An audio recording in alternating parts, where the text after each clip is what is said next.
We getting jiggy with it? Getting jiggy with it, yeah, okay, that's all. Okay. If my audio sounds whack, I'm in my car. Yeah, so... Oh. Yeah, anyway, yeah, if I sound weird, it's because I'm in my car, so... I just got off of work. I don't think my... Yeah, OBS wasn't using my audio settings, right? No, I don't think.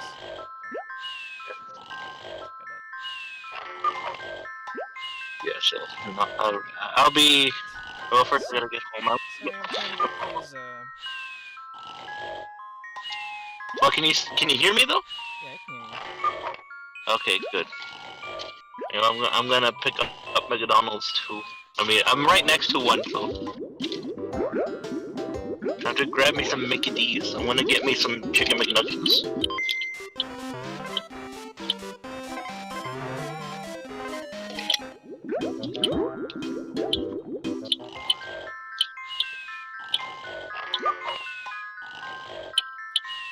I want to see if my stream is actually working here.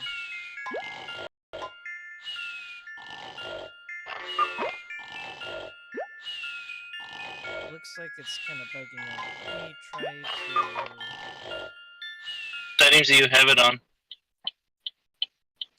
Windowed That's also another resolution. thing. Let me put it on...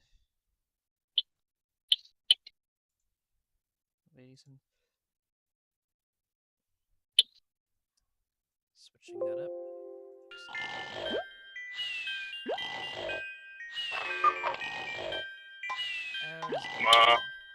Best car already. Jesus, for some of these motherfuckers are slow. Goddamn. Oh dear. You know, this kind of sucks, especially since, you know, the job I live next is kind of next to a freeway, so, you know, like, traffic gets fucking, like, pissed. Like, bro, so one of the stoplights stopped working, and then, like, yeah, there was a huge-ass traffic jam. And I'm like, god damn it, I was stuck in it for a while.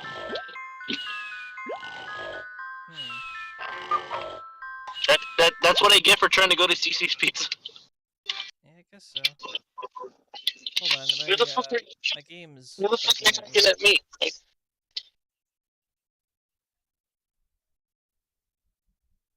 Capture a specific window. Now it's too big. Okay.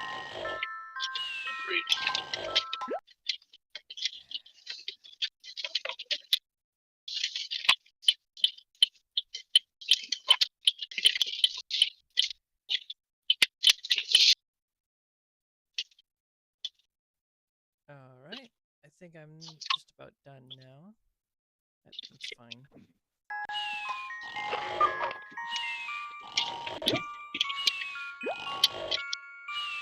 Here, we'll just full screen it. There we go.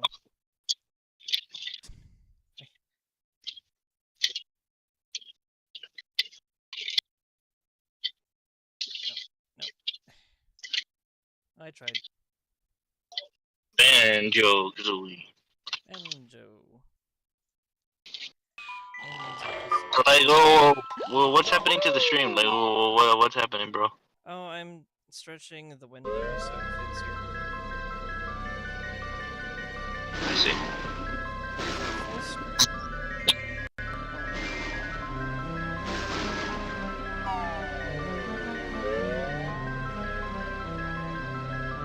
Wait, time to order this.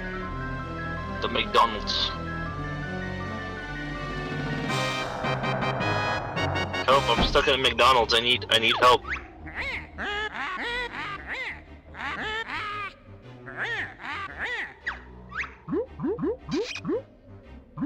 It's doing the cooking thing. It's doing the what? It's just going to a scene and flickering. It's not streaming. But you do screen capture.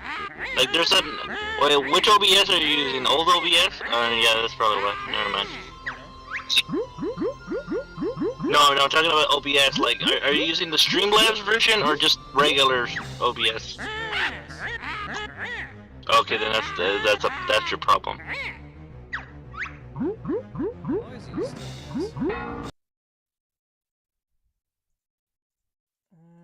Fix that there. It must be something to do with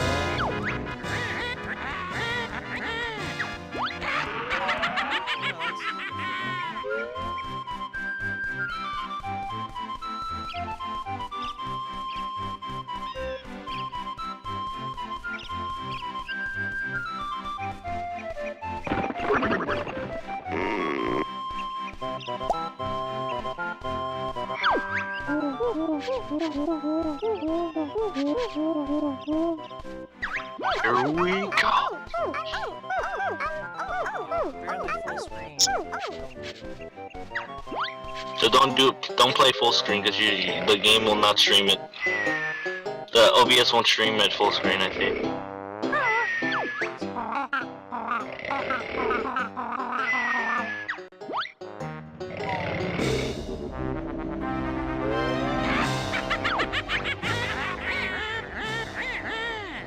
Yes, my personal GTA 5 vehicle. It's like I'm in GTA because I have my own personal vehicle.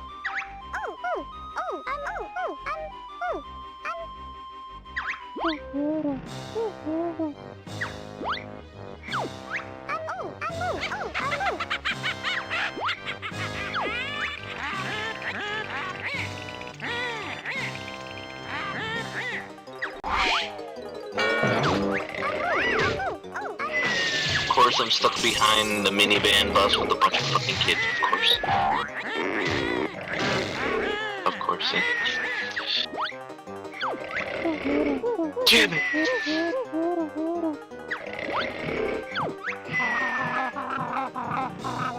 Are they gonna move anytime soon? I mean, there's room. How much are they fucking ordering? Jesus Christ, are they ordering the whole goddamn menu? Or are they Big Smoke?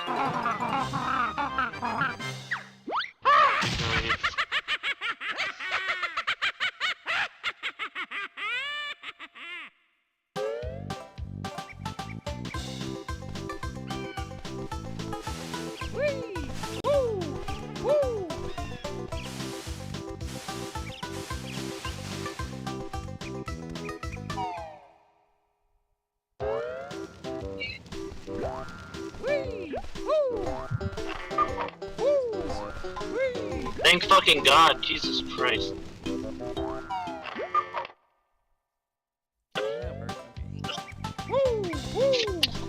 Now this is, see kids, this is why we don't have children.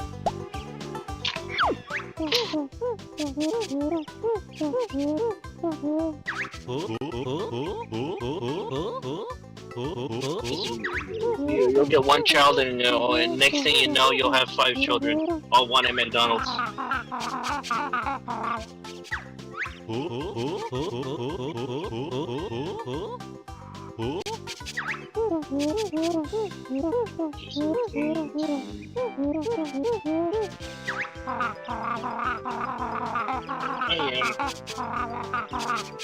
I am dead.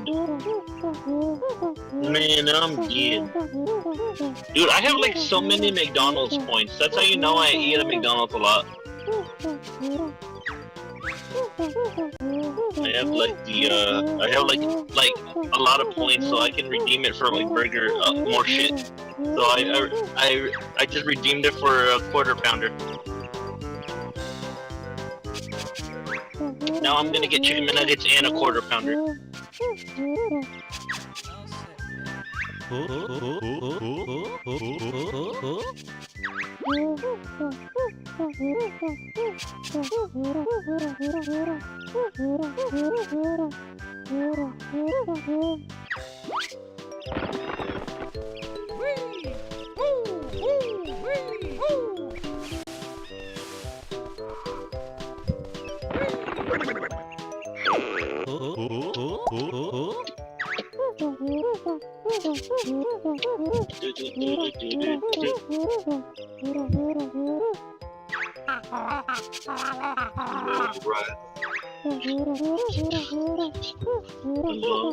Okay, I'm ordering now.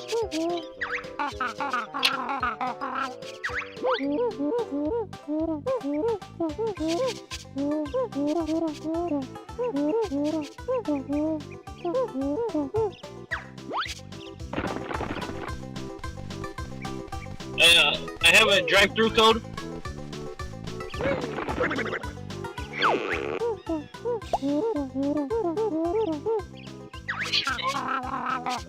2284.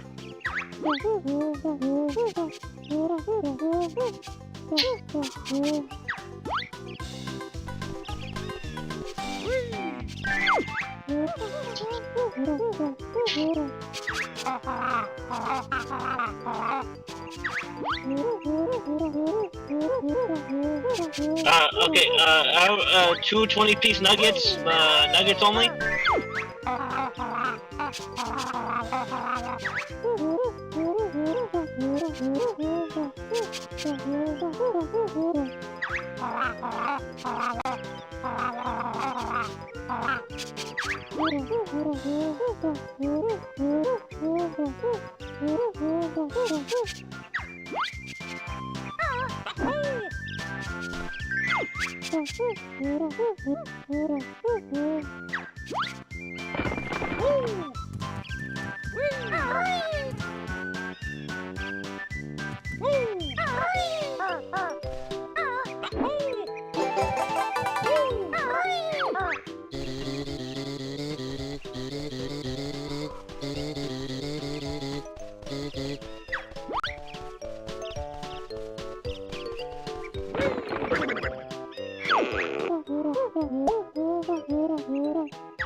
Dr. Pepper, no ice.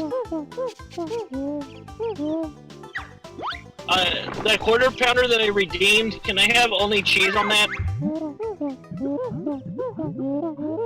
And that'll be it. Alright, thank you.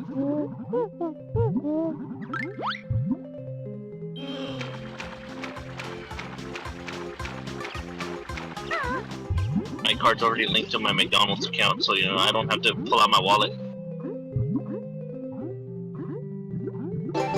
Yeah. Right. Thank you.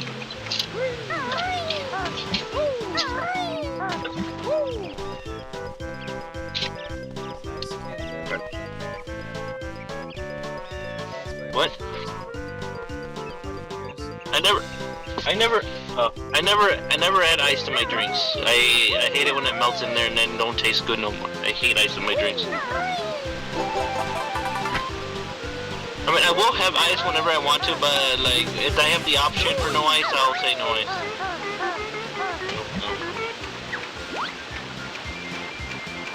And my card's linked to my McDonald's thing, so I don't have to like, I don't have to like pull out my wallet or anything. It's auto paid. It's auto paid shit. So.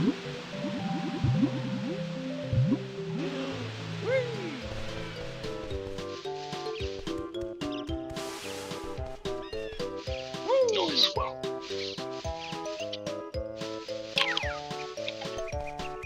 Yeah. Yeah.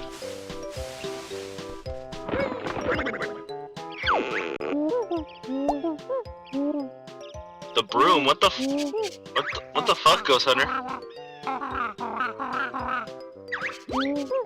Turf, you there? Okay, cool. No, I was just saying. Not interested. Oh, I didn't realize the chat was listening to me ramble about shit. Okay. I'm just looking at the chat now.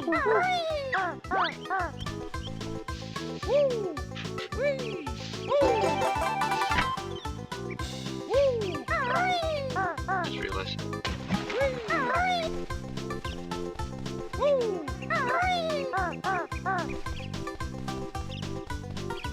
Oh my god, wow, my audio sounds like shit.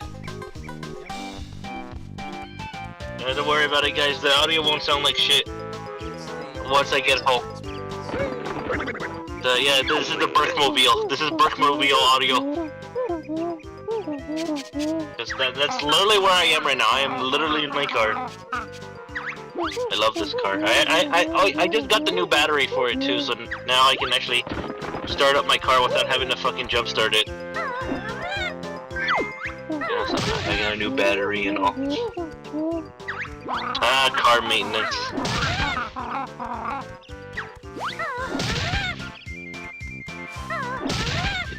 It's okay, car. You're in good hands.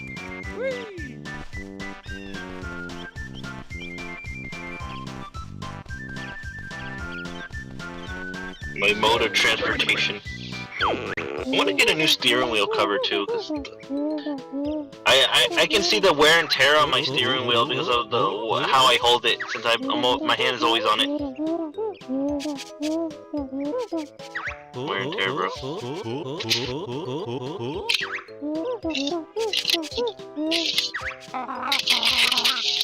Thank you.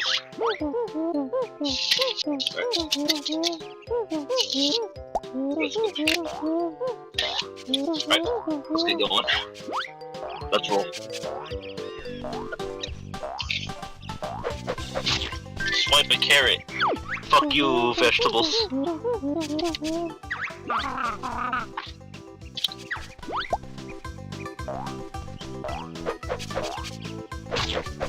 You don't know something funny? My dad like kind of tells me you should eat your vegetables sometimes, but then like I retort by saying you don't even like vegetables, and he's like, yeah, I guess so.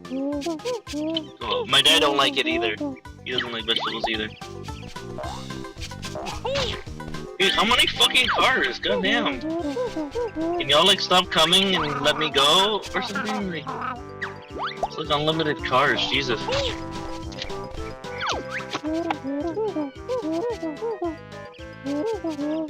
I appreciate it, they stopped. Let's go. I'm flooring it.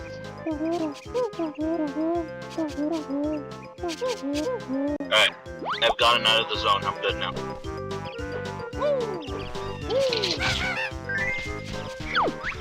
I never understand why people fucking like race cars, as in like down the street, like fucking bunch of simpletons. Well, how small is your dick, bro, that you have to resort to doing that with your car, huh?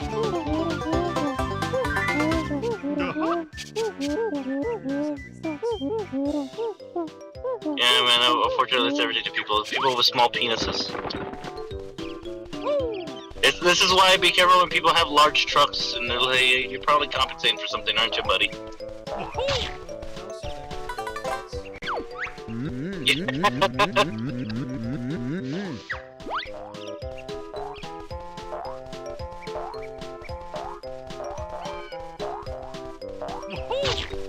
Watching Madagascar.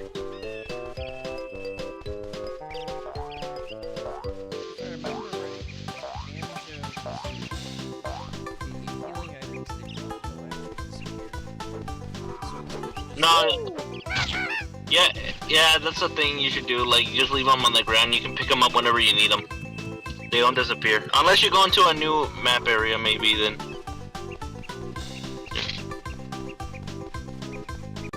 Yeah, wow, look, damn, Rare was very advanced for its time.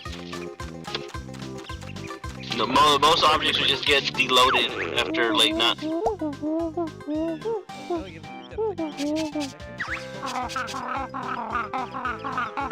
Looking at you, Super Mario 64.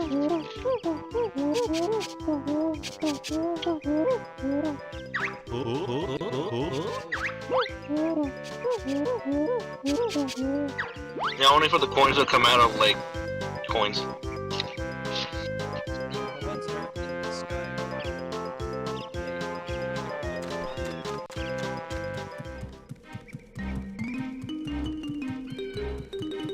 I need to stream that. I need to stream Wonder. Woohoo!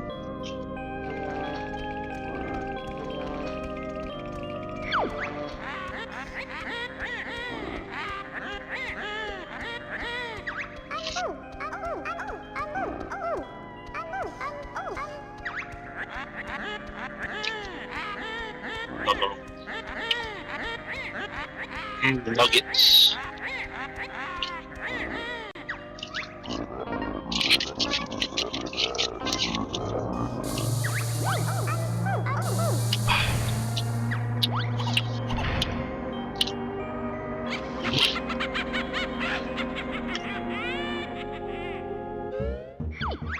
Oh no, yellow light.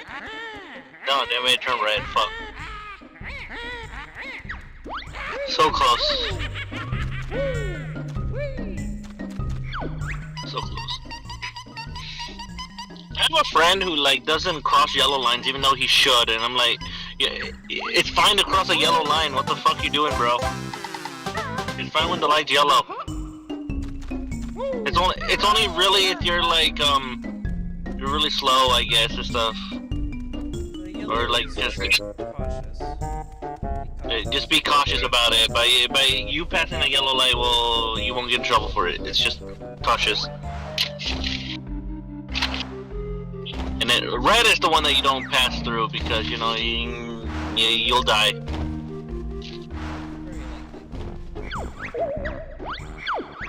Reminds me of this news story of a kid who called the cops on his dad for running a red light when all his dad did was turn right on red, which is what you can do.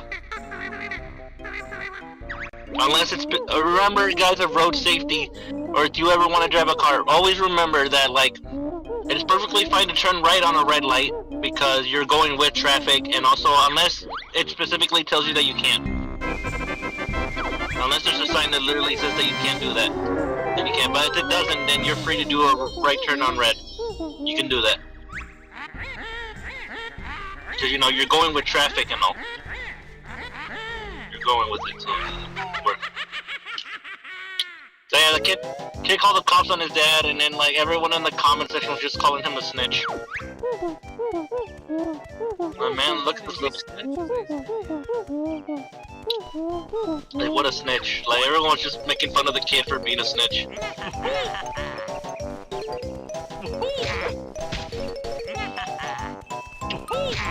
Now that's like, this is the last time I'm taking you anywhere. That's probably how the dad is like. This is the last time I'm taking you anywhere.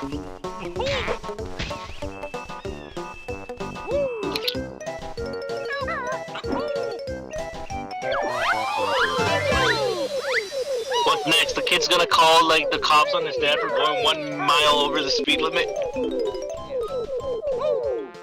Like bro, what a fucking snitch.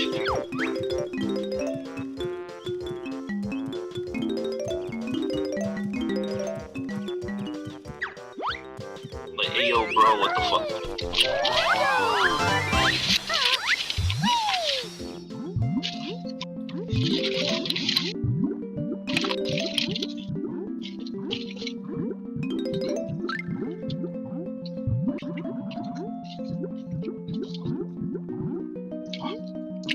Almost home. Good news. Almost home. Almost there.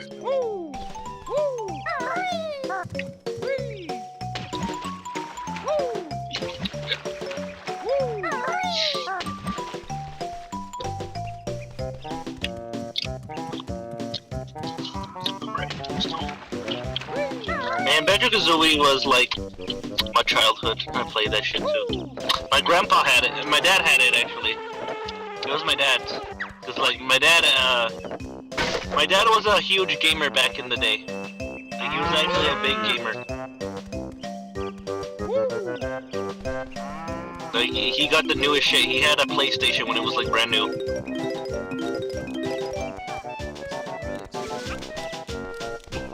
Yeah, he bought it anyway because he could. Because he could. He literally bought it because he could. So yeah, he bought the PlayStation and the Nintendo 64. We also had a Super Nintendo too.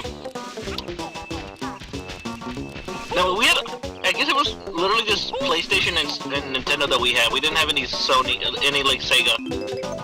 Any Sega stuff, you know. Like, I didn't know about Sonic until like, shit, it was like years later. I'm like, wait, there's Sonic? I'm like, this is blue guy? All I ever known was Mario and Crash Bandicoot.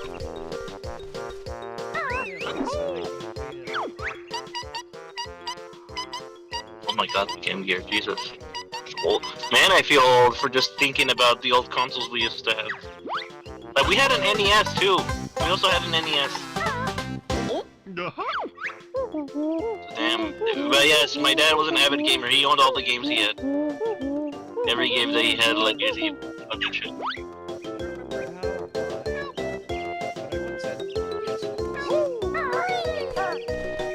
Wow. The ones living the high life. Living the high life. Living the high life with the 3 PS1s.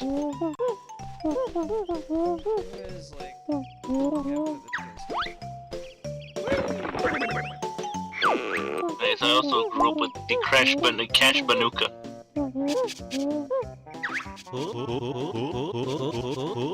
Yes, good old memories.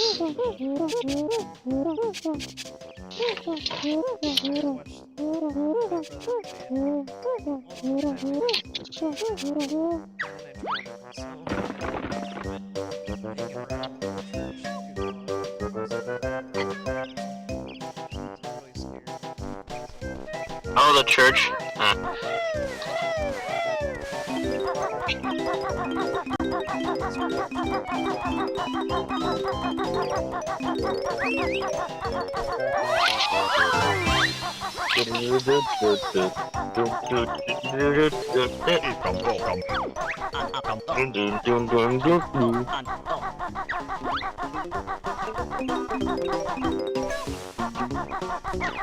What level scared me as a kid? I'm trying to remember. It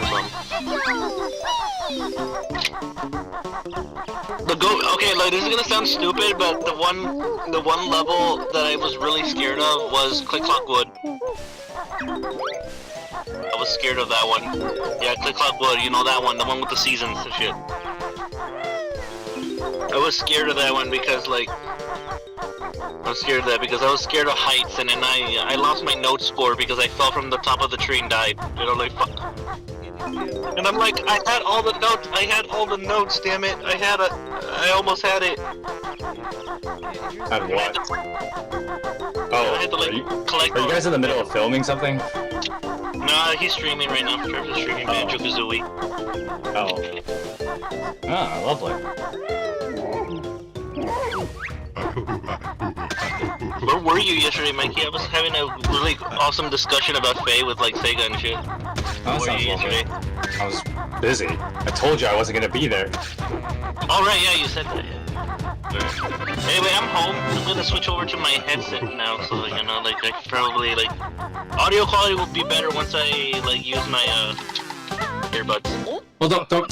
Well, part of it is that like it was like a mix of things. I don't mind talking about it really. Like one, I just like keep close eye on my cat because my cat is basically at death's door now.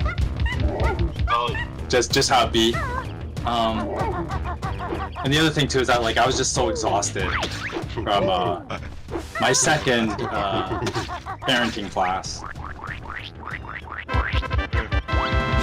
Yeah, you told me how your cat's lived for like a really long time.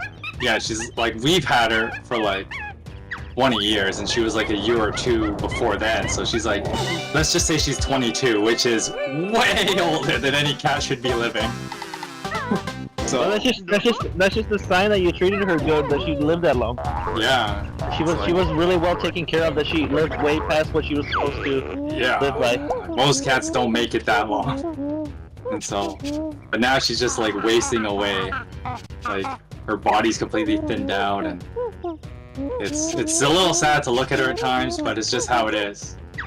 Yeah. I mean, and the thing that's like, you know, it's a little tough too for me is that like, I mean, 20 years we've had her. I'm 35 now, so the cat's been in my life for like more than half my life. Yeah, since you were a teenager. Since I was a teenager, so more than half my life, which is a pretty long time, right? So yeah, for her to basically, she's gonna go basically any day. We're just kind of waiting at this point. Like, I don't think she's gonna make it past this week. It's just kind of how it is. Okay, I gotta open a new YouTube window. So you gotta like, I guess you gotta set up a place for her so she can peacefully go, I guess. She dies somewhere in the house, she dies in the house. Also, she doesn't, she's all about, I'll die wherever. Yeah. Basically. That's basically how it is. Okay, I hate when this does that. Okay, where's the Discord thing? Thinking with my dog is approaching that old age already. She's like 10. Alright, there, no. That's old. What's this? Royal Knight putting a video, not that. This one, yeah. Wait, what? No, that's not right. Curves is also streaming, Okay. I thought, for some reason, nothing, don't worry about it. You've been streaming since when? That early? And you're still going at it? Wait, what the hell? Wait, how long has he been streaming?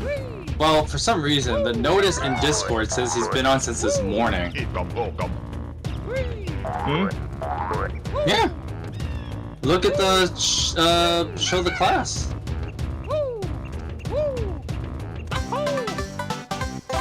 That don't make sense.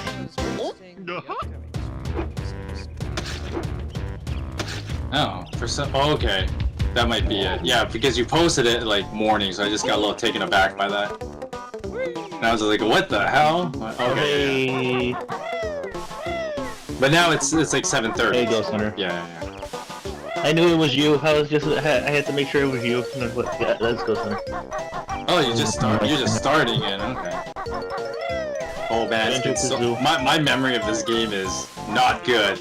It's been like I've only played the game like once, maybe twice, and that was like back in the 90s, right? So yeah, my memory is not gonna be good at this game. I practically grew up with this game. I played it once again I was a PlayStation convert, so like I played some N64 because we had one. Like I had both an N64 and a PlayStation convert. But me too. Like me too. Like I had one too, and a Super Nintendo. We had like all the my dad had all the consoles and shit. Yeah, I also had the SNES. I mean, in my mind, the Super Nintendo's the GOAT, right? So yeah. Yeah, it's the GOAT. I would agree because it has my favorite game of all time on there, Super Mario World. It has not just like people's favorite games, but it has some of the objectively best games ever made. Yeah, I know, Chrono Trigger. In general, so like Super Mario World, Chrono Trigger, Donkey Kong 2, Diddy's Quest. You know, nothing of other ones. You got like Kirby Dream Land 3 is up there. Yoshi's Island, right? Some of the best games ever made. So yeah, Yoshi's Island is one of the best games ever made. Remember, yeah. Like Super Nintendo's the go. It's just got so much good stuff.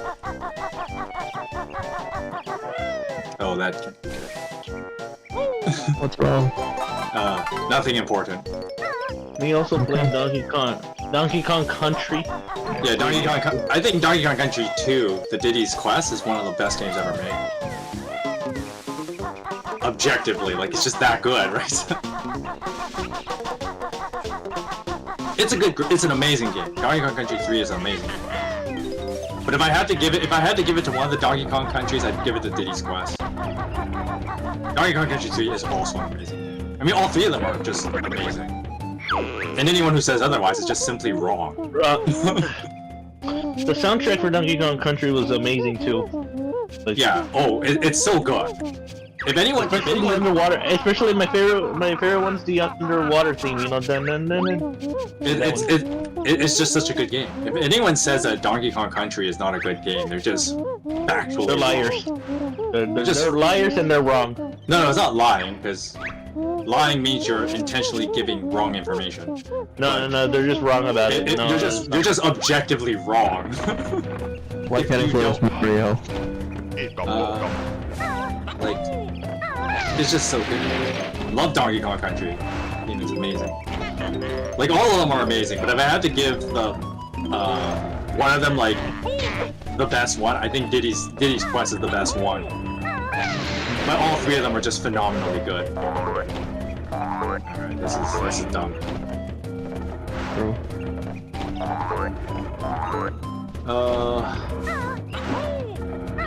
And then like...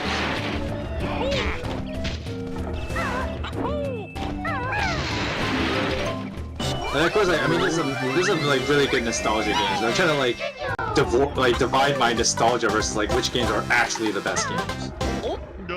Because once again, there are some games that are in fact the best games.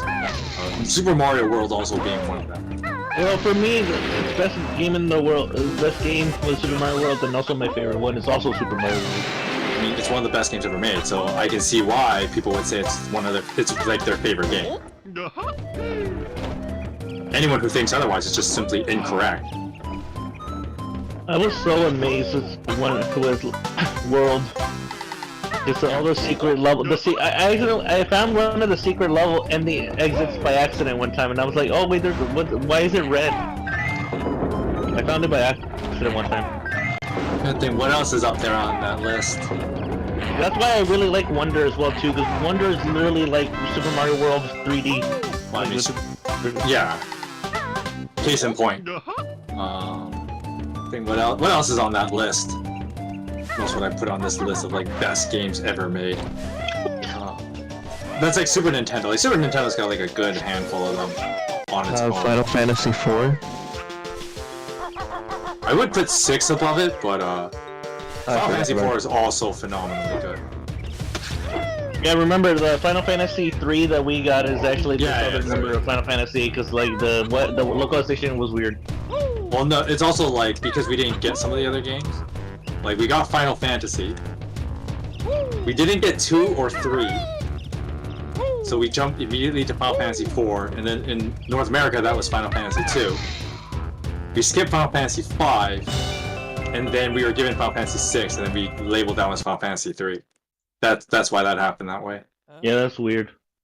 Just yes, localization all weird. Just like how Fire Emblem, the Fire Emblem we got localized is actually Fire Emblem 7, but for us it was the Fire Emblem. Oh yeah, because the Super Nintendo, they decided not to like ever port any of those from the Super Famicom. Milo, no, I'm not gonna give you chicken McNuggets. Leave me alone. Dog, no. Translate like wants nuggets. No, I'm not giving you nuggets. You're not supposed to eat people food, Milo. Eat your dog food. This is how your dogs get like fat really quick. Yeah. Eating most like, animals, yeah. Fat. That's what happened with my Chihuahua. Like my Chihuahua was very fat too. So. Because he ate people food.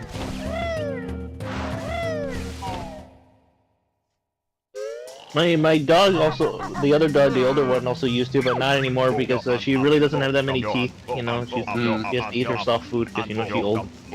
Yep. I mean,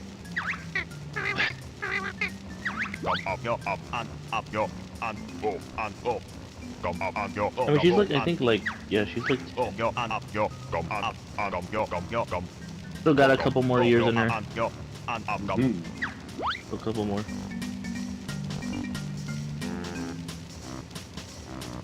But I can also tell she's kind of also going kind of blind too, because you can see it in their eyes, because you know how their eyes are getting like cloudy. Yeah. That's how you know. My cat's like that. Her eyes like all cloudy, so she can't see much. I mean, she can see well enough, I guess.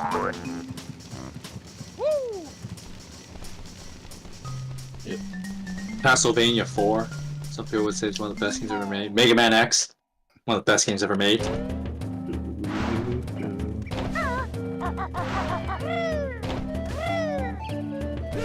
Let's see. Street Fighter 2 was a really good port. It's a phenomenal game. I don't know if I put it in best game ever made, but it's good. I put it as one of the best ports for like from arcade to Super Nintendo. Yeah, because there was like Super Nintendo pulled that off pretty well actually. There were a lot of ports in like arcade games to Super Nintendo. Nintendo could pull it off because they didn't sound all chiptune like how the Sega Genesis displayed it. That's And true. they had like perfect clear audio, like you could hear it. Like There you are. Old cat right here. Anyway. and then like I'll turn the heater on. Yeah. Sorry. Like, bro, like, cause look, man, Sega Genesis music tried to be good, but you can just hear it and you're like, oh my god, oh my ears. But like, Super Nintendo had like so many good arcade ports. It was quite the feat. Yeah, I was amazed what they could do. It's cause Nintendo, cause they know what they're doing. Those guys know what they're doing. Well, the old days of like game developers, they had to be a lot more like strict and rigid in like how they did anything.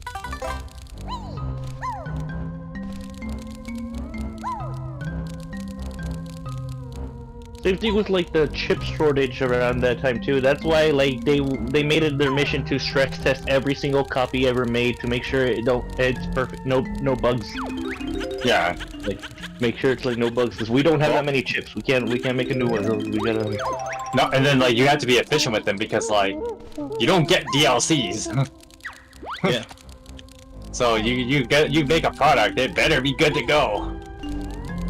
Yeah, like back then there was no DLCs or anything. There were expansions. I mean, the expansions. Well, were that was computer games, yeah. Yeah, but they were different because they literally just added to the game. It wasn't like you didn't need them to enjoy the game. You could just get it for extra content if you wanted it.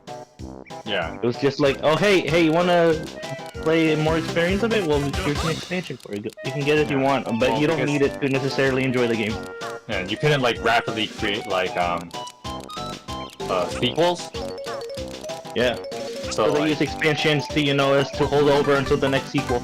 more or less, yeah. Like it's basically like a filler. It's a filler chapter, basically. Yeah, it depends. But I mean, like it's the whole like I mean, Blizzard was like the quintessential example of this. Yeah, they had a lot of expansions before they got like their sequels. Like okay, you think of like StarCraft. StarCraft was kind of like 1996 or whatever, right? And yeah. Moon War came out in 1997. And then like when did StarCraft 2 come out? Right? 2007. Yeah, it came out years later, but like StarCraft had like multiple expansions that kept. Just have the one. Just have the one. And an expansion that basically was like, oh hey, here, have this expansion while we still keep working on the sequel. Yeah, and then that took them like 10 years, and StarCraft 2 was a letdown. You finally finished StarCraft 2, and it's like, I hope you enjoyed the expansion for the last 10 years. And then like, yeah, it was. I mean, when Warcraft 2 was made and Warcraft 3 was 8 years later, at least like Warcraft 3 delivered, but StarCraft 2 is kind of like, huh? It was such a letdown. We waited years for this? What is this? That was basically most people's reaction. But we waited for so long. Like, what is this garbage? What's this garbage? Like, what? Oh, yeah, we are disappointed. Like, wow. Yeah, more or less. The people are like, I skipped work for this. What the heck, man? Yeah. Well, you know your game. You know the hype is real for your game when people literally call sick and work. Yeah. That's how the like game's hype. That's how like back in the day I've made this remark so many times, but like Blizzard used to be on the top of the world when it came to like PC gaming. Yeah, because like every time they announce like a new game or like the sequel, they're like everyone's like, all right, calling in sick days. Hey, I have a cough. I mean, when I was having a fun talk with like Shining and Sega, like this was a while ago. We were talking about like best games ever made, and I was like, you know, it's so sad. Where like I put 3 Blizzard titles in that list, and you look at them now, and you're like, they're nothing like what they were back then. Yeah, because once upon a time, Blizzard was at the top of the world when it came to PC games. Yeah, they fell. They have three. They have 3 games in my mind were like some of the best games ever made. That being StarCraft, Warcraft 3, and Diablo 2. Alright, yeah. Hey, BRB, I'm gonna go doing Discord through my PC. Hell, even Warcraft 3 was Warcraft 2. Sorry, wow, can't speak English. Warcraft 2 was like, oh yeah, like that game was the shit. That was fast. Audio is now. All you just did was just click I know. multiple buttons. Yeah. You see, now I have good audio. Yay. It's back on I'm on my PC now. I just got back from work. Joe's probably muted all of us. Nope, muted himself. Oh, it's probably so he can talk to his stream. We are his stream. What are you talking about? Hey, where do you get those shorts? I want them. Where did you get those shorts? I want them. So true. Where did you get those cool shorts? I want them. Come here, and then he tries to kill you for them. He wants your shorts. What a jerk. Welcome back. You know, it's funny how they insult Banjo by calling him fat when Banjo doesn't even look fat. He's like, they just call him the fat bear. It's just different forms of racism. Because he's a bear, he's fat, right? He's lazy because he's a bear. He's good-natured, but he's also notoriously very lazy. And then, Just like real bears. yeah, and real bears, and then Real bears don't actually hunt that often. And then Kazooie's all like, "Come on, fucking fight me, bitch! He's like, fight me, bitch! Fight me!" Like half the time, the only time where like a bear actually hunts, you ever see like those videos where they show like a grizzly standing in a river and he's like picking up fish? Yeah. But that's like, at the same time, that's not that hard for him to do because there's like, you know, a lot of them. Like that's why he goes to the river to pick fish. Because it's like, alright, this is pretty easy, I can do this. Yep. Because I mean, it just makes sense, right? Like, animals aren't going to put in the effort to, like, look for, like, a whole bunch of different things to eat. They're gonna go, what's reliable? Oh, reliable. And eat that. There was that whole joke with, like, the Lion King, right? Where, like, they were like, could Simba survive on eating bugs? It's like, yeah. Not only is it possible, but it would be easy. Yeah, cause like Because bugs are in abundance. yeah, there's so many bugs that he can literally eat his intake of what he needs in bugs. Yeah, instead of going out and hunting. Which actually works with the narrative, right? Because the whole point is that, like, Simba became lazy and semi-nihilistic. Yeah, he's all And to be fair, I mean, that's a natural trauma response. But at the same time, the whole point of the Lion King movie was that Simba had to man up. You can't live like this forever. You gotta take responsibility and accept your place in the circle of life. That's the whole point of that story. But yeah, it would be easy. Like, and going back to bears, as we're talking about Banjo here. Why aren't you collecting Yeah. the notes, Turbs? I already got the 100. Oh. Oh, okay. Like, yeah, The second honey. the whole like Banjo being late is just like, yeah, just like every other bear. Nothing out of the ordinary. What are you missing?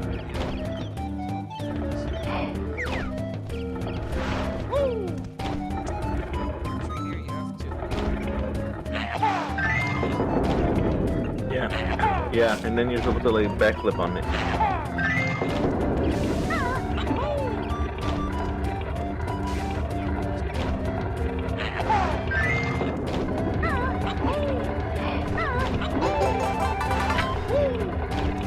It's also in Banjo's moveset too in the game. Kazooie is the one that does most of the attacking. Yeah, she's an angry bird out for revenge. Can you blame her? Yeah. The evil Gruntilda, like, messed up her life. I'd be pretty mad too.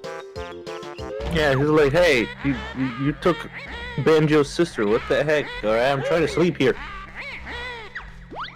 He calls another ruckus because he's like, alright, time to die. Oh, sorry, spoiler for Banjo too, by the way.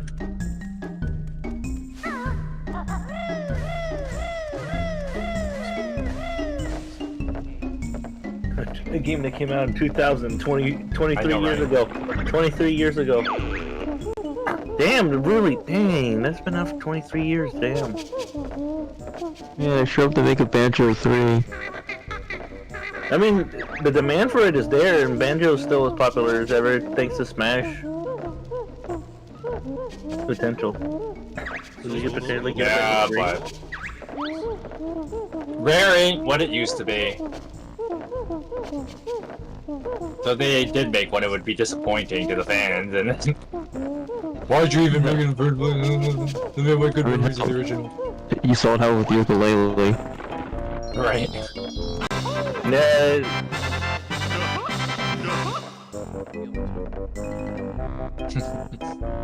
even though it was made by ex-Rare developers. Yeah. I mean, Yeah. no. Even I think they even got Grant. I think Grant Kirkhope even composed some music for them, didn't he? For ukulele. He composed some of the. He helped them compose some of the music. And it's still sucked.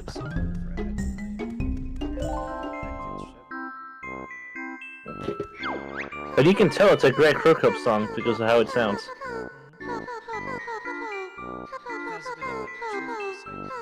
Yep.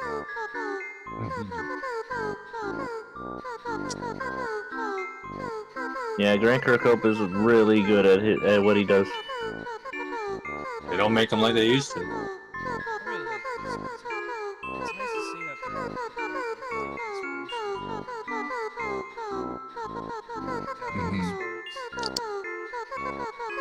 Oh yeah.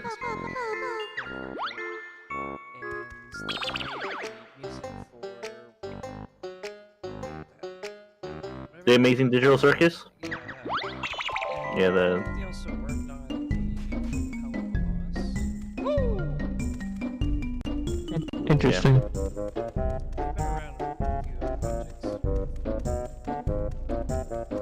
projects. Oh yeah, you gotta make sure to talk to Brynhilde, because she tells you like the secrets that Grunty secrets for the mini game, or like the thing later. Dude, spoilers, man. God. Bro, if it's spoilers, you're delusional. Everyone knows how this game goes. I don't. Does that make me delusional? Yes. Yeah. Ooh. Yeah, that's closed-mindedness, man. Gotta be more open-minded. Fuck you.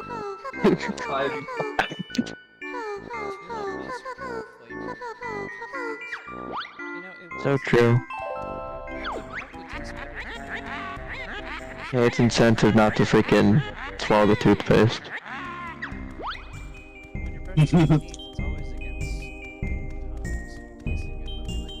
Tuna ice cream, ew.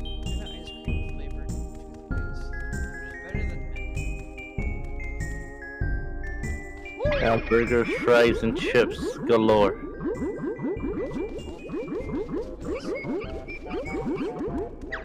Oh yeah, another thing Rare was known for. They really made you feel bad for losing in the game. By showing you what happens when you failed. Like, look what you caused. It's what you get for having a healthy video game time schedule. Yeah, I'm looking at you, Donkey Kong 64. You don't want to invest 24 hours into playing? Die. Die, and then it plays the game over screen where you just I don't quit. make the rules. I don't make the rules.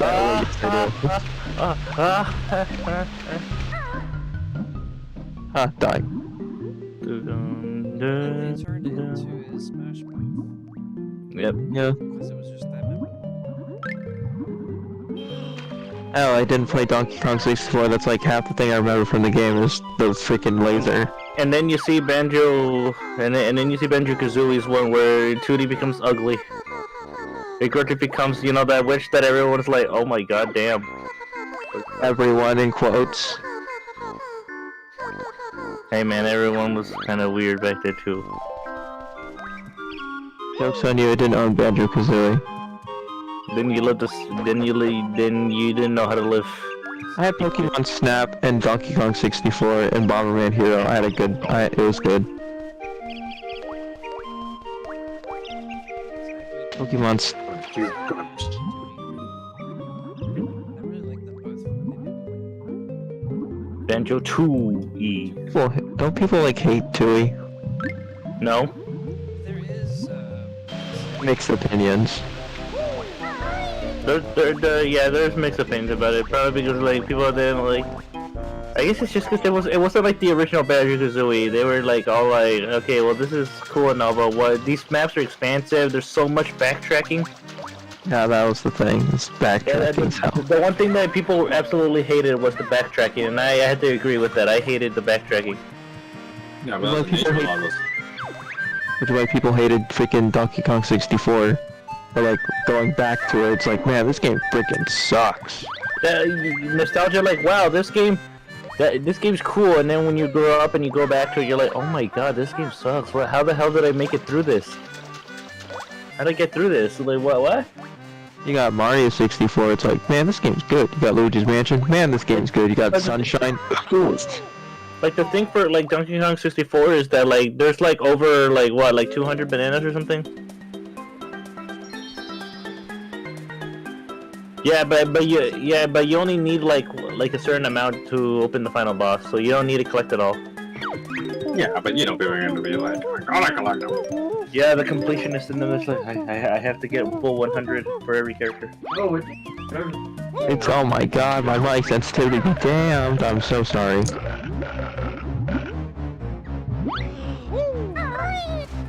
And 30 decibels should be good. Can you guys still hear me clearly? Yeah.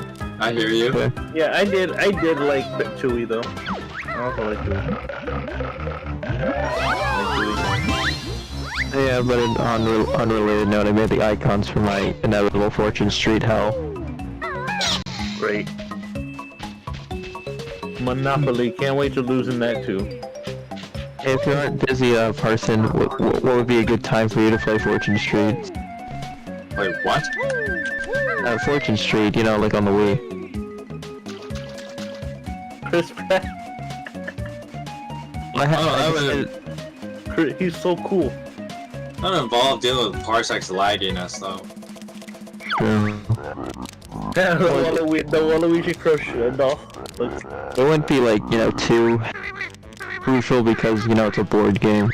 No mini games. I decided to branch out rather than using like the in-game art, just want to find random images. Well, I guess maybe tomorrow or something. I mean, I don't work tomorrow. And I don't stream tomorrow either. So. Someone's gotta fill in the gap. Well, I mean... Yeah, what, when you go on Mondays and Wednesdays, you got Warcraft going on, yeah, baby. Yeah, baby. Wait, what? It's like a TV channel. Like on this day, a new episode of this, on this day and that. Yeah. I mean, I don't work tomorrow, so I'm fine. I'm free. We're cool. It is currently 7:01 p.m. Why do you ask, person in the background? Oh no. What do you mean I'll find out?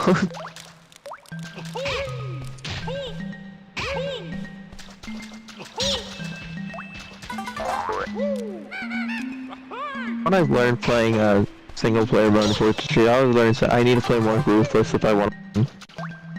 I think in the original Banjo-Kazooie, there's only one area where you have to backtrack, and that's it. There's only like one. But everything else you can complete it all in one go. The backtrack play the game linearly. Yeah, you can like basically you can just play the game basically like every world. You can 100% a world as soon as you enter it. The only exception is Freeze Easy Peak. You have to like go into a later level to get like. You know, I'm gonna be one of those people, but like I'm one of those people that like that's one of the problems of modern gaming, where it's like, oh, check out all this post-game content. It's like, dude, man, I want to be able to like do a playthrough and beat the game in a playthrough. Yeah. Like, you know, as I get older, it's just like, I don't have... You spend enough time playing games as it is. Now you want me to go back and do, like, quote-unquote, like, post-game content? You know how much time that's gonna eat out of my life? More than I already have. I think the only post-game content for Banjo-Kazooie is literally nothing. Most older games don't have this. Actually, the one thing is the stop and swap thing. Never got. But that was never completed. But you can still kind of do it if you just look up the codes for it and type it in the sandcastle. I mean, it has no purpose, but it's a cool thing to do. You can input a certain codes in order to unlock the stop and swap eggs. Yeah, you're like they planned for like to have a system where you could swap out the game cartridges to get like exclusive stuff for Banjo-Tooie. Or like if you're gonna make post content, like don't make it like a whole ass like I don't know, like pain. a huge amount of the game, right? Like that was the problem. Like Octopath Traveler was bad for that. Like that, I like that game, but like, damn, that was awful. Cough cough, Dragon Quest 11 does that too. Oh god, don't get me started on Dragon Quest 11. It's a good. I like the game. It's a good game. It's a great game. I love it. There's a lot. Such a good game. There's a lot of stuff in that game. There's too much damn stuff to do in that game. He's so Freaking. I got all the passwords, but have I done all the puzzles? No, because it's freaking annoying to go through every single door. It's like, I need this. Okay, I need that. Ugh. Like, oh, that game. I love Dragon Quest 11. It's such a good game, but like, no. You can't make me do that. It's way too much of my time. Yeah, but like the stop and swap feature was supposed to, but then Nintendo told Rare that like, oh yeah, like I don't think you'll be able to do that. One, we're gonna be revising the hardware at some point. It's just not ready yet, and so it won't be able to. And also that could damage the console. So, and then Rare's like, oh man, that could damage the console. Because I'm pretty sure taking your cartridge out while the game is on, while your Nintendo 64 is on, will screw it up. I'm pretty sure it would. Yeah. Yeah. Okay.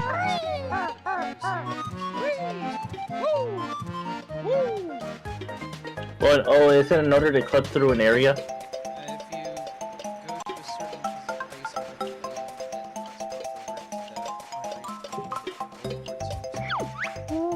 Interesting. Oh, I heard of that. Yeah, like that. You literally use another game in order to help you beat a speedrun. it's like some sort of skies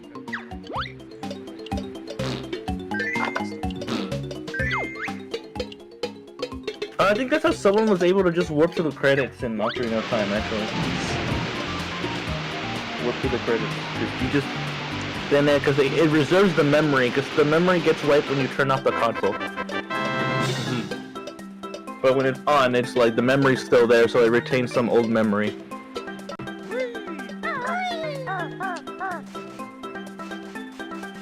Yeah, the RAM can retain its memory for just a little bit, and it can get interjected into something else when you plug something in.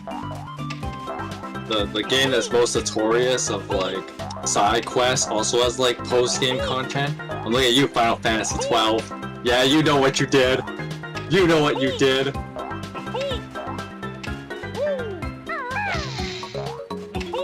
There's just the guy with the Yoshi costume. Then there's Chris Pratt, then there's just some really weird plush of Waluigi. And then just Ghost Hunter. Interesting is that there's this code that I remember from one of the games I used to play, but I was never able to do it because I wasn't a good masher. And that was? Bomberman Hero, to access 3 bonus levels, you had to mash the start button during the intro video quick enough, and then if you did it right, a cutscene would play. A cutscene played and it's like, oh hey, you unlocked some new levels. It's like, okay, and then it freaking goes back to the main menu. Huh. And you're like, whoa. That's so cool. Like sometimes to find out like hidden secrets in games. See, back then that was fun to find. You know, like it's really cool stuff that devs left behind. They're like, hey, you found this. Congratulations. Yeah.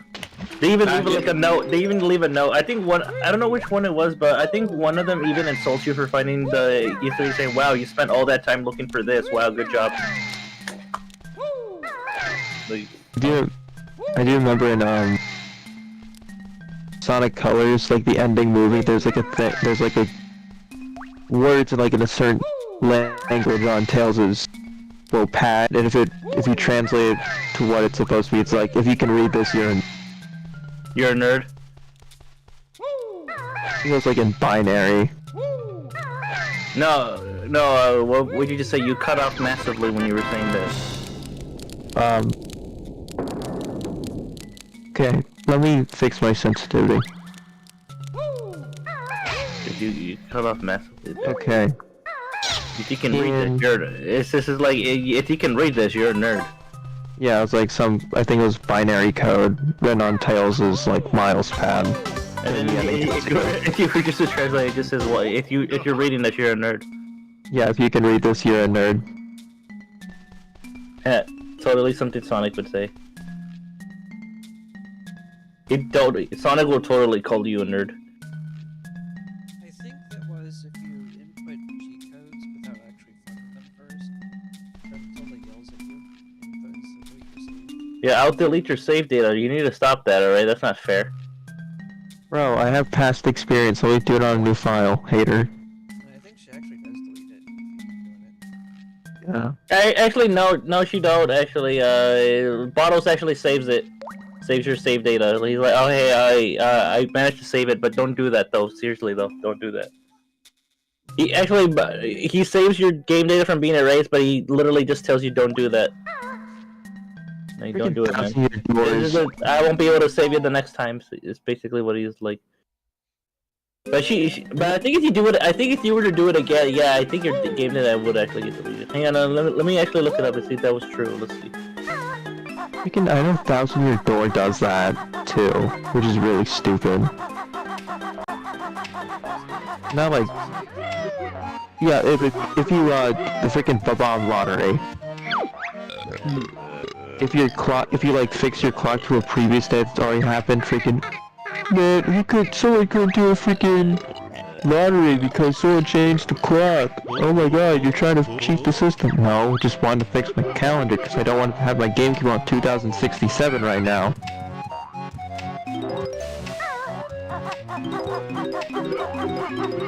I think of other times where like games like should have just punished you for doing cheese like that.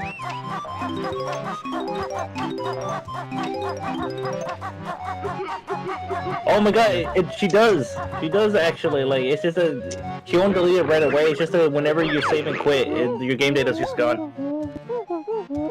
Or if you were to turn off the console. Yes. So yeah, like Bottles actually does save you like the first time, but then like you do it again, and he's like, oh yeah, bye bye. The Bottles will give you a heads up warning that your save file will be deleted.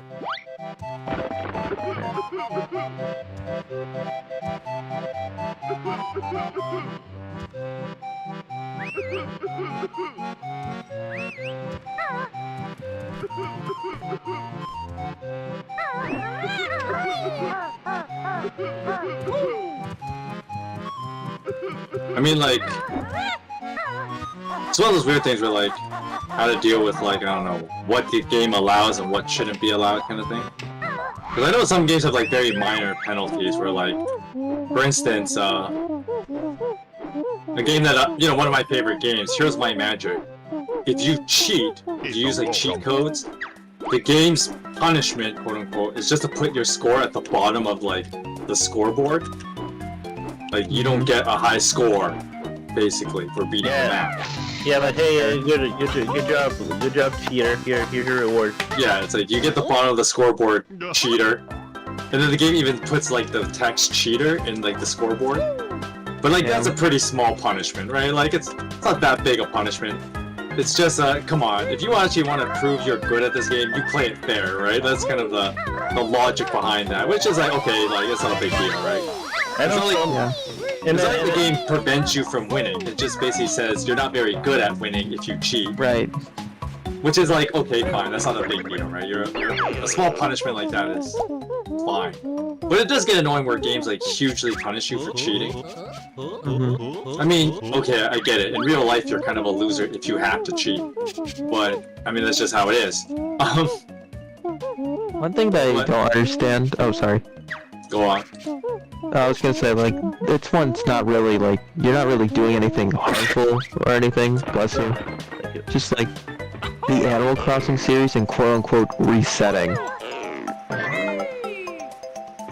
I mean, it depends on, like, what you mean by, like, harmful, right? Because we talk about, like... Oh yeah, Mr. Rossetti literally will he'll get angrier and angrier the more you do it.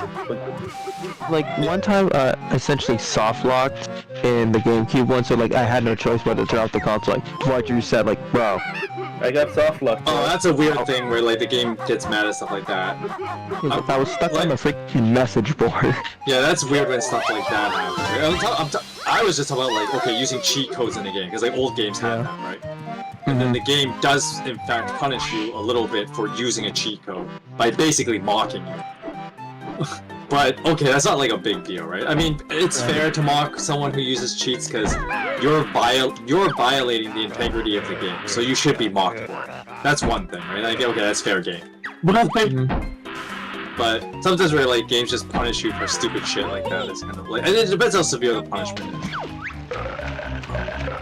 That's where, like, you get into silly territory. I think, with Animal Crossing, you did it too many times, I think, boom, there goes your data, Lamau. No, Mr. Rossetti doesn't delete your data, he just keeps getting angry at you. He doesn't.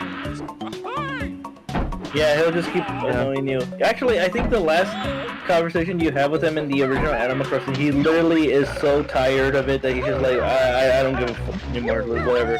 Alright, like, I talked to my anger management, and they said I need to be calm and stuff.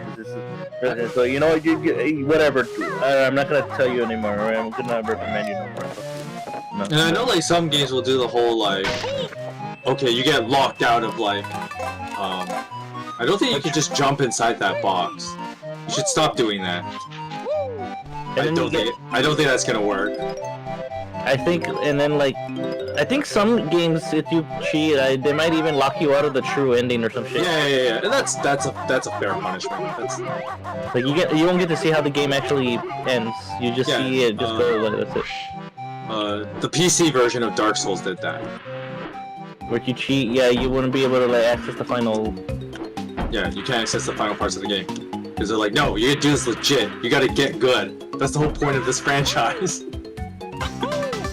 You cheat, we're lock you out of, like, the final parts of the game. Get good, man. I mean, in Dark Souls, that makes total sense. The whole point of that game is to get good. I mean, obviously you're gonna die because it's Dark Souls, but I mean, the whole point is that you're supposed to get good. So like, you're gonna do the grind like everyone else. If you're gonna think you can cheat your way into it, no, we're locking you out, which is a fair punishment. I think that's a fair punishment. You cheat, you don't get the true ending. Yeah. No true ending for you.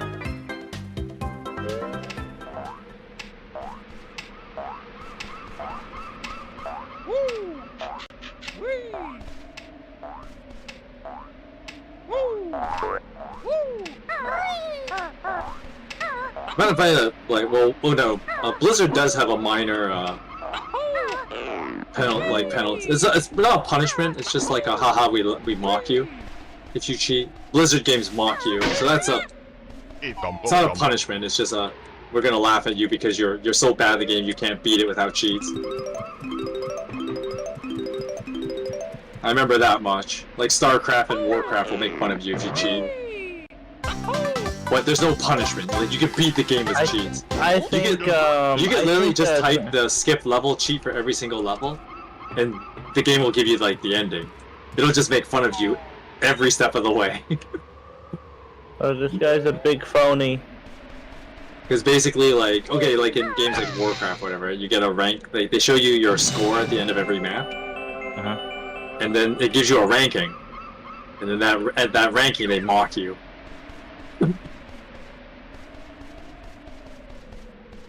Yeah. But that's like a pretty light, and it's a light punishment, so no one ever treats it like a big deal. It's just something to laugh at you about. Yeah. Like you suck at video games, ha ha ha, right? Yeah. What's up, Sega? We just talk about like games and their punishments of people cheating. Oh yeah. And so I was talking about like some old PC games like Warcraft and StarCraft. They don't actually punish you for cheating. They just make fun of you if you use cheats. Oh yeah. So The game will openly mock you. Yeah. But you could still technically just beat you could beat StarCraft by just typing like the skip level cheat for every single map, and you still get the ending. But they'll just make fun of you for it though. But in between every level, there's a score system, and then you get a rank, and that will mock you every step of the way. But like Dark Souls, for instance, as we just mentioned, like has a pretty severe punishment if you cheat. The PC version, anyway.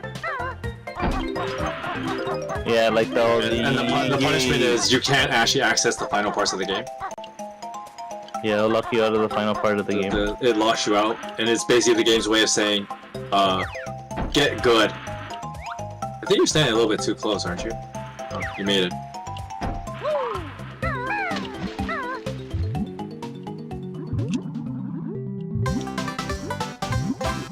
Like, it's okay, and then I was basically like making the statement that like, it's okay for the game to mock you for cheating. I'm not the hugest fan when a game punishes you too much.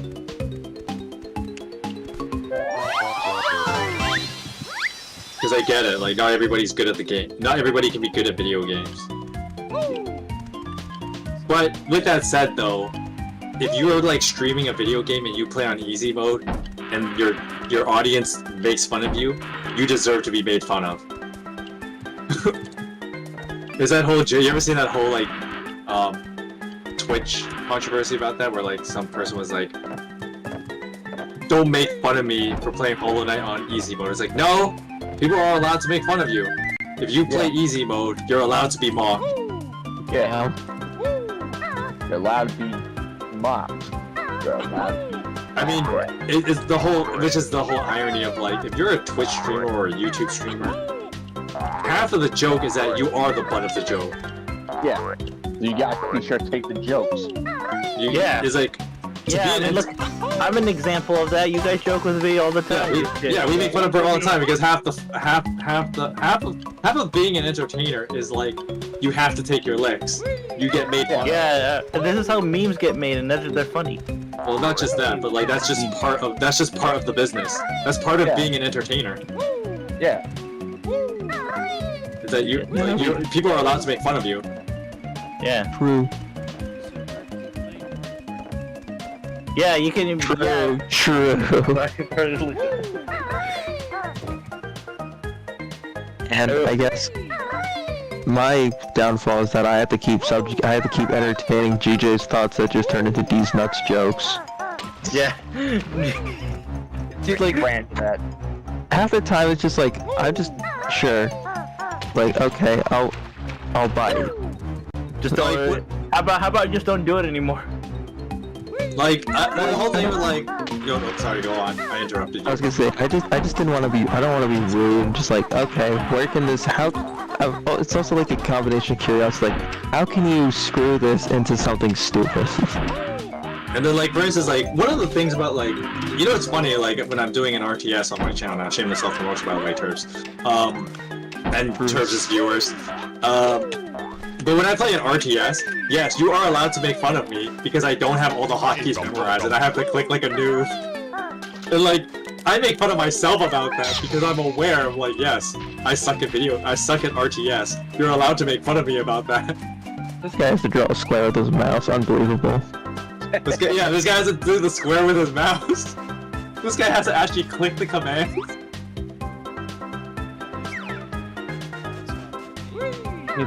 Cups. Yeah, but I'm like the joke is that like And then if you're an entertainer on like, if you're a streamer entertainer, like you're like you should be like, one, you don't take yourself too seriously, right? Like part of if you took yourself seriously, you wouldn't be an entertainer. Yeah, you wouldn't be fun to watch at all.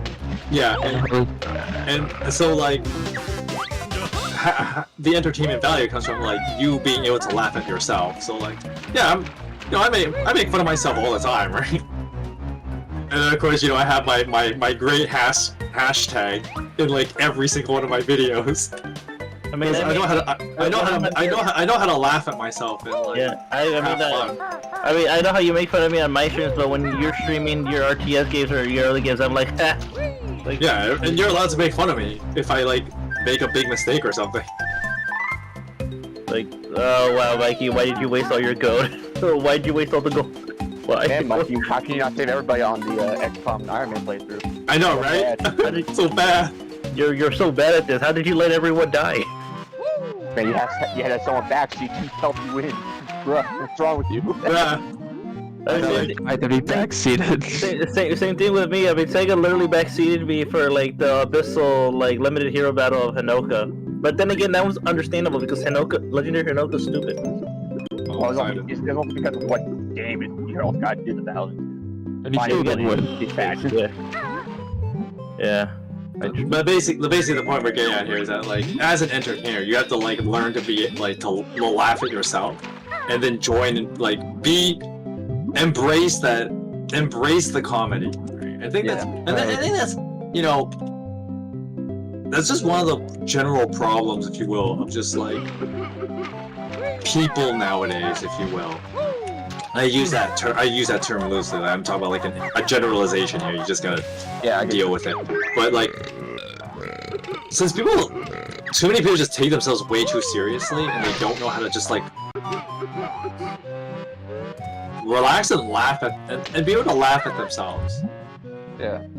I think that's a lost art in like entertainment, because that's what traditional entertainment is about. It's about like being able to laugh at yourself, because what you're doing is fundamentally like a ridiculous thing, right? Like, especially like this is the problem of like streaming as like a job, right? See, in like our cases, none of us actually get paid to do this. But like especially for people who get paid to do this, it's like you're an entertainer and this is how you make a living. Yeah. And so you have to embrace that fact that like you're part of the joke. You are the joke. You have to be the joke. That's what makes you money. Your occupation is that you're a joke. Yeah. That's how that it's like. But I mean, like, okay, on a somewhat unrelated case, but I'll try and use this to illustrate my point. It's the whole like, when I remember when like some women were like putting like the trad wife thing on like TikTok or whatever, right? The trad wife thing, and then other women were mocking them by calling them pick-me's. So for those of you who don't know, a pick-me is basically That's it's a derogatory term when you refer to someone being desperate. But then you look at these women who are making fun of the trad wives, and you're like, you have OnlyFans. You know your job is all about men picking you. Otherwise, you wouldn't have a job. Yeah, I'm sorry. Don't talk, sweet. So it's like don't talk, bro. Don't like talk. is the irony lost on you? Like, do you not realize the irony that you literally your OnlyFans is what's supporting your freaking career right now? Yeah, and so like it's a case of point. Like people just don't know how to laugh at themselves. And that's the reason why like everyone like everything is, and then you're into like the extreme ends of like, okay, the people who do the whole everything is political thing, right? And it's like, well, you can't have fun because XYZ politics is like, eat my ass, right? Like, no, people have the right to just turn their brains off and just laugh at stupid shit. Like that's what's kept humans going, honestly. Is like, yes, you obviously need to be serious and get the job done, but at the same time, you have to be able to like just turn that off, know, and Yeah, look, you know how people are all like, oh my god, AI voices could totally ruin us. We're screwed everyone in the internet making them for funny meme videos. well, I mean, Well, that's also like effect well, that's a different thing, but like something like, you know, okay, so here's your little Bible lesson of the week, if you will. But like, you know, it's one of those funny things that a lot of people don't think about, because like, for instance, in like a Sunday school, it's kind of like thrown away as like it's like a throwaway sentence. But like, you know, if you read the Genesis 1 story, the creation story, right? And the beginning of chapter 2 of Genesis begins with, and on the 7th day, you know, God looked at creation and he said it was good, and then he rested. Now, logically, you'd be like, well, what the shit? Like, God doesn't need to rest. He's supposed to be omnipotent, isn't he?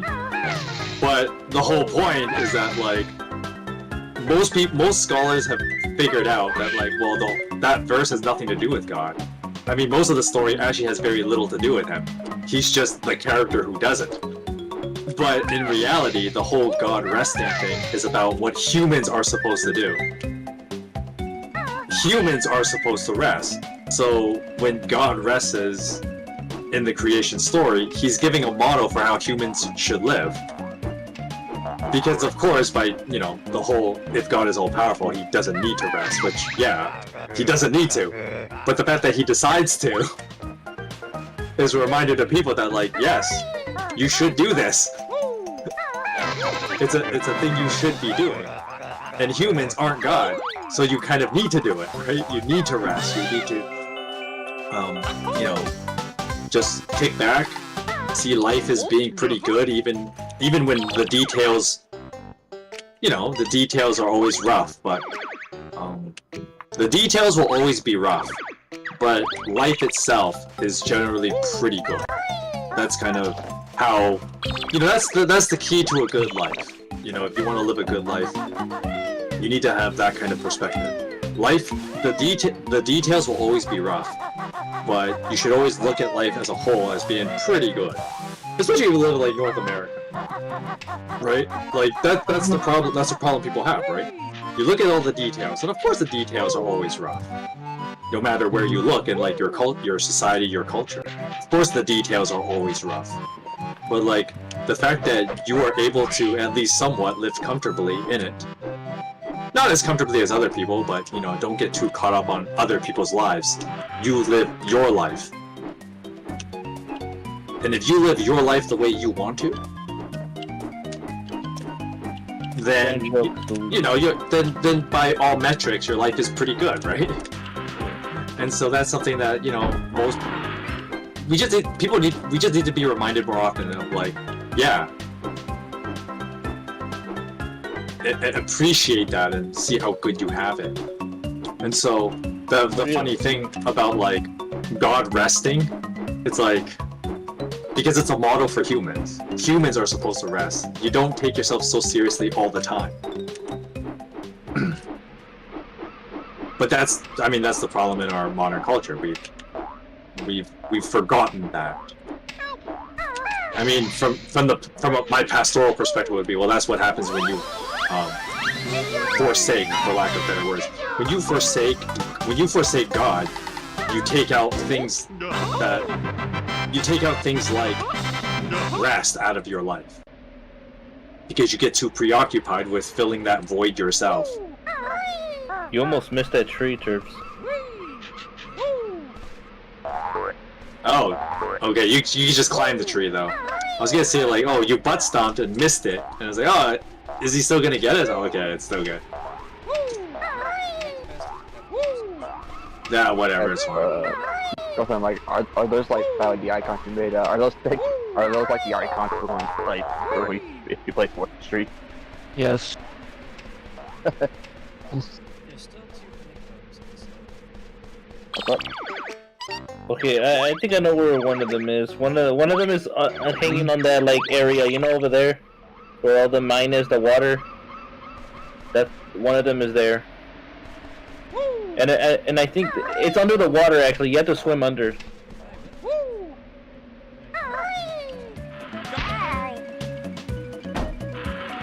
Yeah, so that's where it is. Yeah, you're supposed to go to like the. So go back to that area. You know, the one where like the. Yeah, you're right below it. Yeah, there.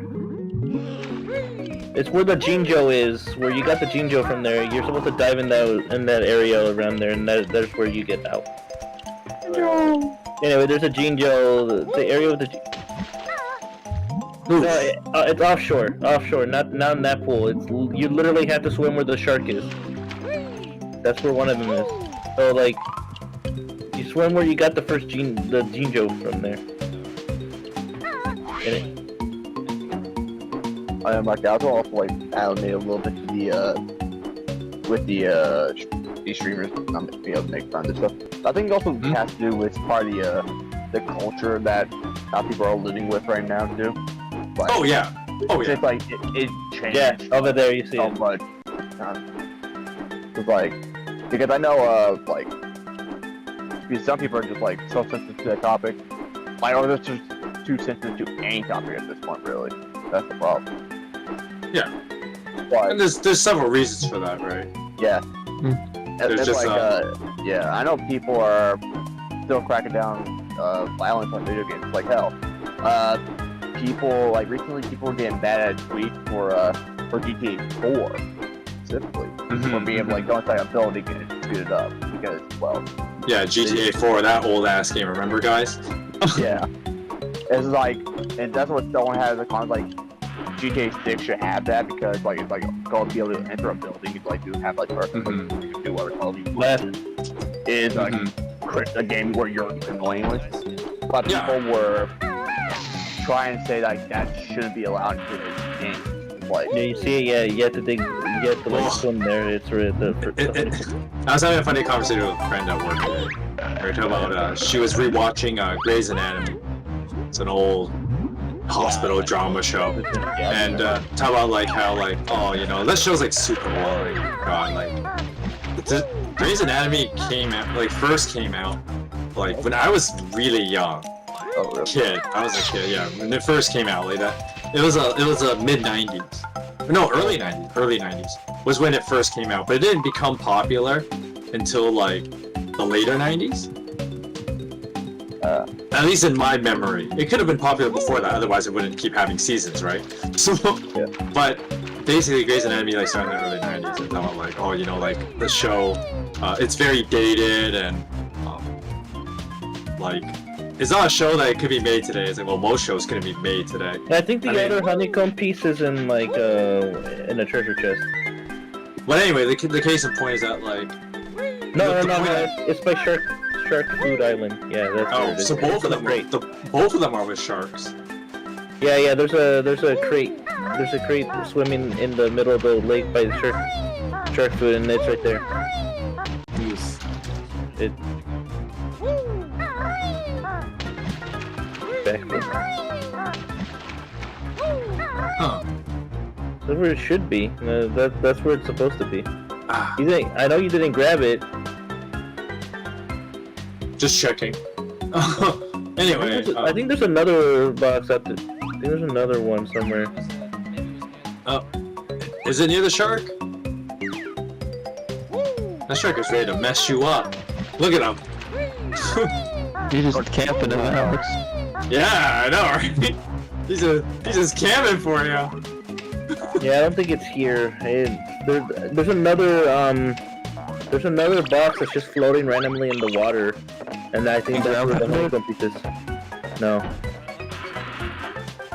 because there's literally supposed to be like a random ass box that's just floating for no reason there, and that's where the honeycomb piece is. And you have to I think you have to fly to get it. There's one right there. Oh, never mind, that's health. Not that's health. I didn't see it. I didn't see it. Honey. It blended in too well.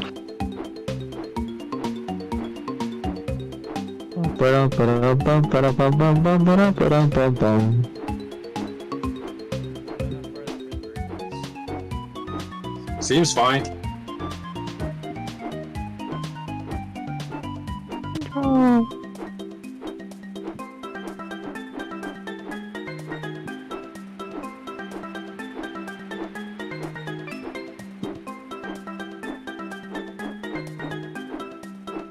Oh, you know what I just remembered? I have the actual strategy guide for Banjo-Kazooie.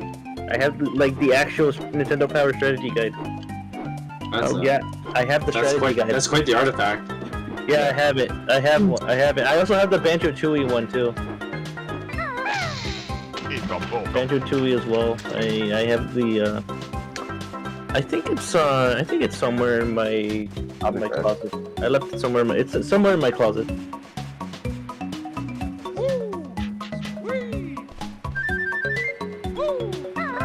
Quite a number of game strategy guides. I have like Final Fantasy X. Well, I know for a fact that like Earthbound came with one. You needed that. Like That game was beyond cryptic. If you try to play it blind, you'll be like, wait, where the hell am I supposed to go? Yeah, that game is beyond cryptic. Yeah. There's games that are cryptic. There's some games that are like really cryptic, and then there's Earthbound. Yeah, there's a game it's so cryptic that literally they're like, okay, yeah, we're gonna have to include a strategy guide or else no one's gonna be able to beat it. Like that one part where like the trading with the monkeys in the cave. How the hell would you be able to memorize all that? Like, yeah, you're supposed to trade with them and then you're supposed to memorize what you traded them so you can get everything back. yeah, but no, it's like, no, strategy guide, help me out.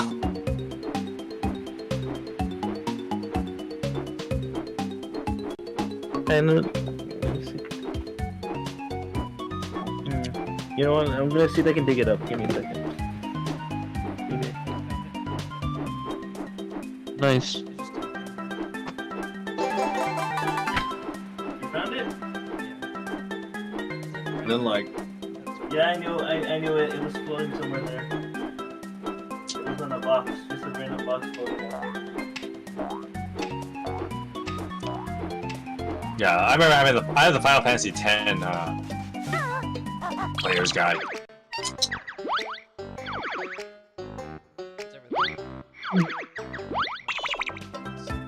What is that in the water? Seems pretty regular.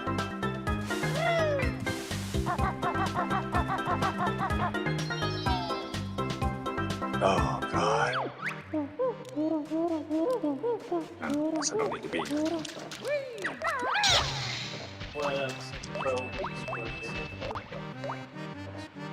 But I do have it. Probably. Because then you'll get. I also had the Super Mario 64 one too. Super Mario 64. I do not have that. Have a- What you get for Super Mario 64. Oh, I like you know, I liked looking at the strategy guide because I liked all the pictures in it. That's what I liked it. That's what I had it for. I didn't even know they were for the. I knew they were for the game, but I didn't use the guide for it. I just looked at the pictures.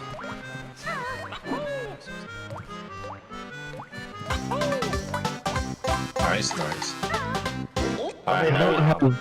Hey, now we can watch in real time. No, I know I have like Sunshine and Luigi's Mansion. Man, strategy guides are so cool. This was before the age of the internet. Yeah, And now with the internet, you don't even need strategy guides anymore. You literally can just look it up. Yeah, it's still hard to find like all that artwork that was in the manuals. that's true. I think that's a lost art. Like all the cool renders of Mario from Mario 64. Those the cool renders.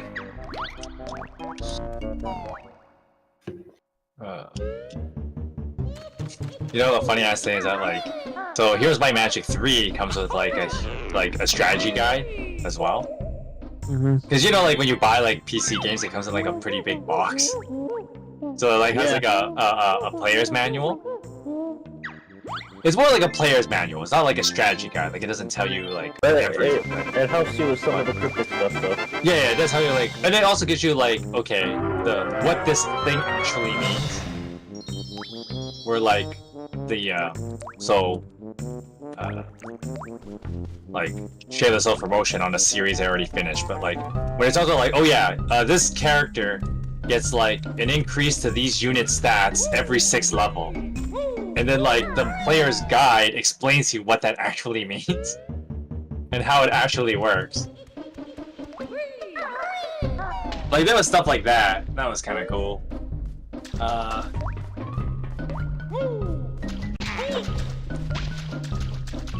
I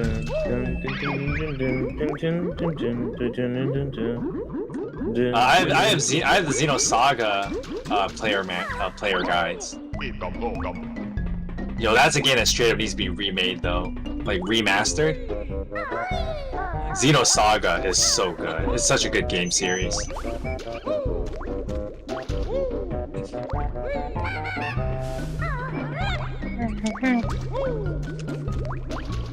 Yeah, Xenosaga is such a good game series. That needs to come back. Yo, you would think that because Monolith has so much money ever since like Xenoblade Chronicles, yo, you can go back and remaster Xenosaga. If they made the trilogy on like the Switch, you know damn well I'm gonna pay money for that. It, actually, I think it was strategy guides also helped me learn how to read too. You know, that's the thing where like I always make jokes about like and this is where like, you know, the funny thing where like I've told this story so many times, but like my parents, we turned like me playing like Final Fantasy into like family time. My parents helped me use it to teach me how to read. So you can literally say, how did you learn how to read Final Fantasy? It's like Final Fantasy, and like, you know, like my parents were like quote unquote liberal in that way of like letting me play games like this, because they also use it as a way to like teach me stuff, not just about morality, but like practical things like reading and math. So I learned like who said that cool games can't be educational games, eh? Well, I think this is the whole thing where like my massive critique of like when we were talking about the Fortnite thing on Friday as a good example. It's like get parents to do their jobs kind of thing. That's like a case in point where it's like, and this is where like, you know, I'm always grateful like my parents doing their jobs, but like my parents like they use that to like turn it into like a way to teach me, because like when I was pretty young I was like not the brightest kid. I wasn't, but then like that's because like once again it was like trying to do things like, I don't know, how do I put it, like try to do education just via the school system. It's like, well, this is clearly not working.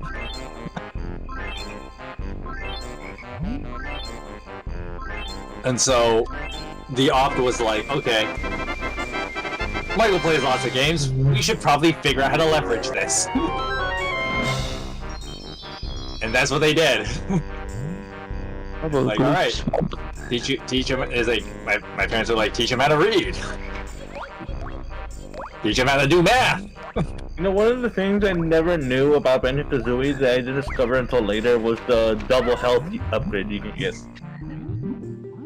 No, I beat the game without it. I beat the game without it because I didn't know there was a double health upgrade. It wasn't until after I beat the final boss and checked that door, it was like, oh, there's a double health upgrade.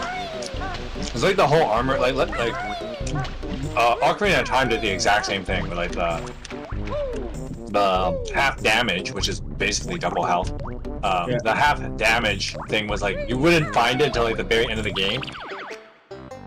And you had to like really look for it because it was not obvious. I mean, if you're the explorative type, which I mean, if you're a Legend of Zelda player, you should be. But like, I think it was a fairy that gives it to you. Yeah. Yeah. It's the Great Fairy just before the castle. Yeah. But if you have the gauntlets, you lift the granite thing out, and then that's how you go into there, and that's how you get the double health upgrade, the half damage upgrade. Which you should have that gauntlet because you don't need the golden gauntlet actually. The golden gauntlet is like that really tough to get chest in like the second last dungeon. And then if you get it, if you go out of your way to go get it, and then you use it for that one giant granite thing, then like you get access to like the half damage, which is basically double health. And then like lots of games, like Nintendo did that quite a few times. They unlocked precious health upgrades that are not really required to beat the game by you. Would have been nice to have, and no. Would've been nice, you know, instead of me dying consistently, like, That's called you need to get good. Mikey, I was a kid. I know. Mikey, I was a kid when I fought Gruntilda and Banjo-Kazooie. I have no idea what the hell I was doing. That's true. That's you and most people. I died so many times just fighting like the final Gruntilda right there. Like, yeah, I died so many times. Same thing in Banjo-Tooie with Hag 1. That shit was hard. But I wasn't good at shooting, so I missed a lot of the shots of trying to hit like. I know. I remember at daycare. I know people suck at the Mr. Patches fights. Oh yeah, you told me about the like no one could beat it, and then you're the one that did. Yeah. Like you're like the only kid that actually beat it. Yeah. Mr. Patches, and I think there was also the roller coaster game too. Yeah. Well, the thing about Mr. Patches is that his boss just sucks because you know you have to aim while you're flying, and flying kind of sucks when you're aiming. You're missing the notes, bud. That's a whale. I can't believe that's a whale. Which is garbage grinder. Clicker don't like dirty water. Want fresh air. It looks like a shark, but it's actually a whale. He's Clinker. He Clinker. Alright, back for the notes. I mean, if it's just a silhouette, I can easily see that confusion. I mean, he looks pretty fine until you see that he's actually flesh. Yeah, he's made of flesh. But on the inside, though. I mean, but okay, like fights that I hated in Banjo-Tooie. Okay, I hated the Mr. Patches because that one was bullshit. I hated Lord Fack Fack. Lord Fack Fack. Like I hated the fish. And if you want to have an easier time with it, you have to have the submarine transformation. You have to be the submarine. But I didn't do a submarine transformation. I literally went in there. It's just Banjo. Kazooie. Well, it's like playing Sonic Adventure 2 without the Knuckles last section for Canon's Core without the airplane. Oh my god, yeah, because I didn't know. Same thing. I beat it without that too, and that's just because I didn't know there was like the aqua mine, where you can find the infinite air necklace. Here's the place where you need to spend a good round.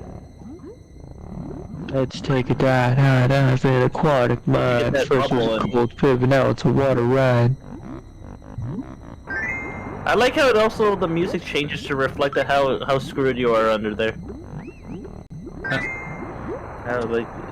It reflects how screwed you are. If you're not that great at swimming, yeah, goodbye. You're gonna drown.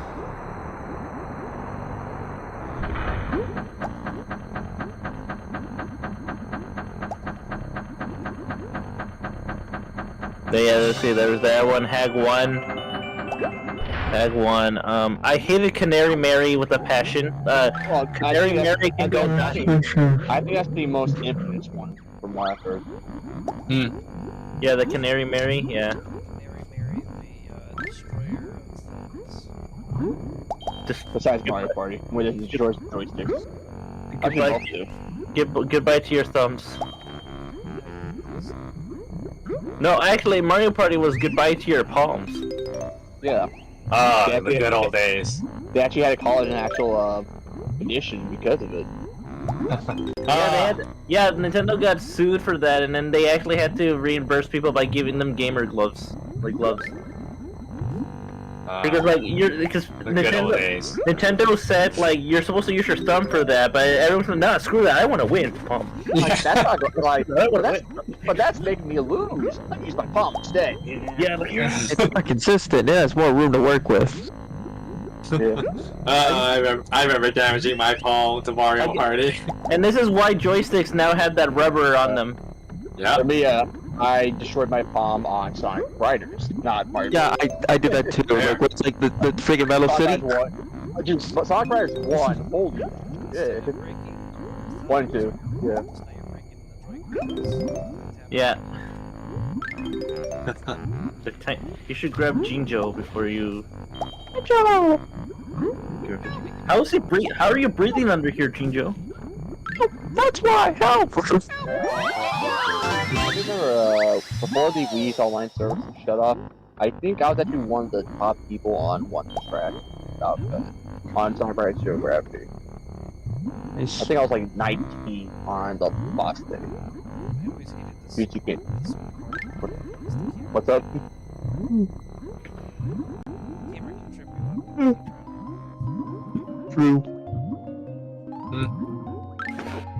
Not a Banjo boss, but a boss that I notoriously hate is Mecha Bowser from Mario Sunshine. That is a really annoying fight. I can see why you. Yeah, I hate that too. Yeah, it was annoying. Cause your shots don't always hit because they'll just move at the most inopportune time. Or the mission where you have to shoot the balloons doing the same freaking That's obviously one. Everyone hates the balloon one. Balloons and the watermelon. Watermelon sucks. Yeah, one tiny messed up goodbye watermelon. You can play as careful as you want, then a freaking flipper thing just flips it away. You know, you can play you can play so carefully, but all it takes is one corner right at the end of it where you're about to put in the blender. You're like,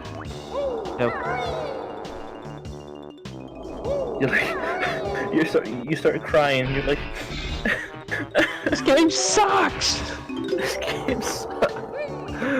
Why would they torture you? Dance.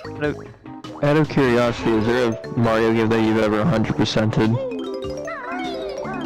Super Mario World? Super Mario Galaxy. I think I've... Mario Kart Double Dash. 64? Yeah. That's another one I've 100%ed at some point. Yeah, I 100%ed Super Mario 64 as well later too. yeah. So, yeah. I got... For me, it's the Mario Kart games because you said Mario games. You didn't. Yeah. Hey, It counts. That counts. Yeah, it counts. That's all Yeah, unlocking the PD Piranha and King Boo, yeah. And the gold card too. I got Double Dash 100%ed. Mario 64.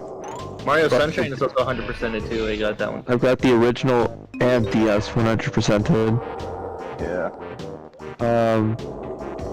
Never 100%ed, like, never did a perfect run on Luigi's Mansion, because that's too much for me. That's so strict. Yeah. You can't. I got it. I got the highest rank possible, A rank. Yeah, but did you get everything? The S rank ball paintings. Did you get the sneaky spirits, all the mice, all the hidden gems? No, because Exactly. That's not 100% then. You don't need it though to get the full rank of the like mansion. Yeah, I wasn't talking about A rank, I'm talking about actually getting everything. Not Luigi's Mansion, no. That requires you to play perfect 100 one round all the boss goes to get the biggest pearl. Yep. And also requires you to never get hit, not even a single time. Right. Yeah, that's torture. 100% Luigi's Mansion is torture. I think I've technically 100%ed Super Mario World, but the advanced version. Still That's counts. a different game. That's a different game altogether. But yeah, those count. Still counts. Yeah, still count. Mario Kart Wii. Oh, that's a bitch. That's annoying. I haven't done it still. I did. That's how I unlocked the Funky Kong. I did. 100%ed Mario Sluggers. Wait, you said you unlocked the Funky Kong? That Funky Kong's the easiest one to unlock out. But he's not. Wasn't. Yeah, he's like the fifth, like 500 cc, not 550 cc. Oh. Dry Bowser, Rosalina were the harder too. I guess I wasn't remembering, but yeah. Funky Kong was actually good. The last Mario game I've actually 100%ed was Wonders. That So was the newest one. Yeah. And I haven't 100%ed any of the new supers though. I haven't played any recent Mario games besides Lost. Even then, I never touched that since Honestly, no, I'm not doing that. That's too much. That's too much. Oh yeah, here's a game I was also thinking that we should play. Dokapon Kingdom. That's what I was saying. Me and Josh Dokapon Kingdom, everybody. Dokapon Kingdom. It's on PC and on Switch, so Yeah. I think actually would be a good game to play. Granted, if we want to do story mode, it's gonna be a very long one. Or you could do it on Parsec.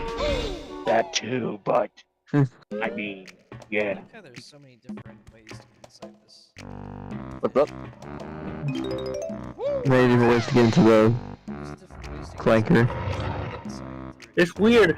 So Clanker's technically a cyborg because he's made of machine parts and flesh. He's both. So a cyborg. Yeah, he's a cyborg. This dude's a cyborg. And he's supposedly a whale, even though he looks like a shark.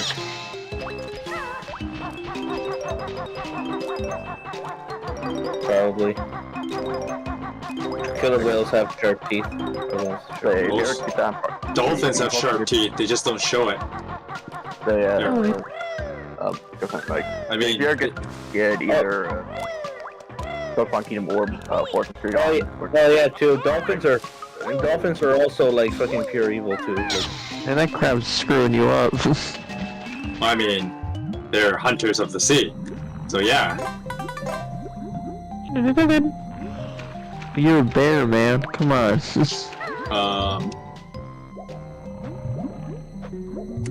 Thinking of, like, what else?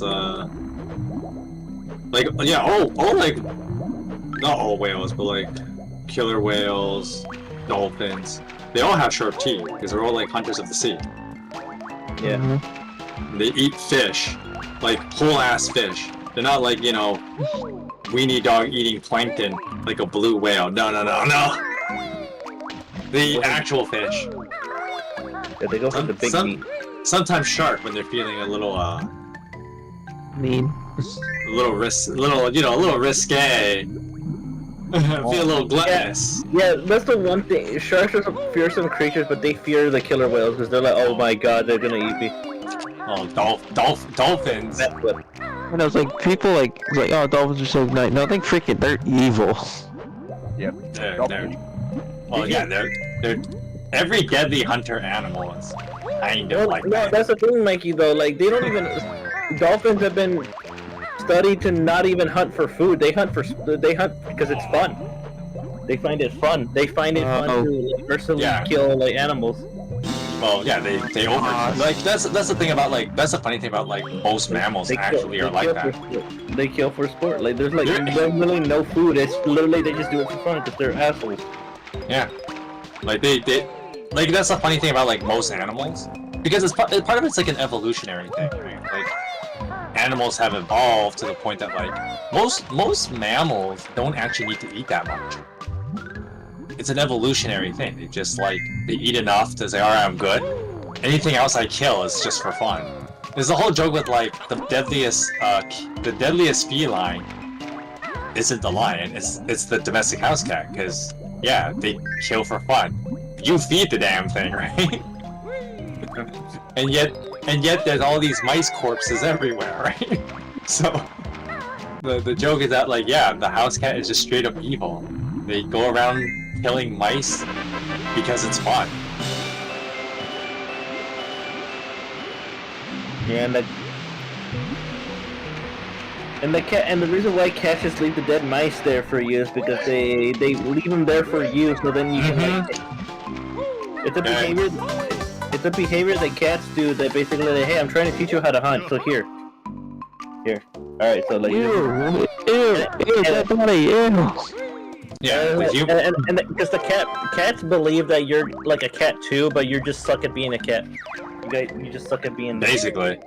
It's like you're useless. They see you as a giant cat too, but they're like, wow, but this cat is useless. That's why I'm trying to teach you things by bringing you this dead rat, so then you can know, this is what you're supposed to kill. Well, half the time also, like, animals just leave bodies around because it's like marking territory. Yeah, don't come here. I killed you. They're like, this is how you know this is my space.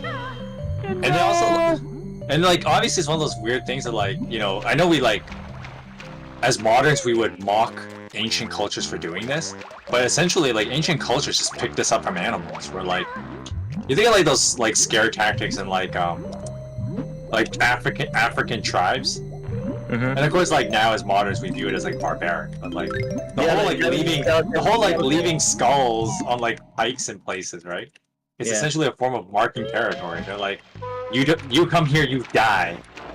And so when cats leave like mice bodies all over the place, it's also assigned to other mice.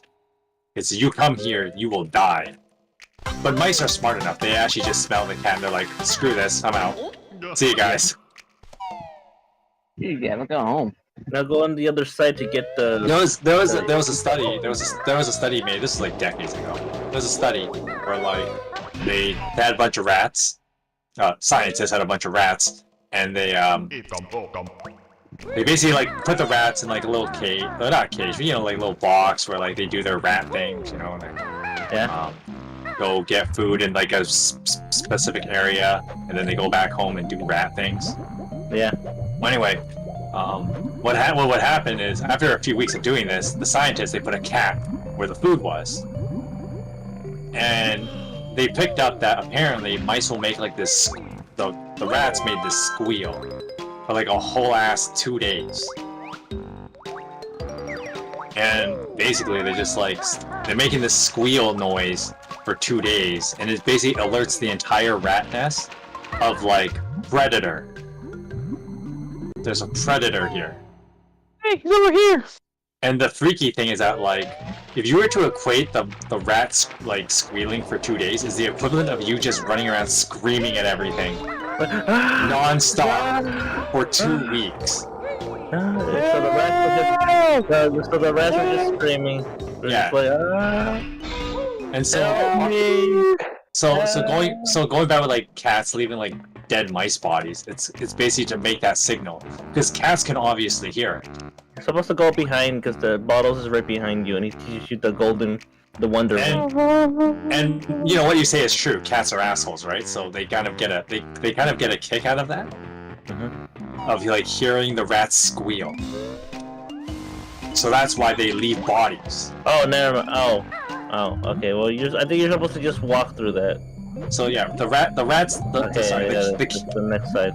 The cats leave mice bodies so that they can try and hear that sound, because it's like music to them. Oh yes, music to my ears. No, it's you know, like Randall from like Monster Inc. Like, you hear that? It's the screams of children. No, that's the winds of change. The winds of change, but it's with the cat. The cat's like, you hear that? You hear that? The scream of rats. Oh, and it's a beautiful thing. It's a beautiful thing. Is basically how they think. Yeah. They're like, oh, so good. Hey, hear that? That's freaking weird. What a creep. Because cats are assholes. Dolphins basically do the same. Yeah. They like. Dolphins are.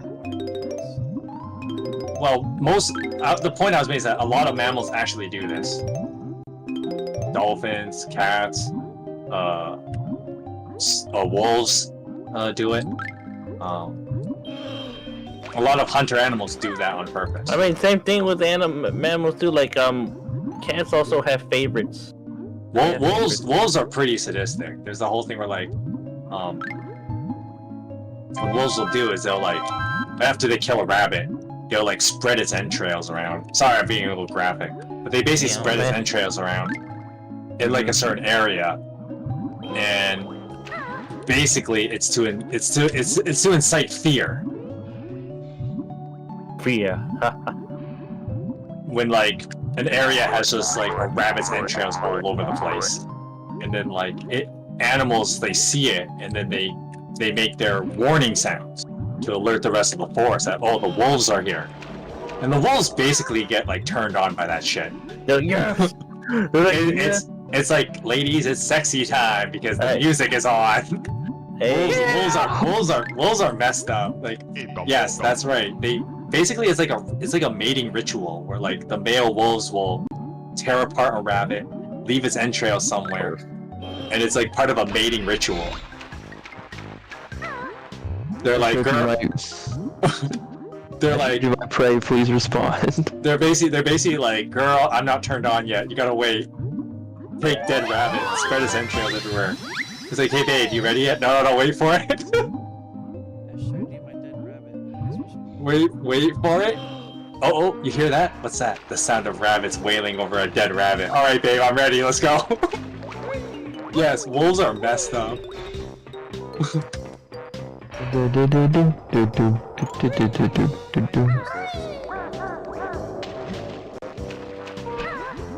Yeah, I kids. never know. Might as well build my sea doll that I haven't built yet.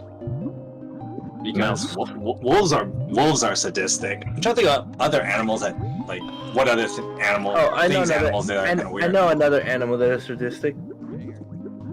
Us. Humans. Us. Well, humans, yeah. Yeah, we're really as sadistic as the animals.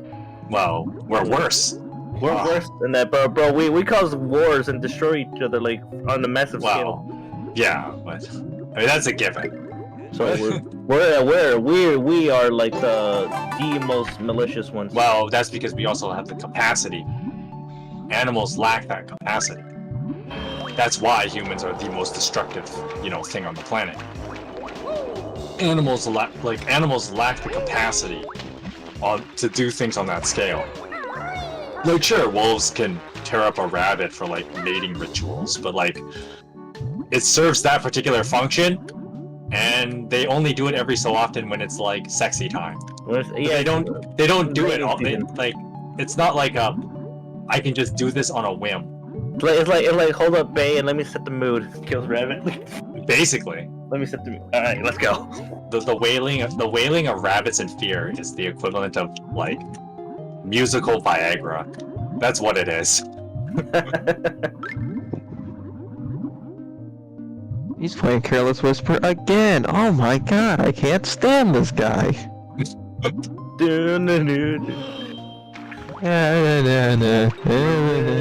Like humans have the mental capacity for great evil. Yeah. Why tear up one body? We can make a device that tears up 1,000. Yeah, because humans possess that capacity. Animals do not. I mean, just look at Which is why we're at the top of the food chain. we just look at. I mean, unit. What was it? Unit. It was units something number. I forgot their name, but they were the ones that conducted all the terrible crimes against humanity on people. And it's the whole like. The unfortunate part is that's actually how we learned a lot about modern medicine and stuff. Unfortunately. Well, there's that old saying: for every cure you find 1,000 ways to kill someone. In the sadder part too is that those guys I'll be right there. those guys that did those horrible experiments on us, they were like go free with no repercussions because they all they had to do was just hand over their research and that's it, they're free. No consequences whatsoever. They're like, I mean, I've told this story a number of times, but like, that's one of the things that like, when you read in the Bible, one of the most interesting things that a lot of people forget is that like, the first two real human beings and their interaction ends with a murder. Cain and Abel. And the reason why I call them the first real human beings is because like Adam and Eve were created in Eden, so they're kind of they don't count. They're basically created in Magic Land. It doesn't count. Whereas Cain and Abel are born in the real world. So by that logic, I would make the claim that they're the first real human beings. And so you read that story, and how does it end? One murders the other one, right? Because they're. But it just shows that, like, yeah, the first two human beings, and that's how it goes down. Anyway, I gotta go make dinner. My wife's like, hey, you, get cooking. I'm hungry. Don't leave any So- entrails out on the floor. Oh, Mikey, just wait until she starts having the cravings. She already kind of does. Oh my, even. Oh no. Oh, no. Do you have a dead rabbit? He already left. Yeah, here what? No, this just talks about dead rabbits. Refuses to elaborate. Leaves.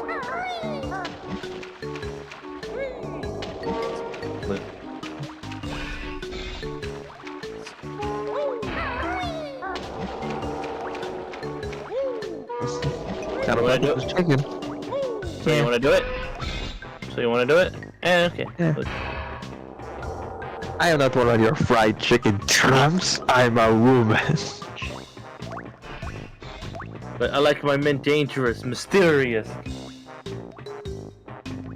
It is. It's basically Yeah. Scouts. Well, I mean, we know it's canon that Spy is actually Scout's father. That's his dad. It's been. You're supposed to shoot it. Oh, I was to say you're supposed to shoot it with eggs, but I guess that works too. Go. Uh-huh. Well, But distracts. But yeah, like But what was I talking about again? backtrack. Tracer steps backwards. I'm just making sound effects, trying to remember.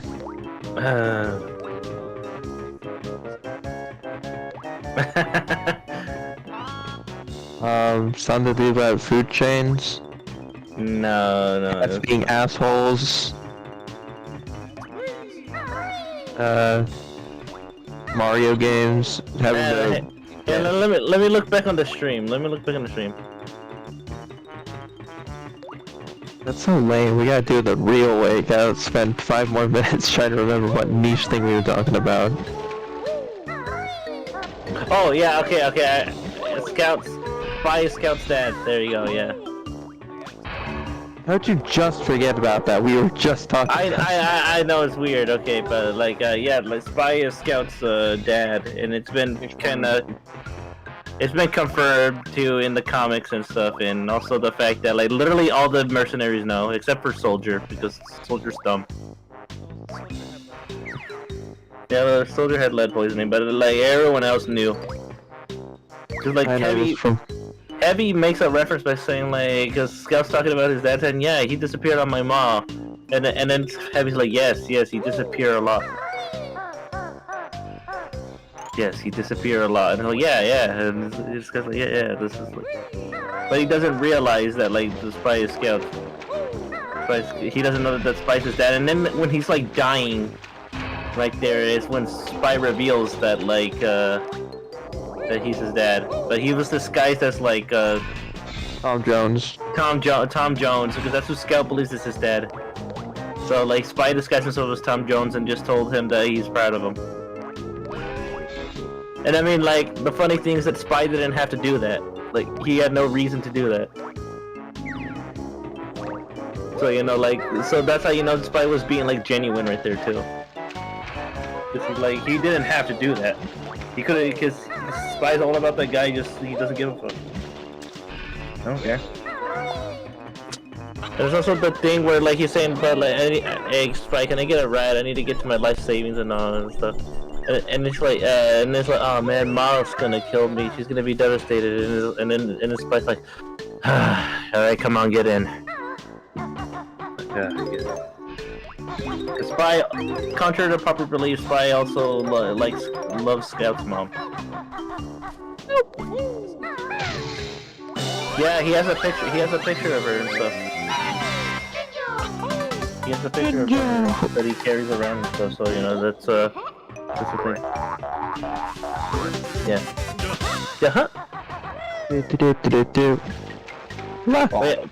But Fortune Street though, I'm gonna die. Oh god, and I'm not that great at Monopoly either, so I'm like, Don't worry, there's easy rules. Yeah, the rules are easy. Skip properties, get stocks. Now there's simplified ones without stocks, where it's just about having adjacent shops. Land on the great thing right there, Turbs. One of the honeycomb pieces is in there. They really don't. I just thought like, all right, just play through the game. Here's some stonks. Here you go. Play through. It's easy and standard. That's why. I mainly played on easy. Oh, Like, I said we could just try to do it on standard. Hi Moon Knight. Hi Moon Knight. Hey yo, it's Banjo and Berk. Yes, it's We're playing the game called Banjo, where we banned this guy named Joe. Banjo and Kazooie. Dun, dun, dun, dun. Uh-huh. Yeah. Alright, you got all the honeycomb pieces. Now you just need to find 2 more puzzle pieces and 11 more notes. And they're in the area where you're in the blowhole. You gotta go in there. Motif of the main theme. Dun, dun, dun, dun, dun, dun, dun. Yeah, Bottles is in there too. You're supposed to progress past the first part. Like, it's slow enough to where you don't need a Wonder Wing yet. Yeah, it's slow enough that you don't need Wonder Wing yet. Go. Might not make it. Yeah. You'll be fine.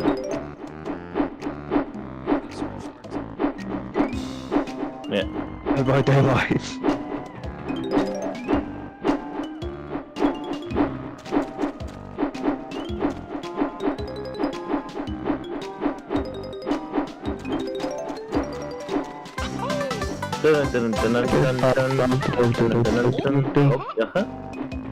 And there's one more where you have to do with the Wonder Wing.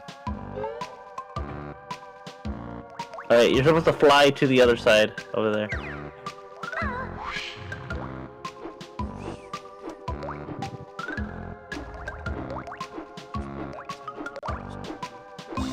Yeah.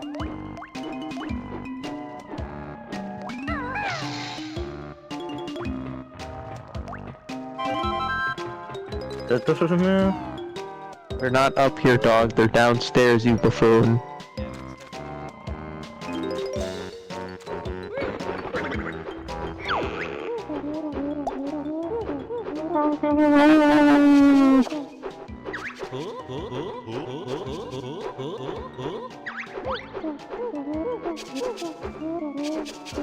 Right, C button, keep Z held, and use the control stick to move around. Use it wisely though, as this move requires gold feathers, and you can only carry 10 of them. Here, take these 5 valuable gold feathers. We're back.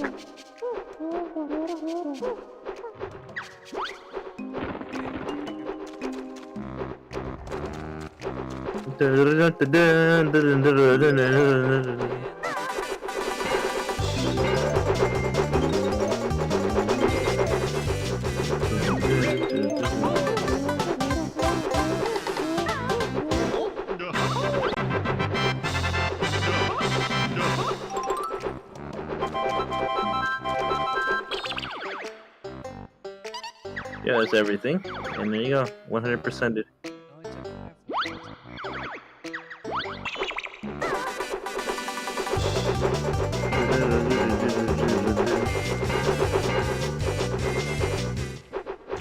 I like it when games use the main theme motif for every other piece of music.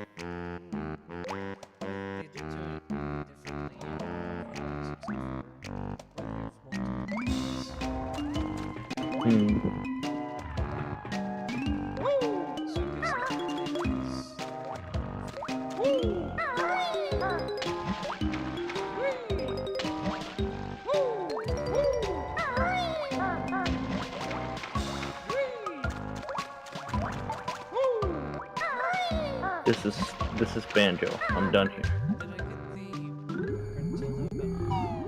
Yes.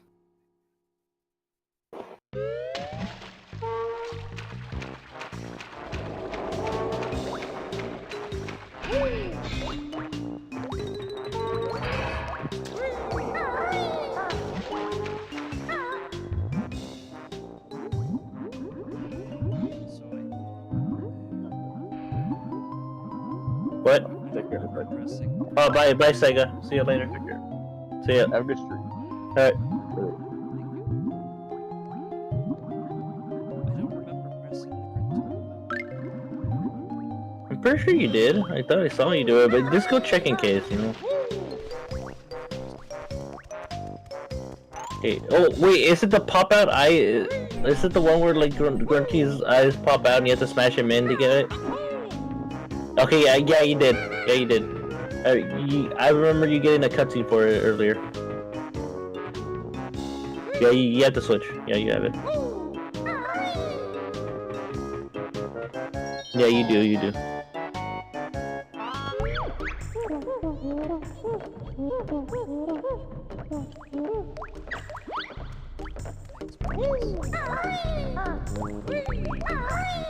Oh, you should have hit that button.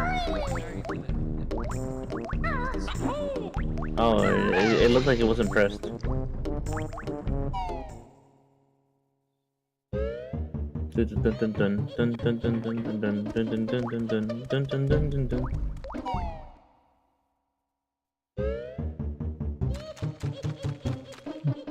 Yeah, see?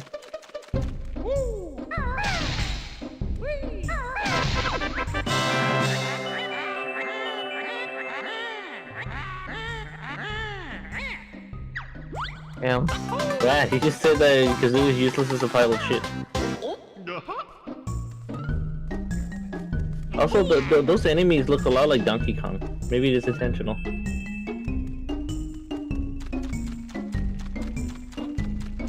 Donkey Kong. Donkey Kong is here.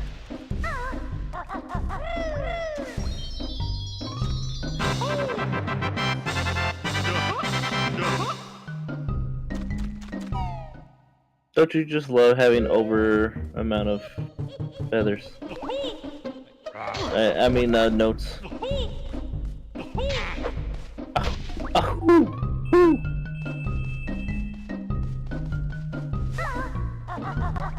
Yes, I can see you up there, dog.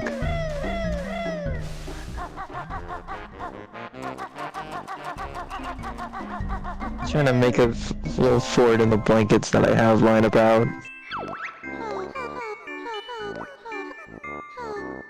Fucking sleeps in a dumpster, that dirty hag. The only thing she's ever won was the dirtiest undies competition at witch school. Ew. Ew. Also appearing on the cover of Backpacks Monthly. Posing in her lockjaw. Woo! And off he goes.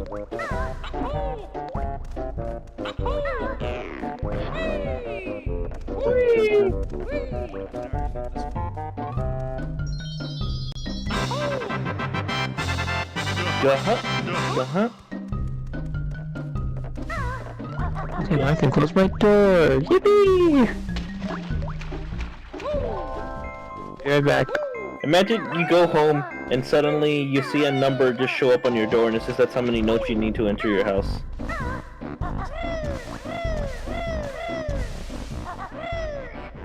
And you're like, oh damn it, and then you come back with the notes and you're like, the dance. And everyone's just watching you like, what the hell's wrong with you, man?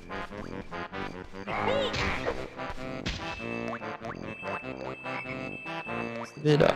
Now I'm back.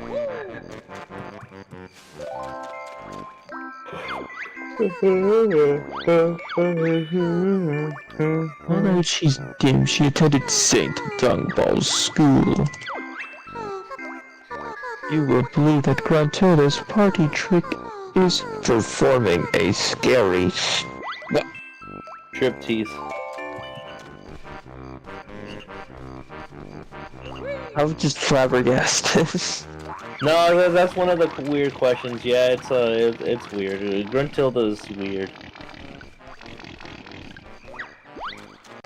This is an e-game, guys. Come on.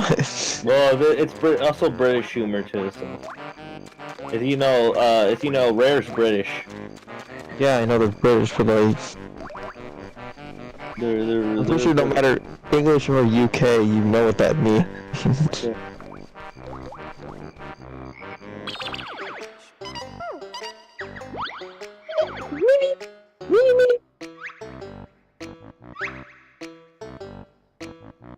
It was 11 minutes and then 2 seconds. Dun dun dun dun dun. Dun, dun, dun, dun, dun, dun, dun.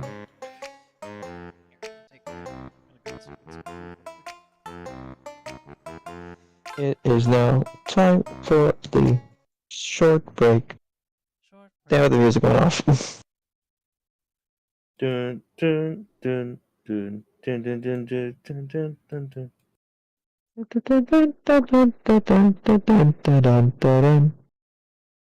dun. Oh damn, the whole 9 yards out there? Jesus.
Boop, boop, boop, boop. Doot, doot, doot, doot. Pikmin, more like pick die. Men were like pick Max.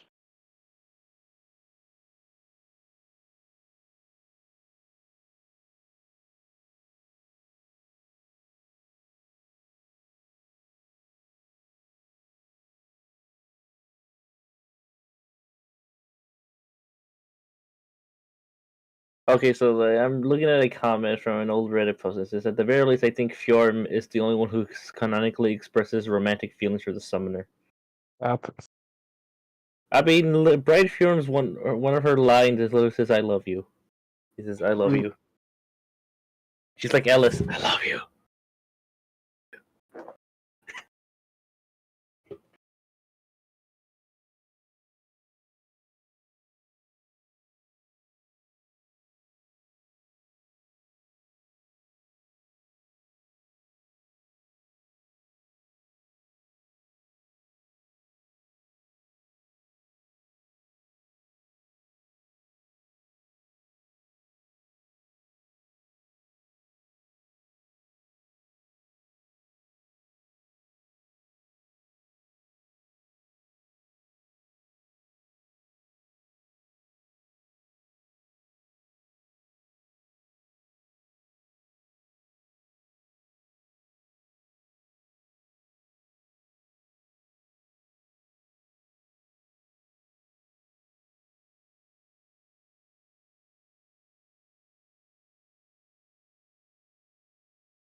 Yeah.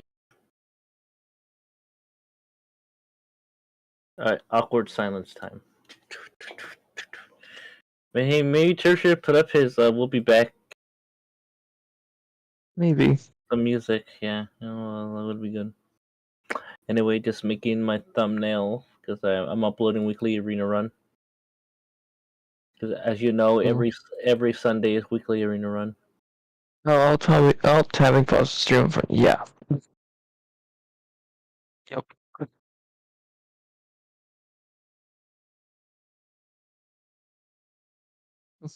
Yeah, you should. It's like fight the night, fight the night, the night, fight the night, the Live to fight the night. I want to actually start experimenting with dynamic voice soundtracks when I do videos of editing. I want to actually try to do that. Maybe when I do my editable Summoner Duels video. I mean, how with the Sonic Frontiers DLC, there's instrumentals, like official instrumentals of the songs. So there's some easy ones right there.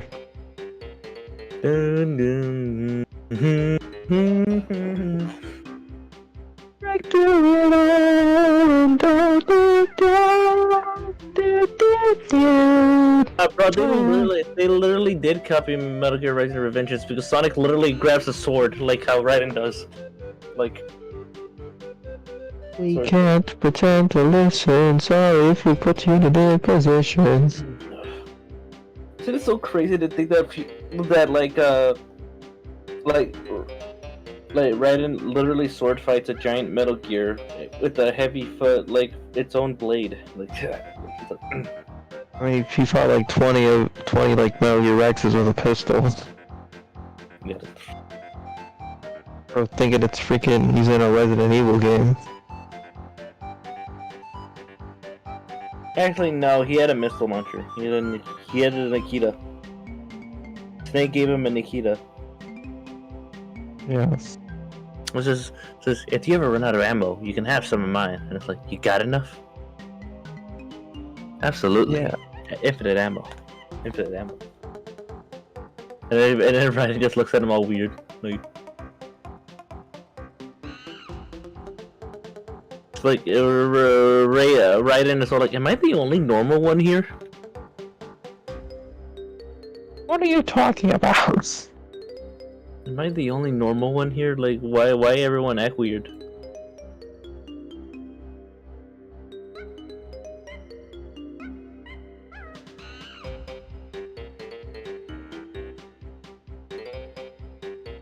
I'm the only one that's normal here. But I want to try to experiment with dynamic voice tracks. Like, soundtrack, dynamic music tracks. It's just the instrumental playing, but then when I get in a battle, it's like the place just starts playing the lyrics. Like how we did in like Curse of the Unlucky, which is shameless self-promotion, but you know, you should definitely go check it out. Me and Ghost Hunter like had to do a lot of stuff for that, so you know, like definitely check it out and we'll give it a watch. It's the perfect opportunity because they're not here. They're not here.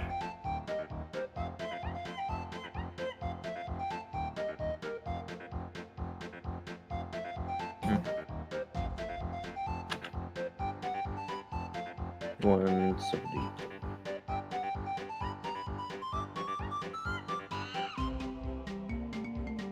Yeah, so you know, like yeah, we did a dynamic soundtrack for one of the battles. It was awesome.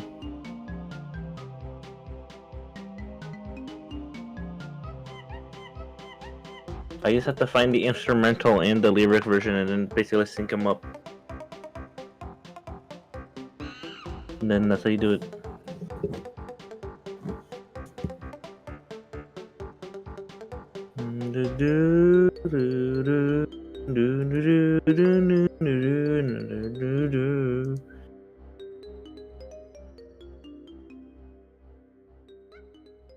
Fight the night, the night.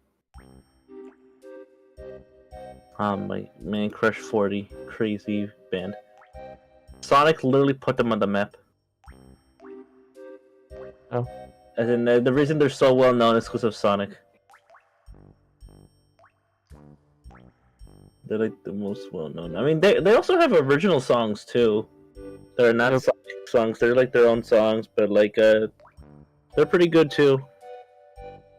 But they're mostly known for the Sonic series. I have to recommend one like original Crush 40 song, which probably Is It You. That one's pretty good.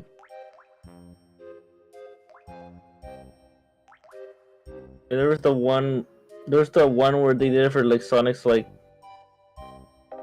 I think like crushing 40s. That was the Chalk Eaters. That's a different band. They just featured Johnny on it. Oh yeah, they had him. He guest starred as the vocals for the vocals. Or basically just depicts Sonic as washed up like has been. Who's apparently married to Amy. That reminds me, damn. Here, I'll let you put it in the music channel so you can give it a listen later.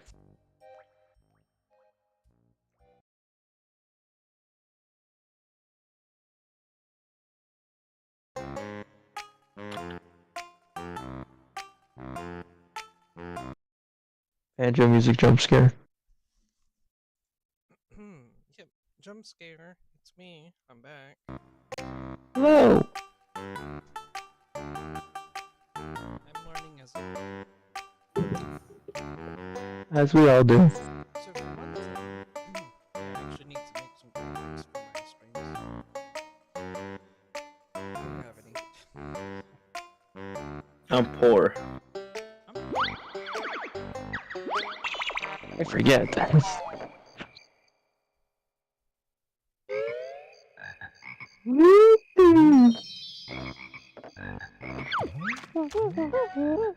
Oh,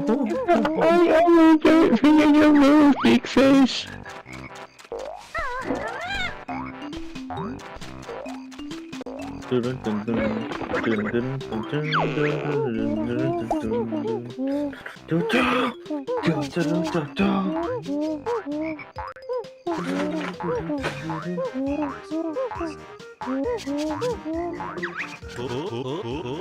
Yeah. Okay, chicken, Kazooie.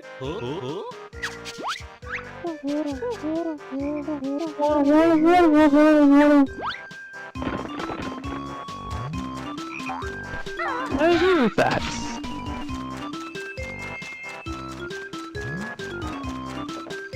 Do you ever wonder how Banjo and Kazooie met?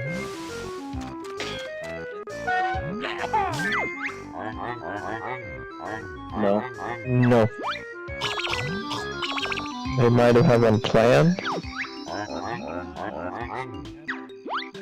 No, yeah, I think you're thinking of like the Gruntilda's Revenge.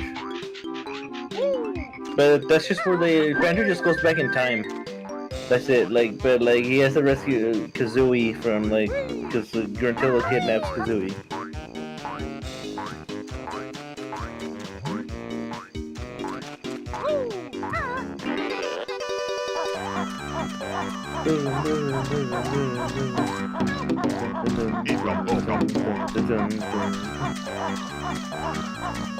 Camera.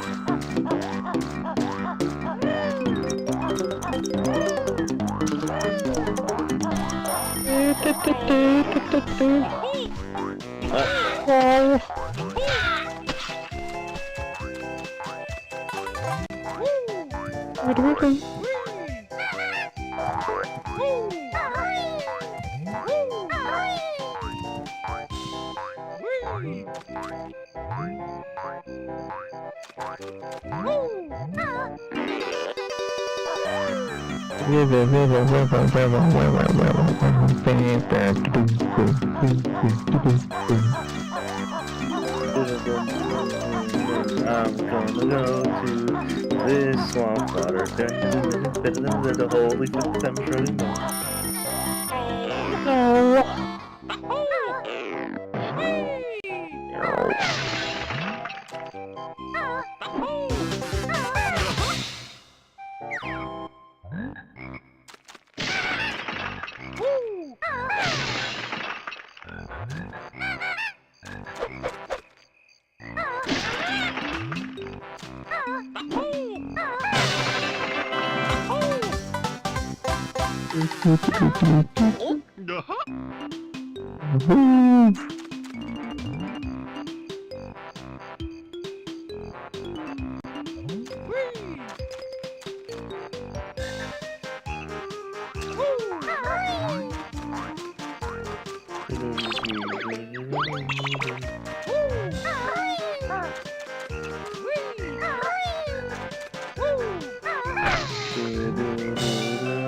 Go, speed run.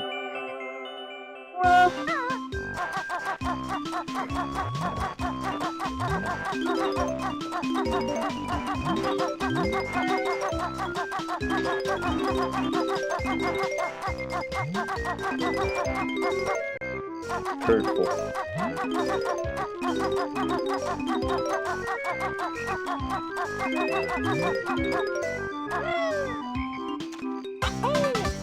Dun dun dun dun dun dun dun dun.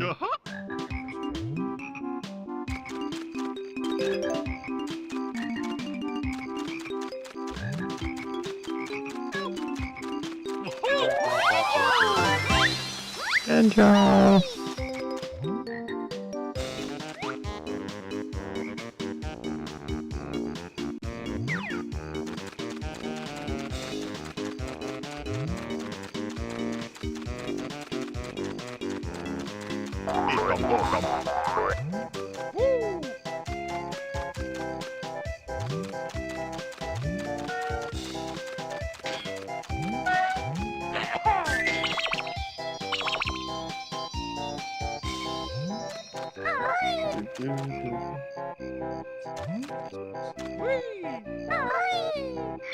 Instantly dies.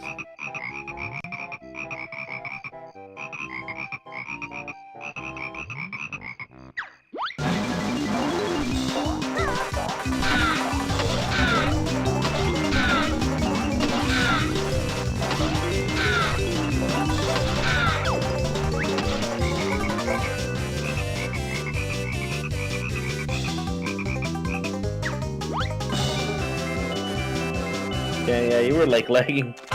First from all the honeycombs. Got farmed.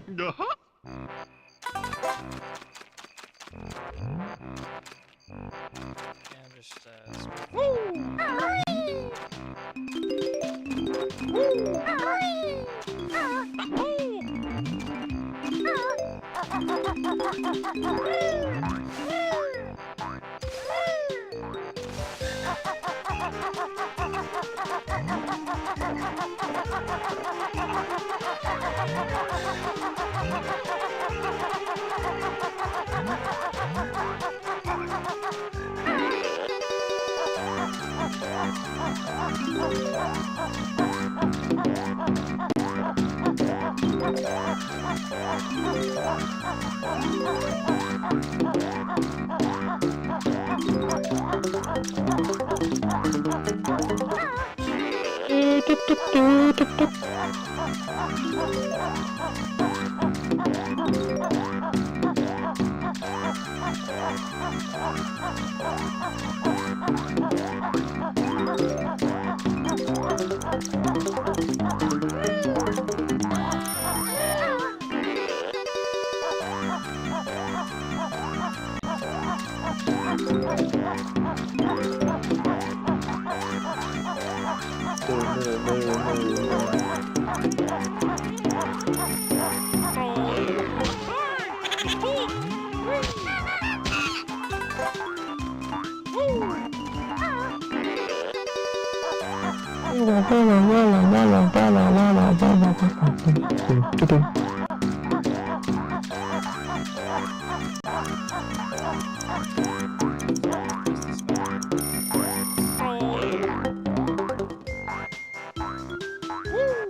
Hell.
Milo.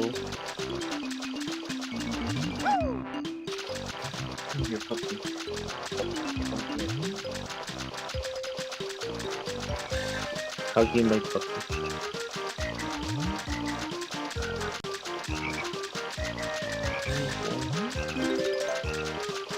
This is Milo, the dog that agreed that like Fire Emblem Engage is not a good game, right, Milo? You agree? Here. Taking a look at my Mhm. one doesn't show What's it stuck at?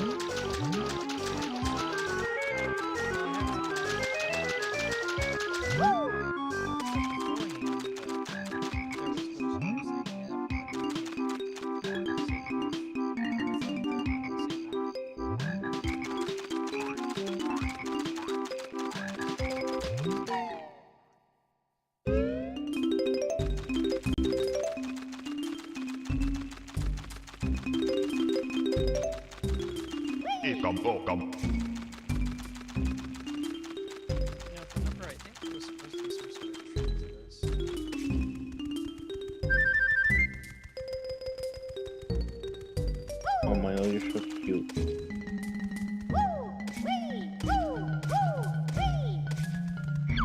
What, the trick is to stay consistently in front of him? You see how there's these over there for the speed? Yeah, you're supposed to unlock them and then you get fast. I beat it without it actually. Yeah. It's possible to beat it without him.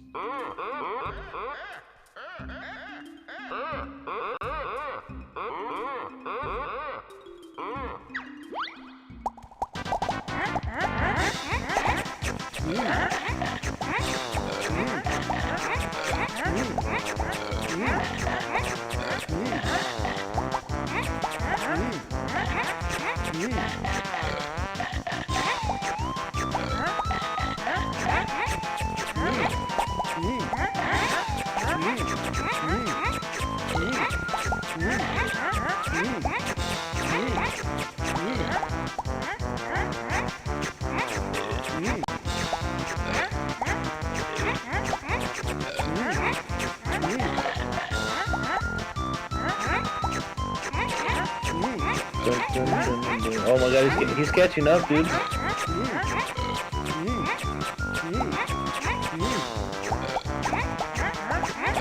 There's a way to also avoid his damage when he attacks you when you lose. You just leave.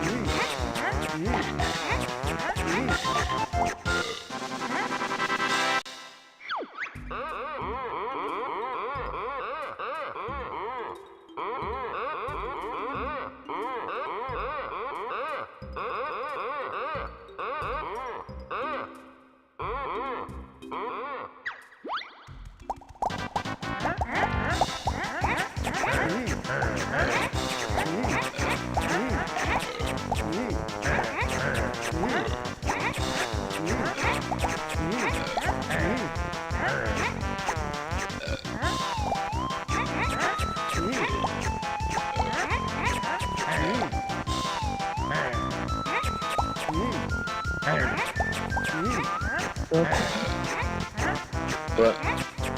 That's what's up my name. No, what's up, Jimmy?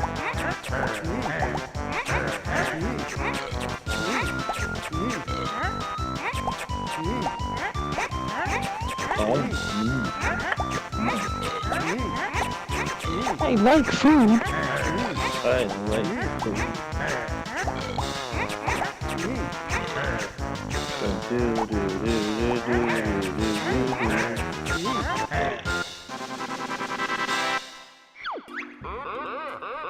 Ah, lucky Greenie wins. Must play last game. Only eat what is shown at top of screen. Ready? 3, 2, 1, go! Apples.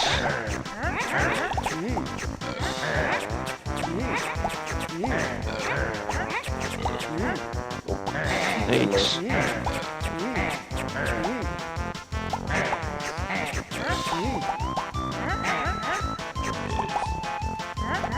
Now it's red.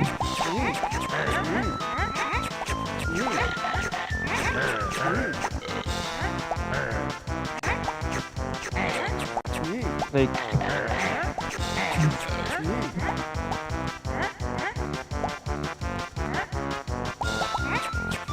Oh, he's also stuck in the...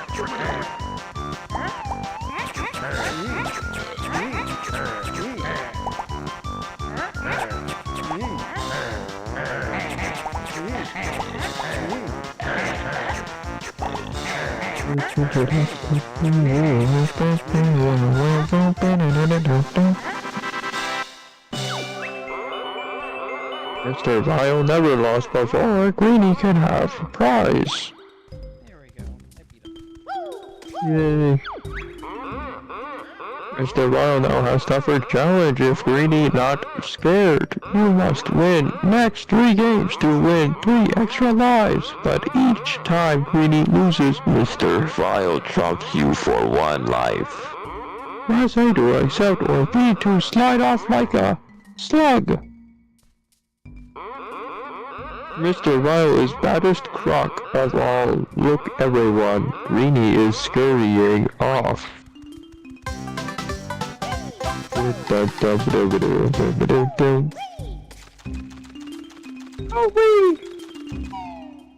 So I just anything else is just playing for likes.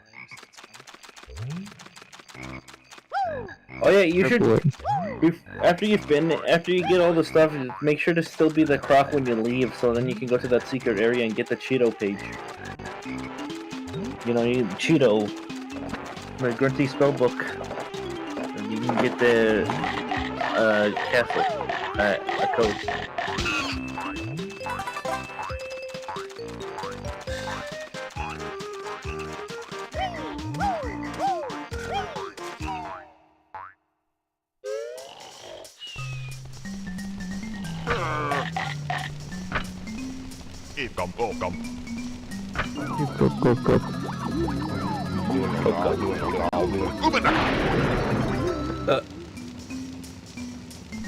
And go.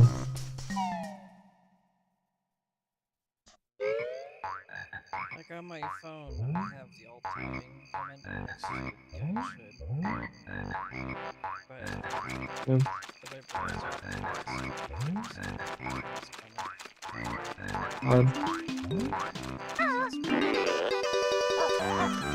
yeah,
It says piranha water, keep your smelly feet out.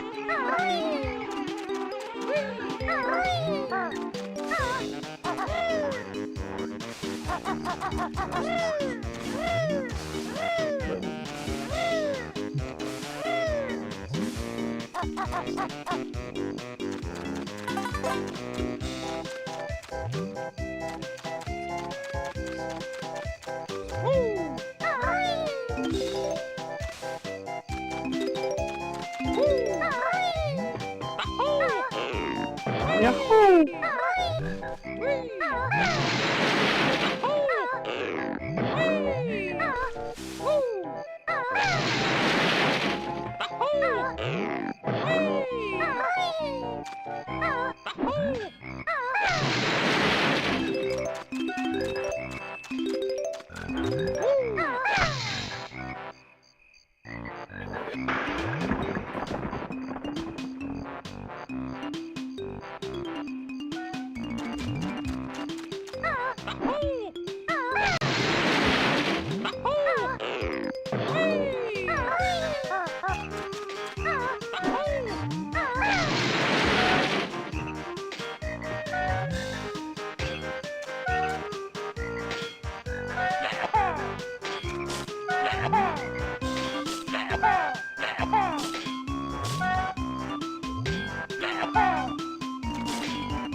Alright, do it again.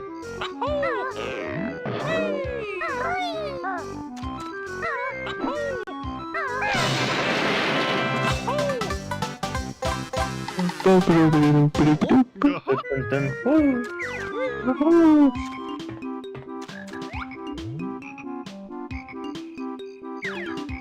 go. Go.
Oh, it sounds like he's in pain. Real pain. He's in pain, but he's like, thank you. I need this.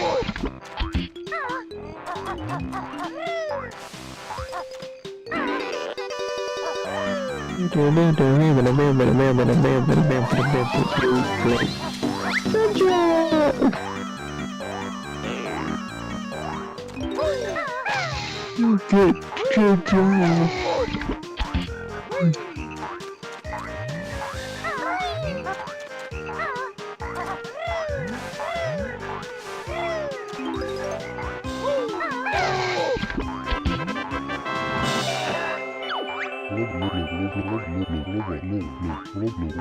Egg tubs warm at last. Perhaps you'd like this.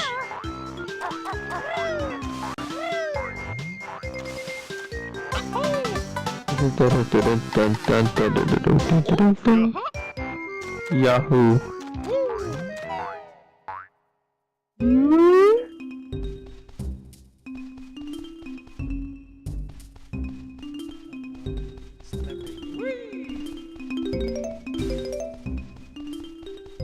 Oh, joy!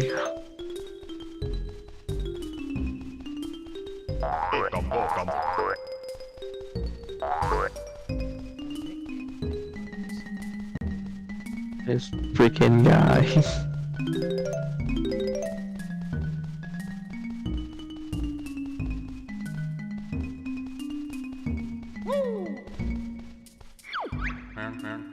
Get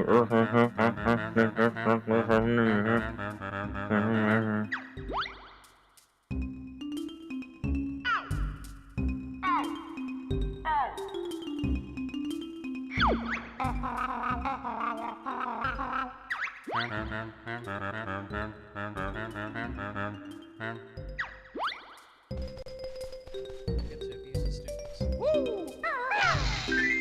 Ouch.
Dun, dun, dun, dun, dun, dun, dun, dun, dun, dun, dun, dun, dun.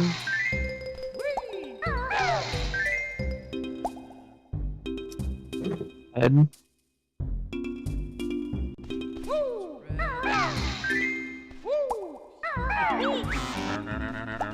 No, that's not right. Try again or ask me to repeat the lesson.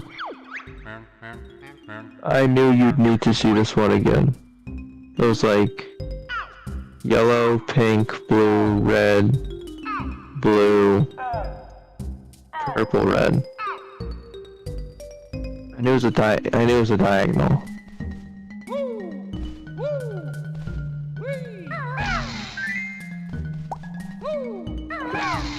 Pink, blue, red, blue,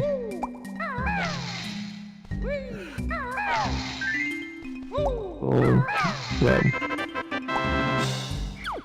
Yahoo!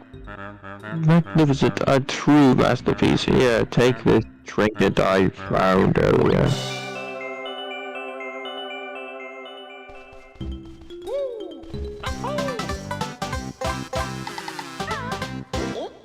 Yes, yes. The Walking Dead. Of course. Of course. Thank you, Mikey, Yeah. who's not here with us.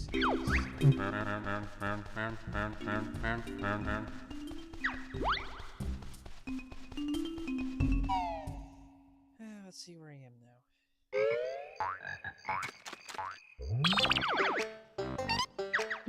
Too many changes. Just a little bit of it.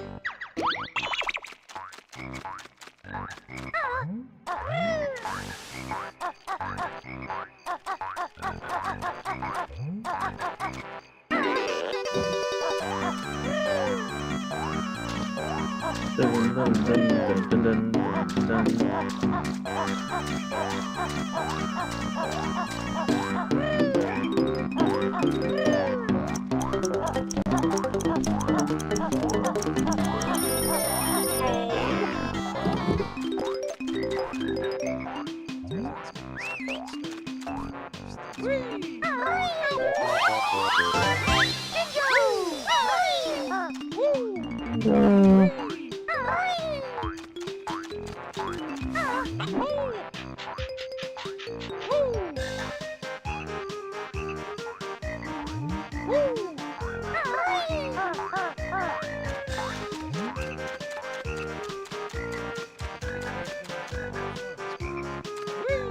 Yeah, all up yours. Wait, what? What happened? Did I get any what? Yeah, I got Darja and Cordelia.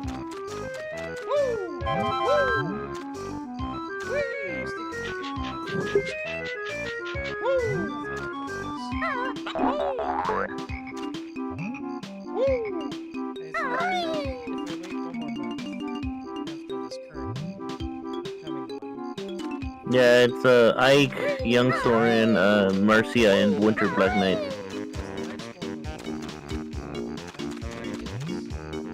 Yeah. Yeah, then the next one after will be no, we already got it. It's Ike, Young Soren, Marcia, and Winter Black Knight. The next one is gonna have her in it.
Dun, dun, dun, dun, dun, dun, dun, dun, dun, dun.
Oh, we're still here. Yeah. Oh yeah, 3 hours. I'm just waiting for my video to upload.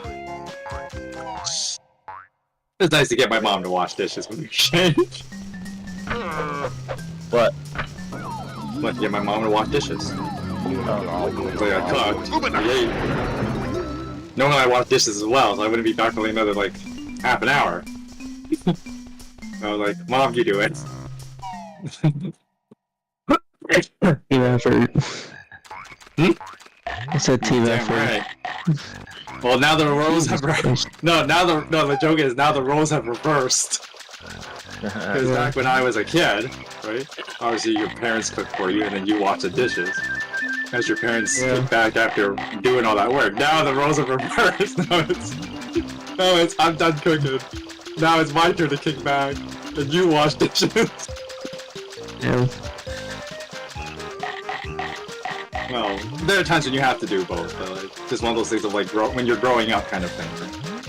And, like dealing with your parents, quote unquote. It's like, yep. Back when I was a kid, it was parents cook and you wash dishes. Now it's I cook and parents do dishes. It's part of going through life.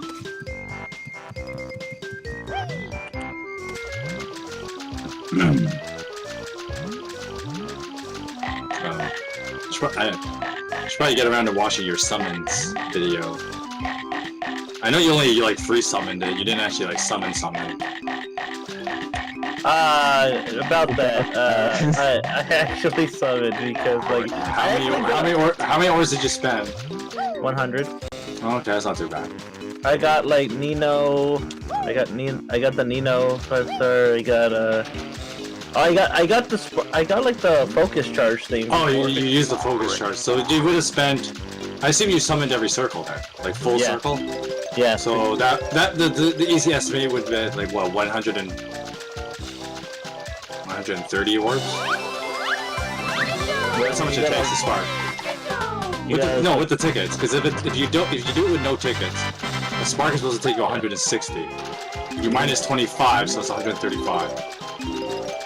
Let's see. Let's see what it was. I think I got. So you spent 135 orbs. Yeah, and this was for 4-star specials. Yeah. But it was 100. It was 100 orbs because I went from 290 to 190. No, you picked up orbs as well. Because it takes to spark. It takes 135 orbs.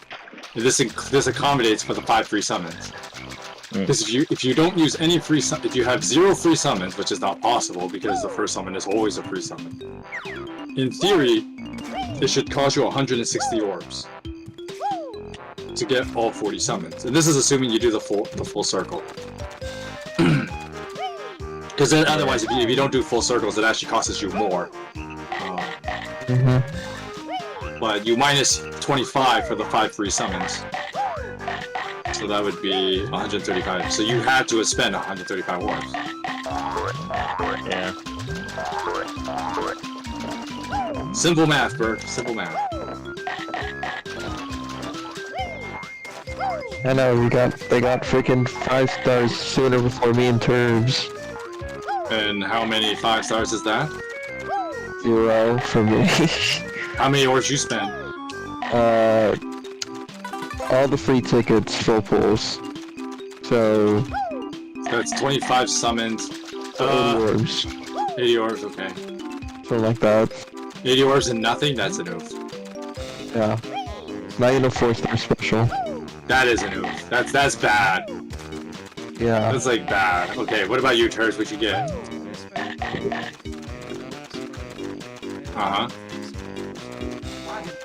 The whole way. Before. Oh, that's bad. Oh, that's bad. That is bad. No pity breaker? That's bad. If pity breaker, you know, like, yeah, you get what you want. At the same time, you still get 5-star, but like, yeah, that's bad. The pity breakers that I got was Ymir, like Ymir. Ymir, Pollinator Garden August. Oh, okay. And then you got the. That means you got. Nope. Yeah. No, and then the next No. 5-star I pulled was Nino because I got the focus charge ready. Yeah. Nice focus charge, which means that the next 5-star I summon was a guarantee. Yeah. And then that one you got a Nino. Yeah. And then who did you spark for? Gonna. Oh, yeah. Gunungaga. Yeah, that's how you actually pronounce it. Yeah, it's Gunungaga. You're supposed to say it like, all like, huh, as you say it. Gunungaga. Oh yeah, and I got like I think it was like 3 4-star specials. But Okay, I okay. don't have those. Yes, but You just got Yeah. Grima, that's it. Oh, okay. I believe. So you got I got got four- Grima. I got got 4 Grima, 5-stars though. Katarina, and I think another one was Wait. Did you get your focus charge before the 47, or did you have to summon after? No, it was before. Oh, before. Okay. And then you just Yeah. kept summoning to get the Yeah. Gunungaga spark. Yeah, Okay. so then I could get the spark. So Yeah. you only had to spend the 135. Oh, that's pretty Yeah. good. That's really good, actually. Yeah, so my That's- luck kind of came back to that. It's more or less back, but don't Yeah, don't rest on your laurels. Yeah, I already know. I'm not. You can't rest on your laurels, but that's still pretty good. Like that's 4 or 5 stars in 135 orbs, Yeah, it was Katarina. which by average means 30. Let's say 36 orbs. 37 orbs per 5-star, that's pretty good. I spent 100 orbs. I did not bother sparking because... Yeah, I had 2 4-star specials. It was Katarina and Grima. Yeah, okay. I spent 100 orbs. I did not go to the spark because after I got really lucky in it's been a while, but I got 2 5-stars in a single circle. And I'm like, alright, call it quits here. This is as good as it's gonna get. Because I went like 90. I basically went like 80 orbs without any 5-stars. But then when I got to the 100 point, I got 2 5-stars in a single circle. So in average, I got like 1 per 50, which is like pretty good. That is considered good in my mind. 1 5-star per 50 orbs. In theory, that's what I got because I got 2 of them in one circle. And so, with that, I got Nino and Gunungaga in the same circle, which is super lucky. And my average is above average. My medium is above average. I should not say average above average. That's a stupid sentence to make. My median is my median is pretty good, so I consider it a... What are the same terms?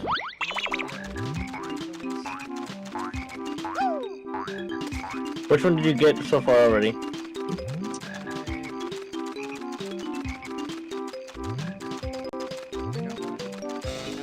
Yeah, but from where? From where, Terps?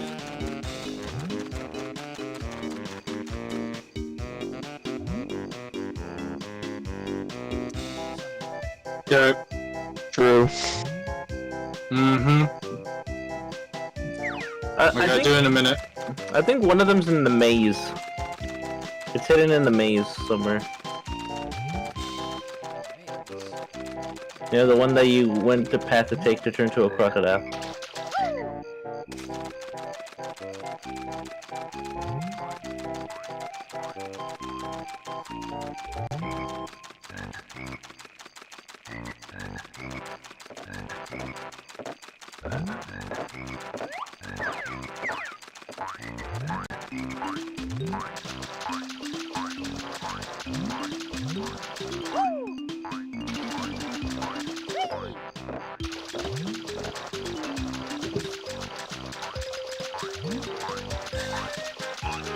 Okay, so you found one of them inside the turtle I'll be right shell, back. right? Okay. You found one of them in a turtle shell, right? Like the one that's just there. Right? Cause there's one right above Tulip. So his right on top of his podium.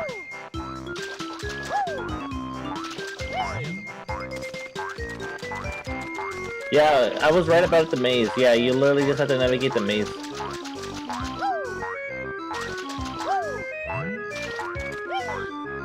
Yeah, go to the maze.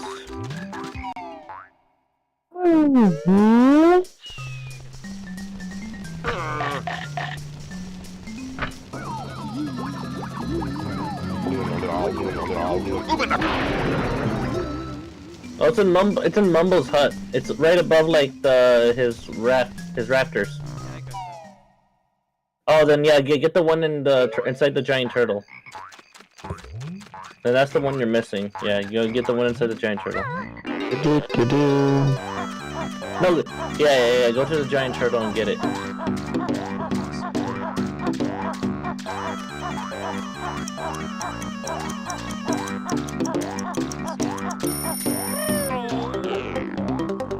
I hate that when the camera does it. That was like the big problem with N64 games.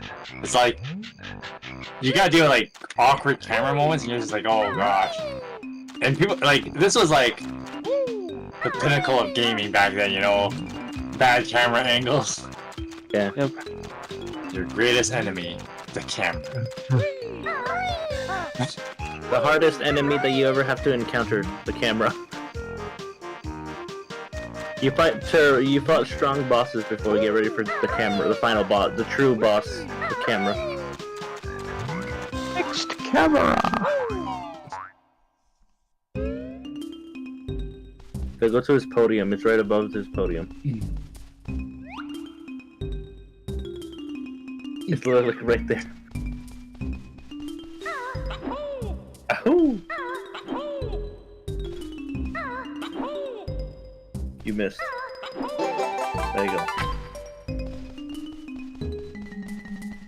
There you go, and that's it. Now you can leave the level. Oh yeah, turn back to Crocodile and then go through the secret passage. More Mumbo tokens.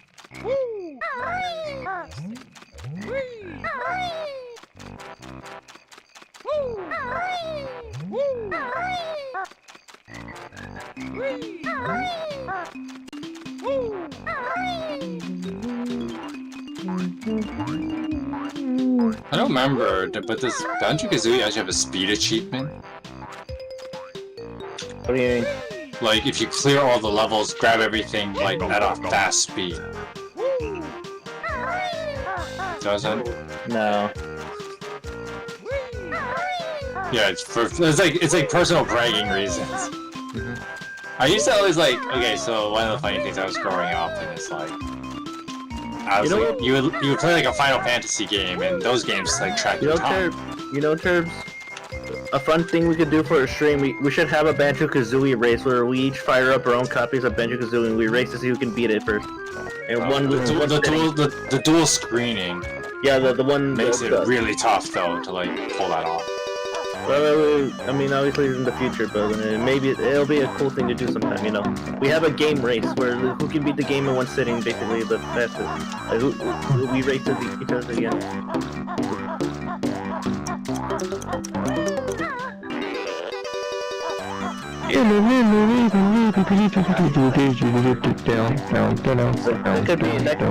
That could be like a fun thing.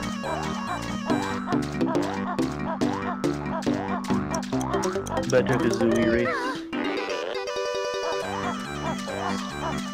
Nah, that'd take too long. That one would take too long. Banjo-Kazooie is actually the much shorter other one. One you can actually probably do in a sitting. So yeah, no, Banjo-Kazooie. Maybe it could be for a potential 24-hour stream or something, I don't know. It's just me playing Banjo-Kazooie for a full day. Banjo-Tooie.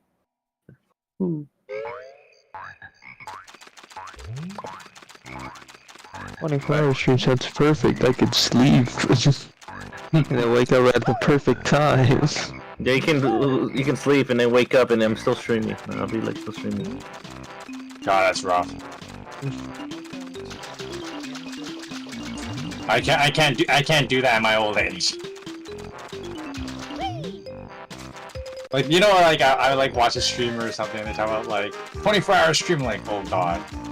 Or like when people say, even when people say like 12-hour stream, and I'm like, bro, the process of me doing anything for 12 hours straight is just like. I mean, I've done it twice. I know you've done it twice. I was there. Oh. But like, just the like as I get older, just like the prospect of doing anything for that long is just like.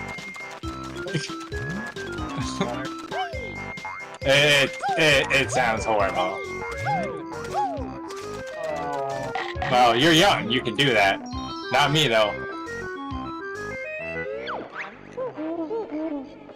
Not that old. You.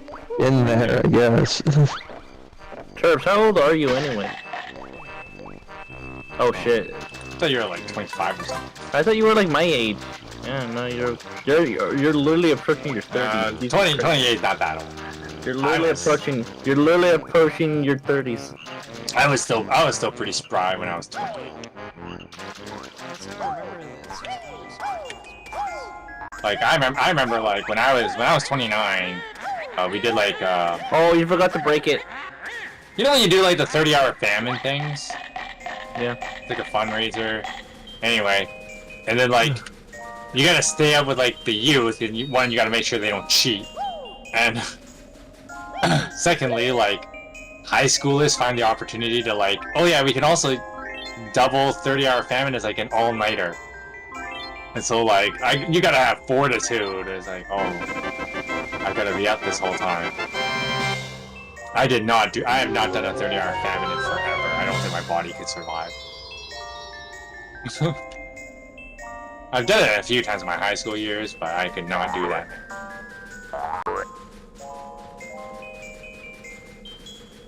So yeah, the youth group they could not eat. I'm definitely eating. Alright, here's a quick fix on how to, without having to go all the way back, just leave the area. No, like literally, go back. Yeah, like literally leave like the exit, like leave Bubble Goop Swamp area, and then like, you'll turn back to Banjo, and then you can just go and break the ice, and then go back to change it into the like sea crocodile. Yeah, there you go. But damn, for guys.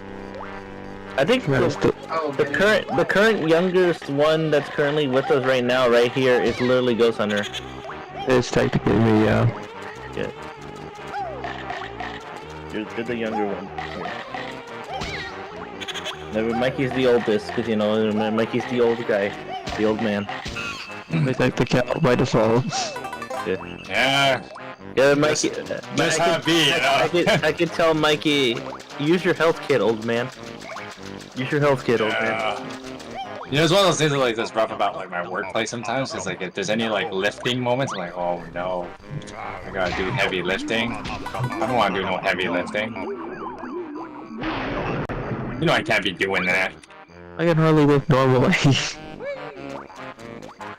Well, no, I mean like I have the strength. I know. I have the stamina long gone. You know, like. To like lifting. Nah, the stamina long. I mean, I used to be able to pull all-nighters like playing a game, but now I can just...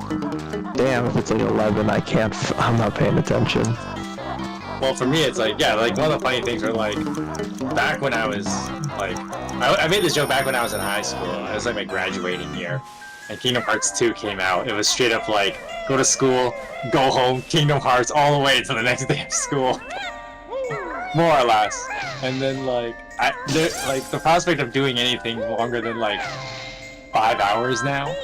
Hey, turn back to crocodile. It's like, nope, can't do it. The prospect of doing anything for like an extended period of time at my age is just like, oh, that sounds extremely painful. I think the closest thing to that for me is either streaming or freaking... Hell, just doing stuff in Gmod, because the time just goes away. It just slips away when I'm making something in Gmod. You know, the only game that still gets me to this day. I mean, you guys know it. Yeah, it's Warcraft. No, it's Here's My Magic. Isn't it? That's the game where like It's that whole, you know, I made this joke like 1,000 times, but it's like, Heroes Might Magic is just that game where you're like, one more turn, no, one more turn. Oh shit, it's 3 a.m. Hey, when did it become 3 a.m.? What the heck is this? Heroes Might Magic is that game for me. Like, I fall into that still, even to this day. Crap.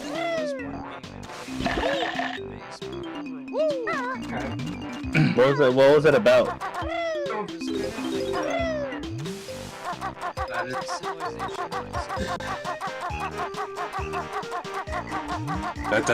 That really narrows it down. Do you have any idea how little that narrows it down? Ooh, kite tricks. Look it up on Steam real quick. Is it like the Hearts of Iron or something like that? No. It's like, you have any idea how little that narrows it down? It's Yeah. that. Hold on, I need to sort through all of these games here. But like, Uh, for me, even in my old age, I could stay up till 3 a.m. playing Heroes Might Magic. I found it. Warlock. Which one? Warlock, Master Warlock. of the Arcane. It came out in 2012 by Paradox Interactive. Oh yeah, I remember you like mentioning it in IRL. Hee hee ha ha. Here, I'll link it. Weekly Arena Run is now uploaded. Yay.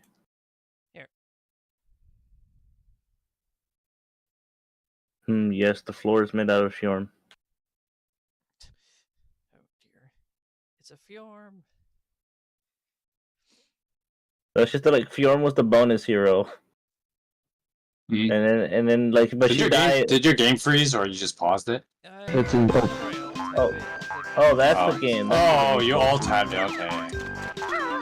It's an old game and it's still It's $25. Jesus. How old is old? How old is old though? Only 10 or 11 now. Oh, that's not that old. That's not that. Luigi render. Luigi render.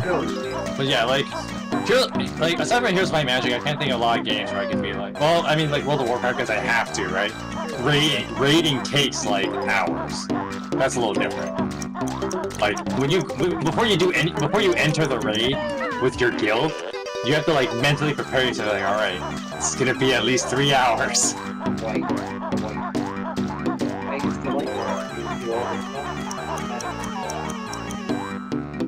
But like that's a little different, right? Like I have to put myself in the mood. So yeah, World of Warcraft's a little different, where it's like, okay, I'm gonna raid, I put myself in the mindset of like I'm gonna be here for the next 3 hours. Mentally prepare myself, you know, right? Whereas like Here's My Magic, it just spontaneously happens. That's Yeah. Same kind of idea, right? You have to like, okay. This thing's gonna take, you know, you're like, this thing's gonna take a while. I gotta get myself mentally prepared. Unfortunately. no. Yeah.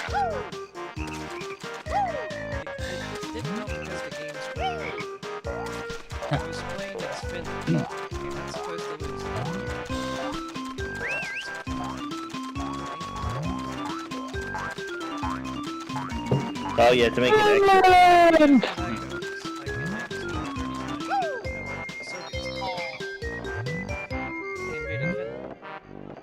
Wah.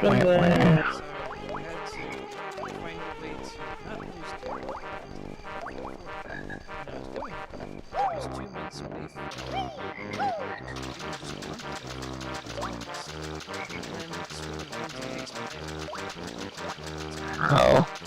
Sweden, what the hell, man? I thought why would you do that, Sweden?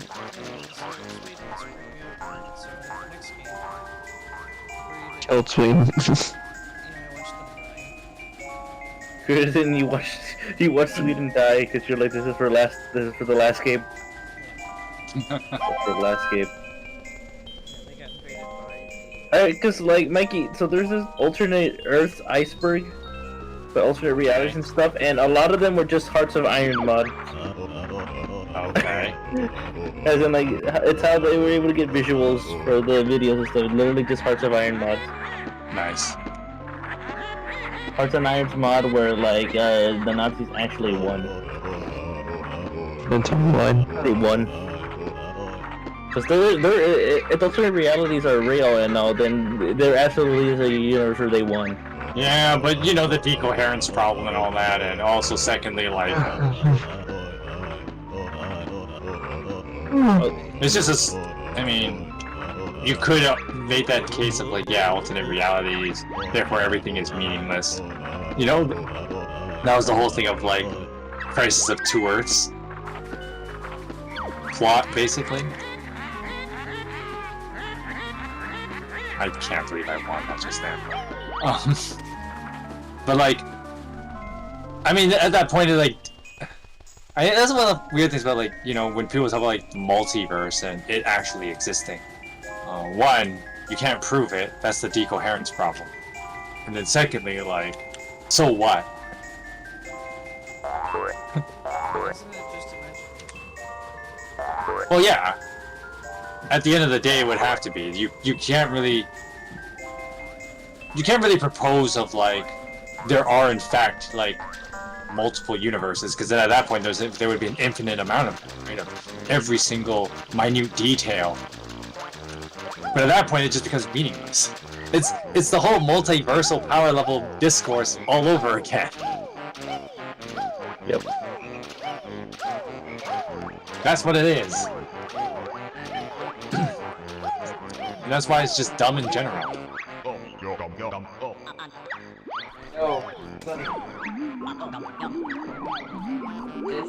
Alright, I'll be right back. It's just that.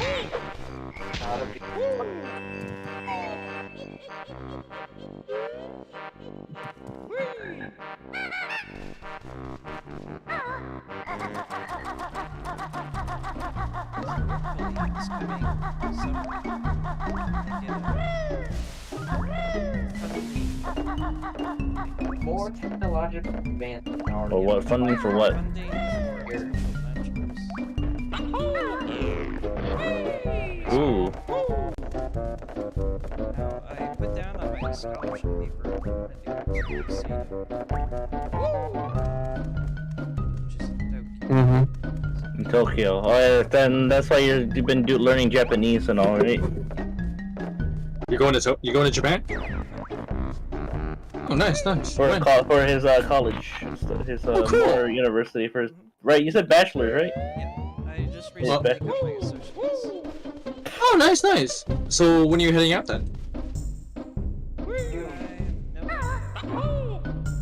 I have scholarship papers due by the start of Okay. That's That's start of when, sorry? December. Okay. I have a person giving me a letter for completion. Okay. I should be able to send. I plan to go next year, but I don't know that's actually gonna happen. But I really want to. Yes. And so then all the cool stuff. Yeah. Wow. Oh, yeah, but the problem is that, like, kids coming around, so there's that. Yeah, you won't have time to travel. Well, I might still do it. Because it would be like a, like, Oh, you can do like if you go, I guess if you decide to go earlier, then it can be like your final like big vacation day before, you know, fatherhood. being stuck in, like, home for years. Being stuck in with fatherhood and stuff, so you know, like one big huzzah. We'll see. Well, the problem is that, like, the thing I want to go to would be after. There's, like, a reason I want to go. Like, I'm not just going because. It's a thing I want. It's a big thing I want to go to. Is it a Comic-Con? Like a convention or something? No.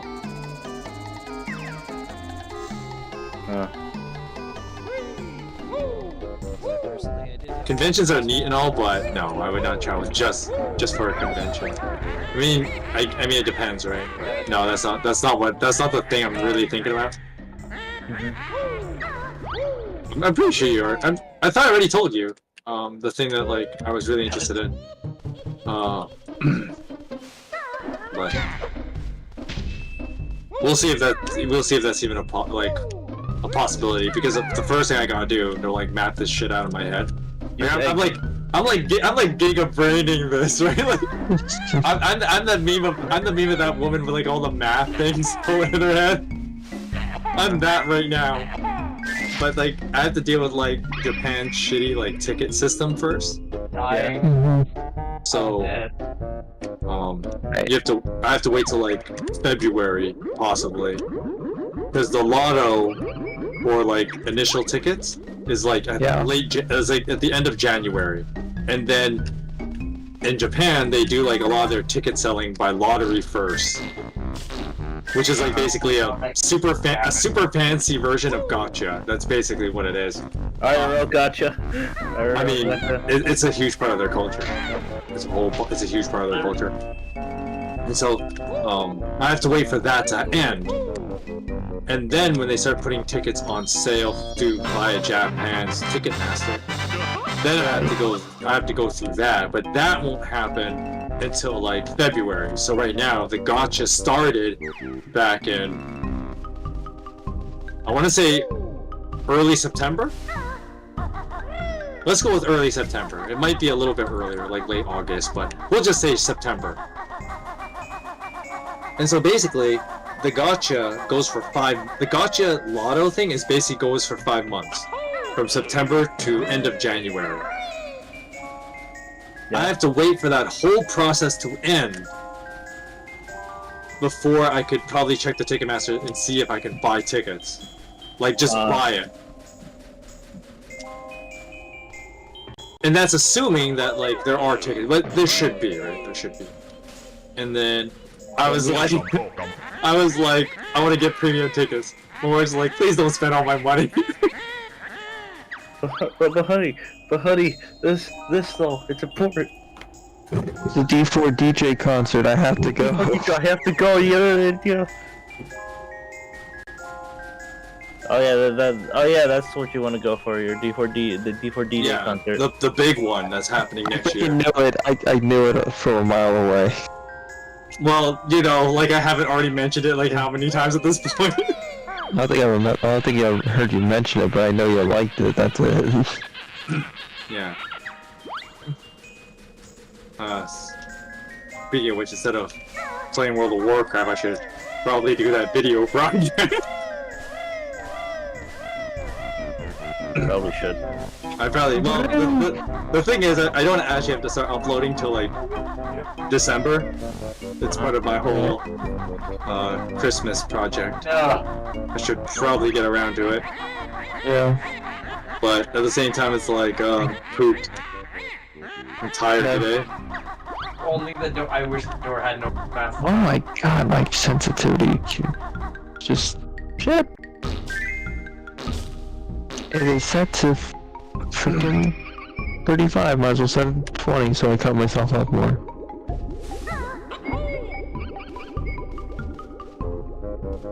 Yeah.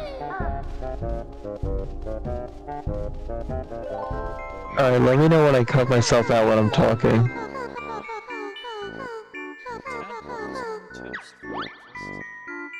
Ew. She's...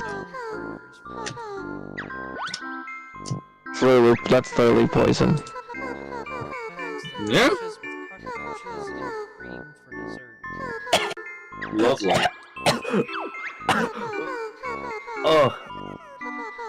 Oh god, no. I mean, she's a comically evil dipshit. What else do you think she eats? Burger. Uh-huh. You already maxed out your life counter.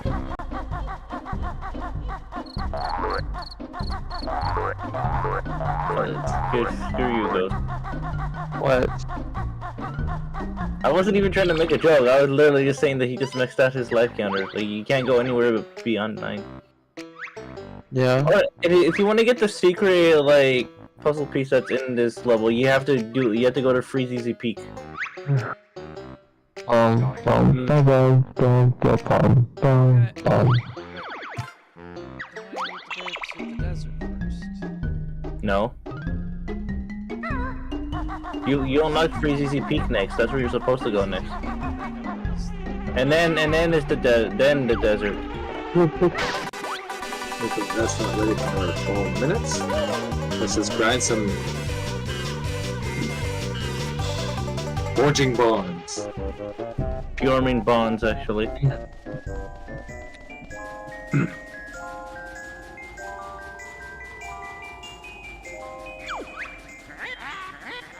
Ugly bear, you feathered freak. Oh, right. Holy shit, that's me! Run away for you if you can find it. This would really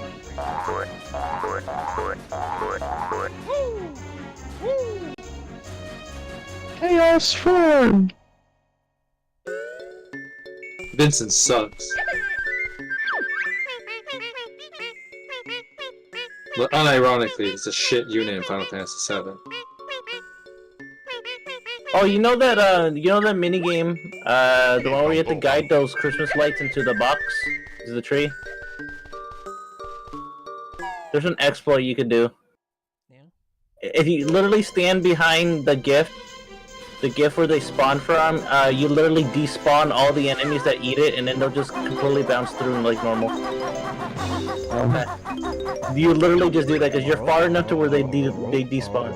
As long as you don't like look straight at them, like they just stay behind the present. It will literally, they'll just keep going, and the guys will never spawn because they get despawned. To save on resources, you know. Exploiting old game problems. The good stuff. Because what you see is that like, when you're not looking at objects directly, the game will unload them. Yep. Conserve like resources, but then when you look at it, they re-enable. So that's why their collision is gone and stuff. So you know they can just go through. So yeah, you can exploit the game basically. I love exploiting old games like that. Wow. It just works.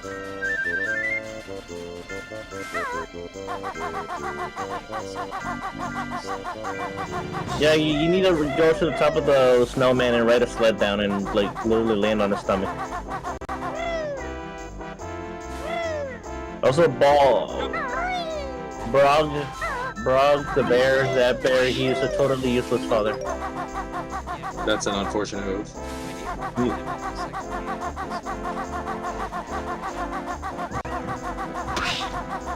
Yeah, they're all fat. I mean, one of his kids you have to carry in your backpack. Yeah, so you see the present. So what you do for that, the present part, is that you just literally stand behind the present box. Yeah, literally just stand behind it. No, right there. Yeah, and basically just do that. And then just break open the box, just head back, and then like watch it do it.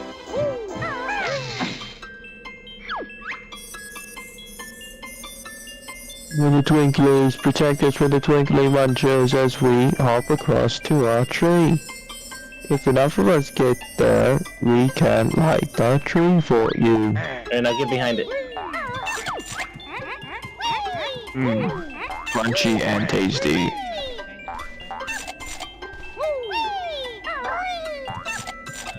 Are you stuck? Are you stuck? Here's a build.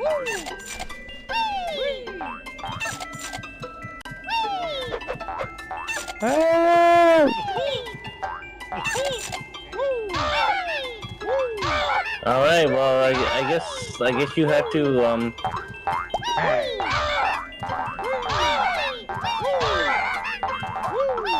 There was that exploit. I literally. I guess you're supposed to somehow like bypass. Yeah, you're supposed to hit the box and then somehow jump out of it before like it knocks you back, so then you can just be behind it. Well,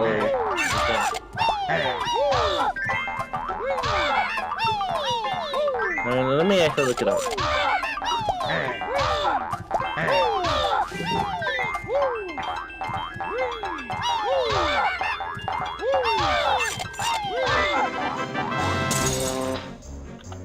Come now.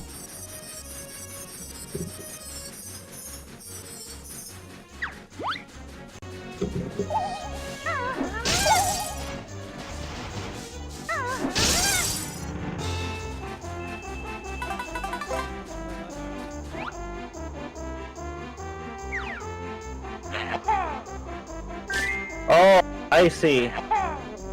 So you're supposed to be crouched in front of the box, and then you're supposed to only hit the first guy, and then the other ones won't spawn in.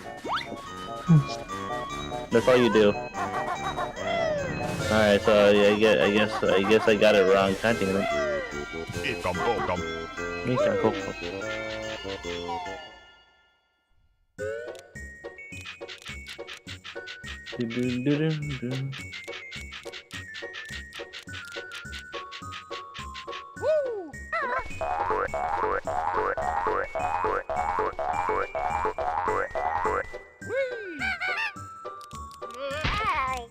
What?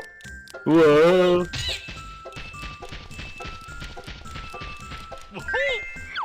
Shit, I'm down. Shit, I'm down. Beat him up. Beat him up. The scanning punch was so bad.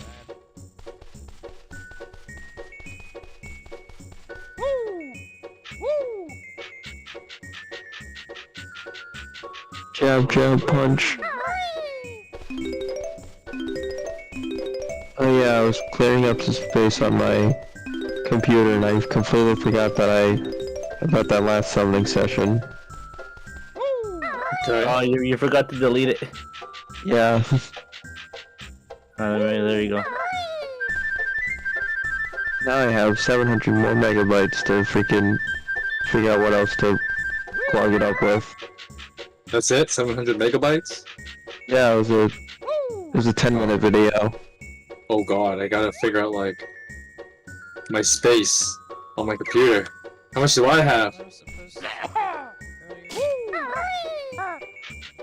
Huh? The Jiggy and Oh, you're supposed to fly. You're supposed to use the flight pad, and you're supposed to fly around the hole in the tree, in the star, in the top of the tree. Jiggy. Get dizzy. I mean, shit. I mean, the Jiggy. I mean, I said star. I keep thinking of Super Mario 64.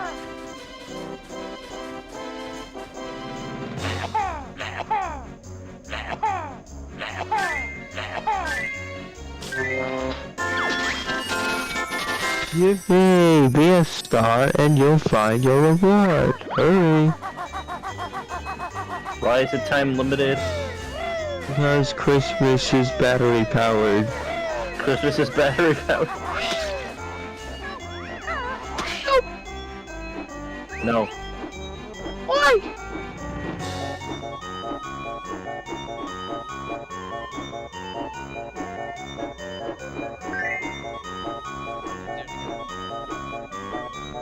Yep, multiple times. Hey, what's 64. what's your R key?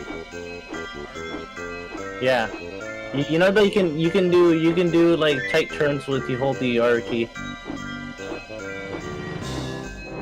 You see, like that. You can do like a tight turn.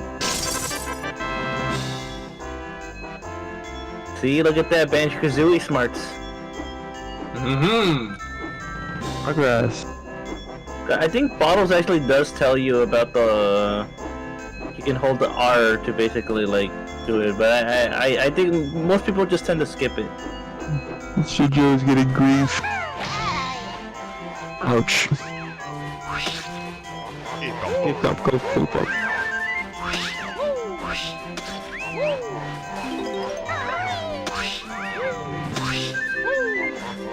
think ice is physics. I mean, it's ice physics.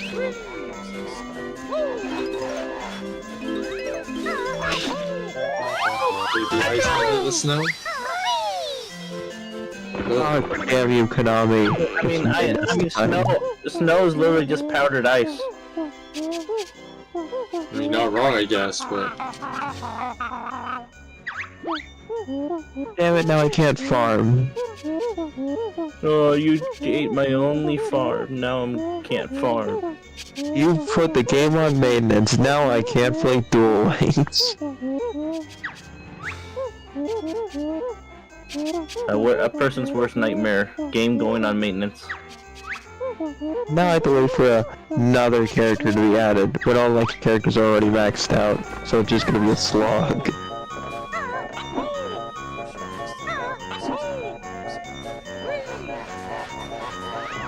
I have 450 right now.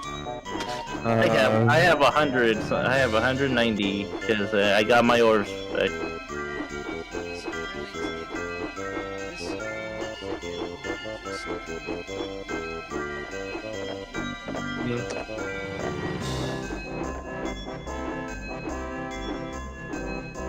What do you mean?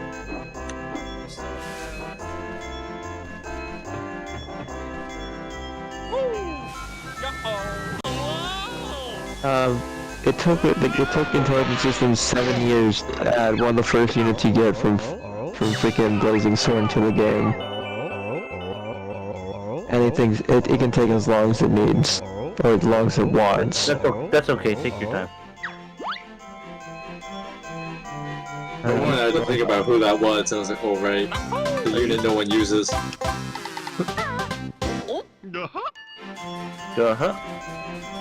Let's see, speaking of orbs, I only have a whopping 10.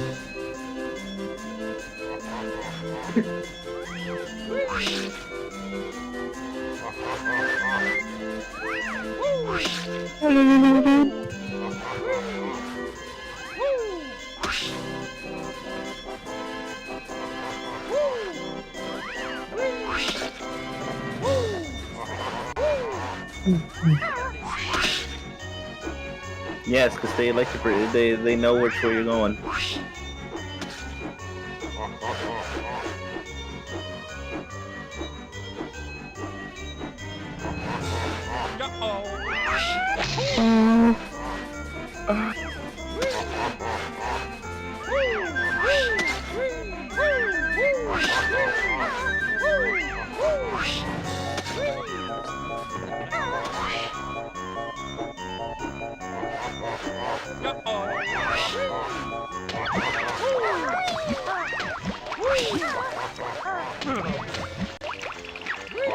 Damn, the ice is... Man, everything talks to you and everyone's an asshole to you.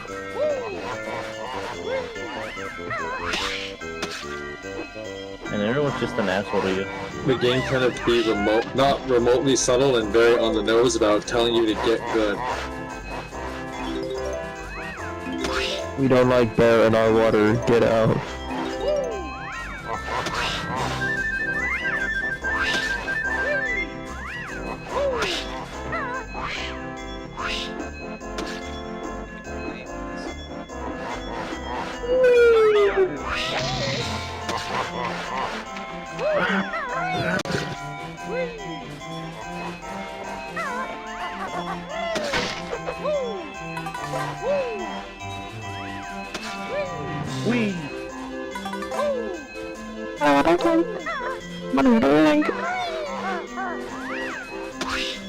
Sir, can I please play Duel Links? No, maintenance. No, how am I supposed to farm now?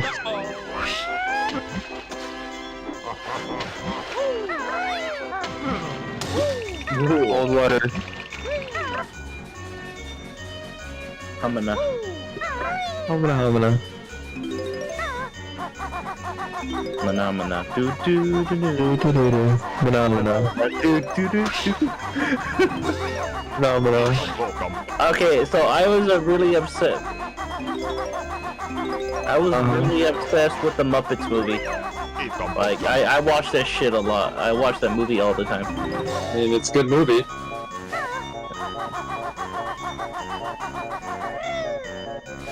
Ah man, what a classic. What was okay? So what was that one DVD you would always watch all the time? Like it was your go-to DVD or VHS, whatever, that you would always watch. Like no matter how many times you've watched it, you still go back to it. VHS. I know. I think it might have been like bedtime stories. Oh, really with Adam Sandler? I was a kid. It was like one of the few decent movies he's made, I think.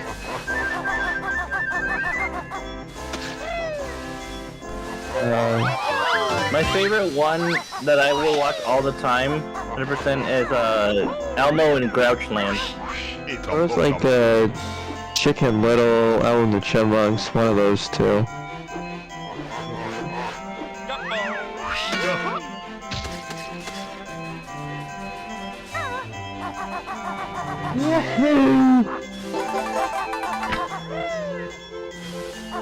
I also had a Dragon Ball cassette. Well, not a cassette, a VHS of Dragon Ball. It was the Boo Saga. That's like an artifact.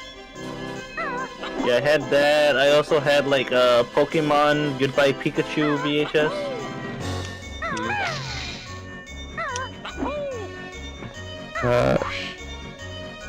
Yeah, I had a lot of cool. My go-to, the thing I used to watch all the time as a kid. Like when I was little, my parents they taped, VHS. Dating myself here, but they taped Batman the Animated Series, which I still think is probably the best TV show of all time. And I would watch that all the friggin' time. And now that show just hits different ever since Kevin Conroy passed away last year. But that is, in my mind, still the best TV show ever. It's a show I can watch over and over again. And as a kid, I did. It's that good.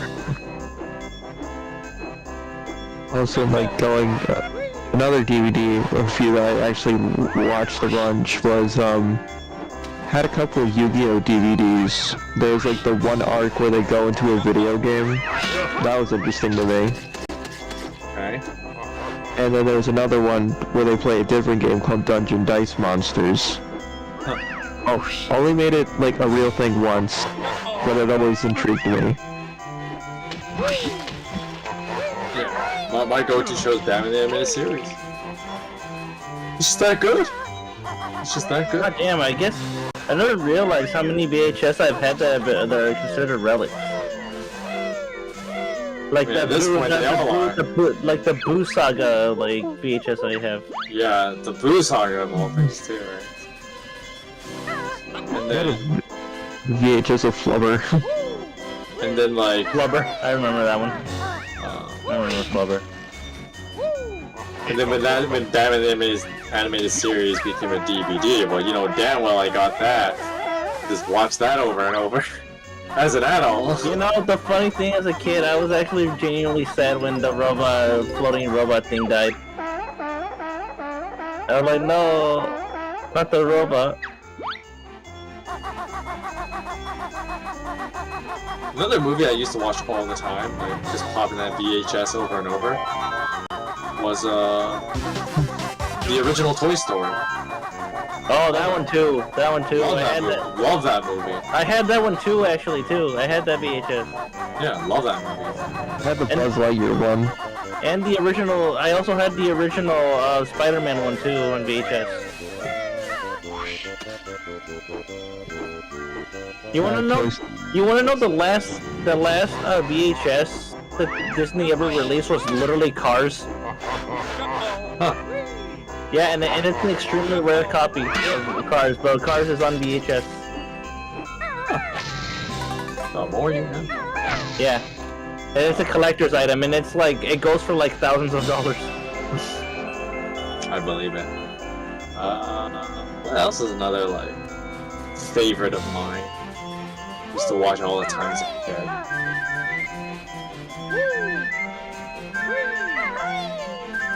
The Power Rangers movie. The one where like the Blue Ranger gets like injured. No, not that shitty. Some of the good one. Well, the good Power Rangers, anyways. Back in the original Mighty Morphin Power Rangers, there was a movie called The Rise of Ivan Ooze. Right. And it was like a new original villain for that movie.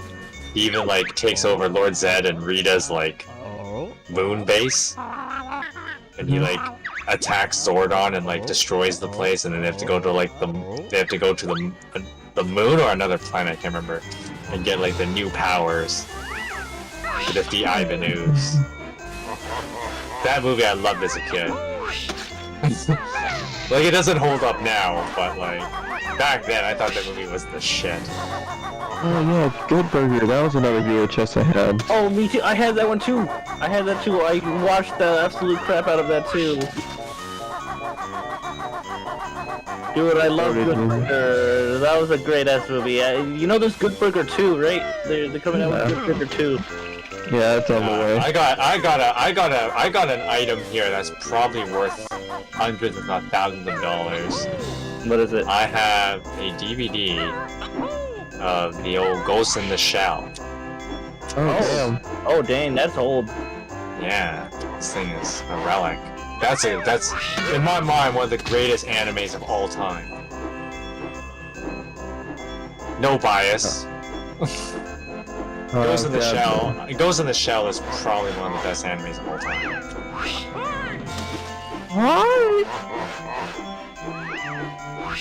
No. What else? I got like some VHSs of Indigo League. Ooh, yeah, I had like I told you, I had the Goodbye Pikachu. I also had the one where they have to deliver medicine to a sick Pokemon, and and Ash literally jumps a freaking bridge. I have the one where he tries to get into Erica's gym, and the one with Mankey. The one with freaking where Ash dies. No, the ghost, like the Haunter episode. Oh, you're gonna die. Oh.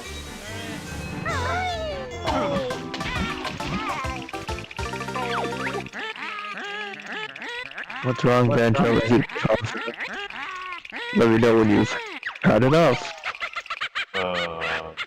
Oh great, I have to recollect all the notes. Wow, your best note score for this world is now 58. I have like nice box sets of like the entire DCEU. Damn. Or DCAU, sorry, not DCEU. God no. DCAU. European Universe. No, that's the DCEU stands for the Detective Comics Entertainment Universe, which is like the Zack Snyder movies. Oh god, not those. The DCAU. Those things are the shit, right? All of them. That would be Batman, the animated series, Superman, the animated series, Batman Beyond. And that's how we got Justice League. Yeah, Batman Beyond before Justice League. And then skip the Zeta Project because who cares about the Zeta Project? Static Shock. Static Shock is so good. And then Justice League. Also one of the best TV shows ever made, period.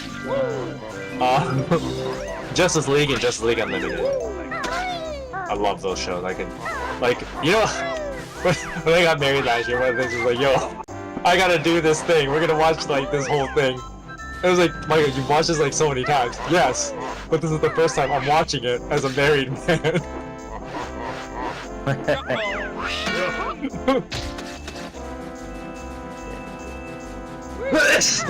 The first time was good. I see.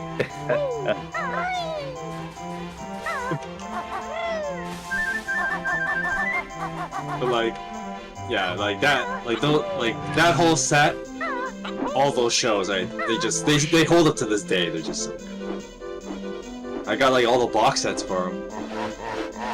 Yeah, Static Shock is an amazing show. It's like so slept on. You watch it now and you're just like, damn, this show holds up. Yeah, not to mention, it really went there in a lot of places that you would never expect to go. It's so good. It's a show that people should just watch.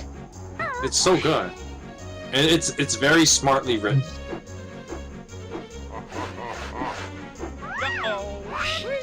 It's so smartly written.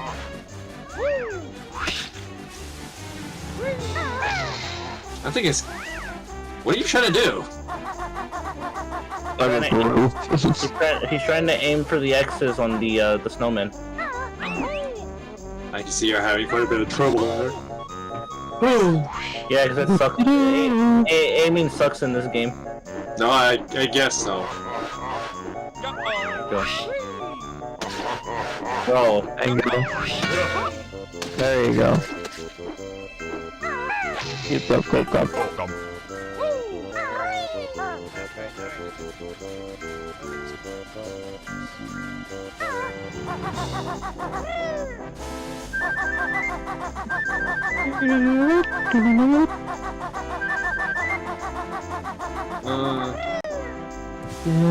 My brother being a massive nerd he is, but there's a movie he just likes watching for some reason. I don't know why he likes it.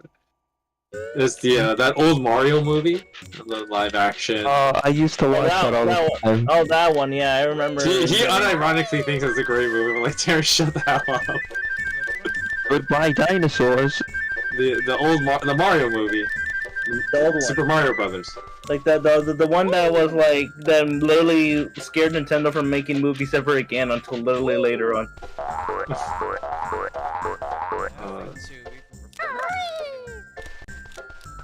Bro, I remember shut the hell up. I remember seeing it. I remember seeing it in a bargain bin at a Walmart, like the movie, and I begged my mom to get it. Like, please come on, it's Mario. Oh god, like I was like, it's Mario. That movie is. I'm obsessed with Mario, so you know. Like you watch it now, you're just like, oh god, this is terrible. I ironically like it. A live action movie where that's essentially implied that Peach is Daisy's mom or something like that. No, Peach is non-existent in the original. Oh yeah, just unnamed woman that freaking runs into Bowser. No, it's Daisy's the princess in that movie. Yeah, like talk about like the beginning of the movie, who had the movie. Mario's girlfriend is the Princess Peach of the movie. She's not actually Peach, but she's just Mario's like girlfriend. Oh, I thought that was like. Sure. You know, the beginning of the movie. I thought that was Pauline, but whatever. I'm pretty sure it's supposed to be Pauline. I think it's supposed to be Pauline, not Princess. It's supposed to be a stand-in for Pauline, but yeah, like yeah. Like she's like Mario's girlfriend. Yeah. Yeah, and like in the whole thing about the Daisy, Daisy is literally the main princess. Peach doesn't exist in this one. Yeah. It's Daisy. Like man, you tell me dinosaurs used to be here? Don't worry, Luigi, there's to be Dodgers here too. God, that movie. You know, a movie I thought was like... See, the fight sequences still hold up, but the movie itself is just shit. And that's Mortal Kombat. And the funny thing is the Mortal Kombat movie. The original one, not the shitty remake. I love the original Mortal Kombat movie, actually, unironically, I think the fight choreography is actually good in that movie. Yeah. The movie itself is terrible, but like, the fight choreography is actually good. Like, when you watch that Liu Kang versus Sub-Zero fight, that was actually a really good fight. Yeah. But that's a good fight scene to watch. Nah, you can skip the rest of the movie. Just watch the fight scenes, because the fight scenes are awesome. But I love having closed captions on a movie, because like, you know the scene in the movie where Mario's falling? It just says continue screaming. But yeah, like, let me think of, like, other movies, like, there's some movies that are, like, they're bad movies, but they have, like, these really good things about them, so you're like, you know what? I can watch this movie. Mortal Kombat's one of them. With the fight choreography, because, like, you know, that we all make jokes about, like, the Street Fighter movie. Yeah. Oh god, that movie's bad. It is not a street fight. It doesn't even have the good fight choreography. It's so bad. It's so bad. Whereas, like, but at least the Mortal Kombat movie, like, the guys can do martial arts. So, like, the fighting is cool to watch. Yeah, back. When Street Fighter, we've got M. Bison. Oh yes, that guy. He was fun. He was. Oh, that's true. That guy was. Of course. That's true. He was awesome. You know, the actor literally, he only played the part of M. Bison in the movie was because it was his I think it was his kid liked Street Fighter, and he's like, I guess I'll audition for this. yeah, and his kid like wanted to like see him in the movie, like cause they love Street Fighter. Yeah. They love Back then, who didn't? They love Street Fighter. Awesome. So then he's all like, all right, I guess I'll audition for it. And he got the part. So then now he's like, yeah, cause Of course. of course, this is. So I feel like you killed. It's like that village. For me, it was a Tuesday. It was the most important day of your life. For me, it was Tuesday. It was Tuesday. And then, oh come on! I killed my father. I killed my father, but you don't see me complaining about it. Like you don't see. Oh, okay. That movie is just so bad, so corny. But yeah, just like if you guys want to have a good time, just watch the Liu Kang versus Sub-Zero movie fight. It's actually pretty good. I remember watching that. You know the funny part is like you know how in the sequel Johnny Cage just immediately dies? Stupid. Sequel awful. And it's because the actor didn't want to be in the movie anymore. That's fair. So they're like, alright, you know, Because the movie was so bad. You probably looked at the script and saw how bad it was. yeah, and he's like, I don't want to do this anymore. So then they killed off Johnny's character literally right in the beginning of the movie. Just so that he doesn't have to be in it. Cause he's like, I don't like this.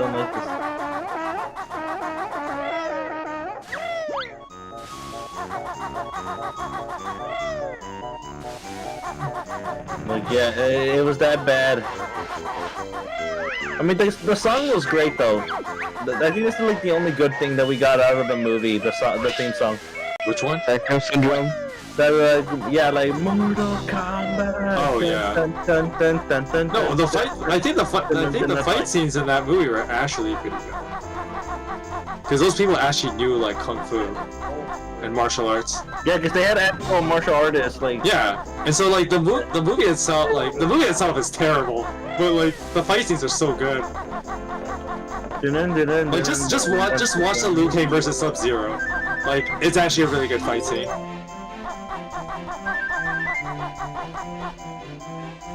yeah, and it had the thing I really liked about it was the theme song. Like the theme song is iconic. Like, dun, dun, dun. It's so iconic that even the games uses the theme song. Oh yeah, it's so iconic. They use it. Like the games literally still use the song.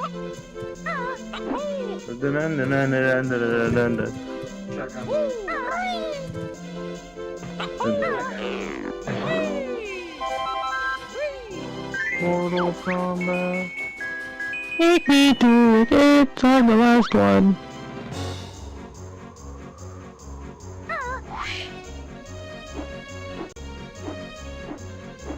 And there's the recent Mortal Kombat one. I'm pretty sure there's the recent one. Like nobody talked about it because it was probably so bad. No, I don't think it was bad. It's actually pretty okay. It was just mid. People just called it just mid, and they just kind of forgot about it.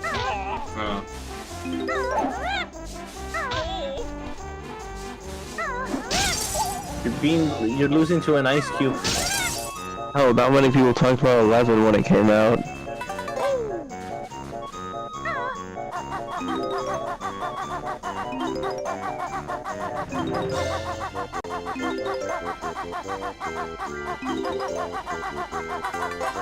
Freaking $10 for a fatality. Ridiculous.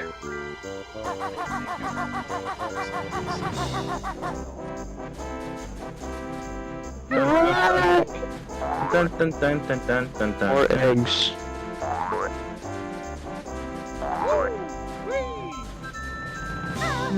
Do-do-do-do.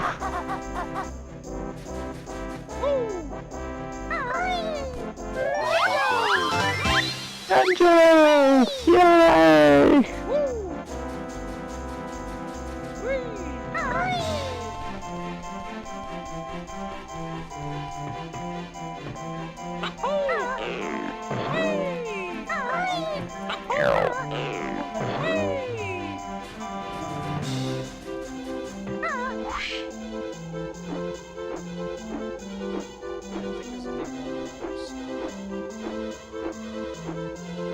Frosty the Snowman, he really hates your guts. He makes it so hard to aim. Because he's a dick. Throws that Mr. Frosty. Alright, our Christmas album. Yeah, we should start working on this soon. Or, we could do some stuff tomorrow. I already thought of the perfect parody for the Grinch theme. Gotcha rates. You're a mean one. Gotcha rates. Like, if I were to choose between either getting screwed over in Fate Grand Order or getting screwed over in Fireball Heroes, I'd probably pick Fate Grand Order. I'll probably pick Fate Grand Order. You're a mean one, fellow Grima.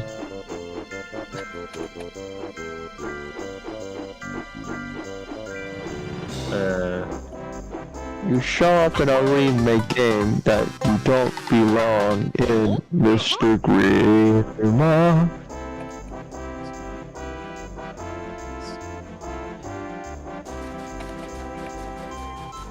His name is Awakening. His name is Awakening. His name is Awakening. Crab's boyfriend. His name is Awakening.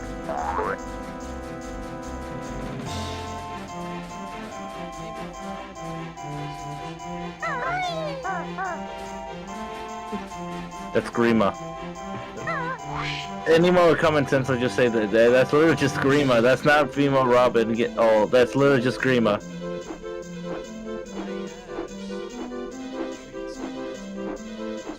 But not.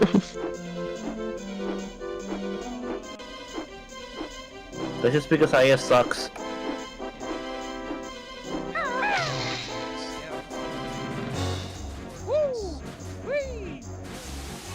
Like, for media uses Leon Sprite. Yeah. So, is it a Leon Not- then? No, it's considered apparently not a Leon ult.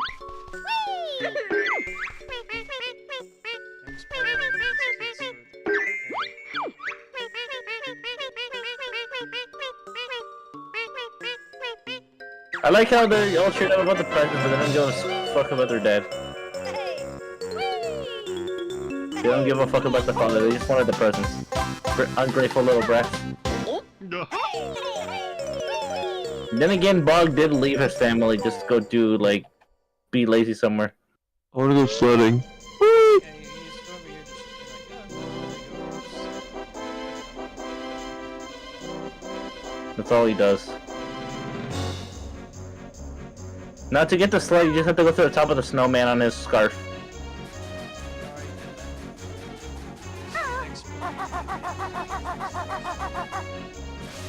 I hear the dice calling my name.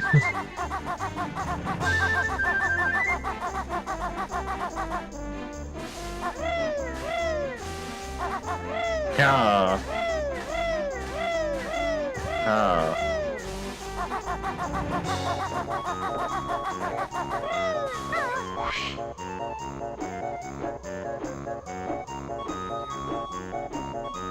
The winds of change.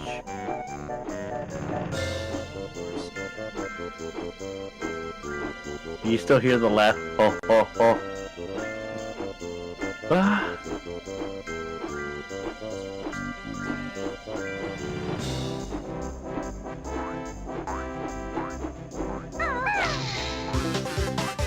Huh?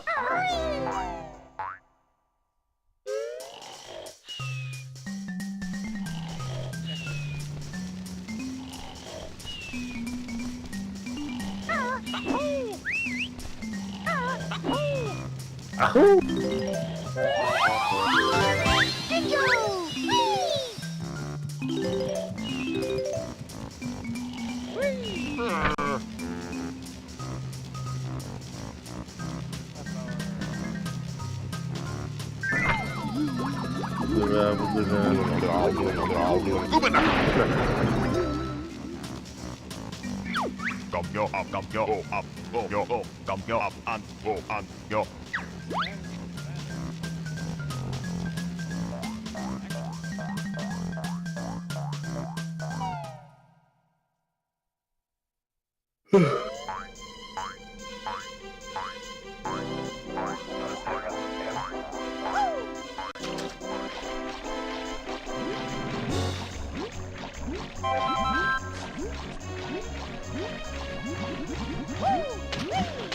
Yay. No, things like that.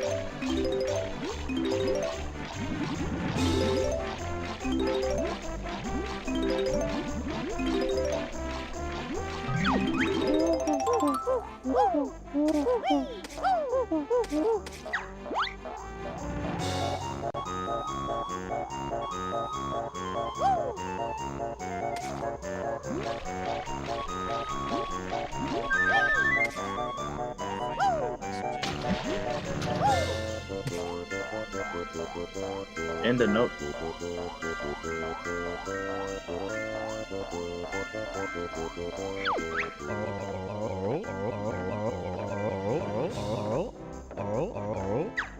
try to pick up the small.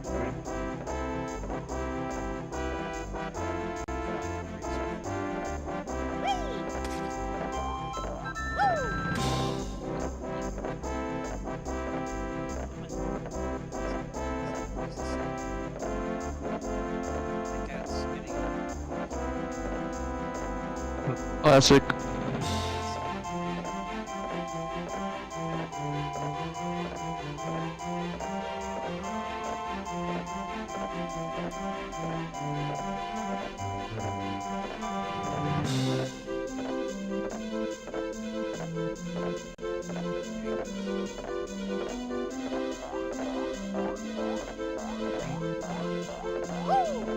I knew it was gonna be that one.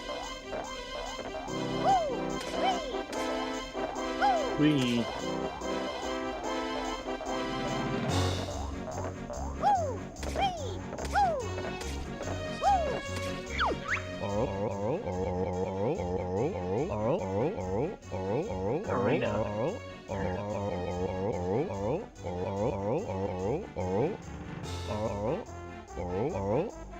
What do you mean I'm gonna fight Monty? Don't you know who he does to people?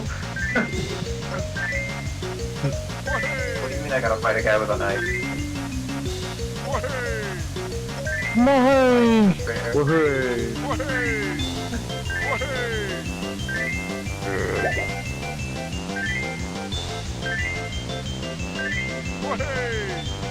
Fair.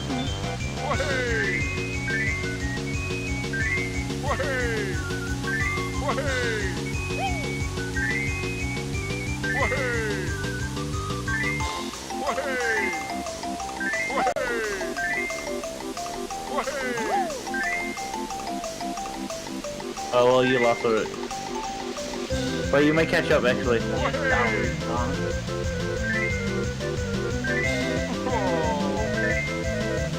You caught up.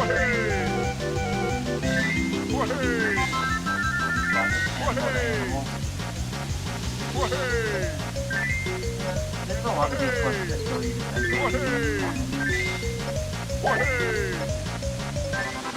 Barely.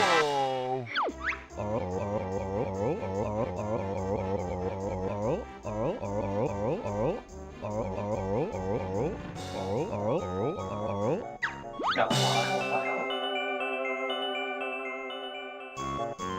Pretty easy. Nah, that's actually pretty good stuff. Oh yeah, you get another puzzle by just talking to the walrus, because he'll just give it to you for being a walrus.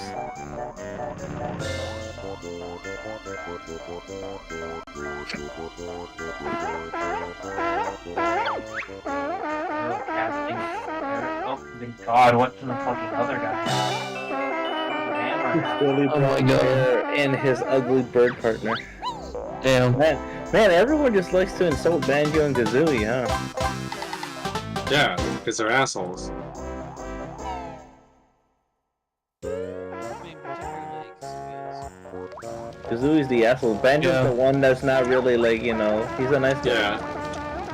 Banjo's a nice guy. Kazooie's an asshole. Yeah.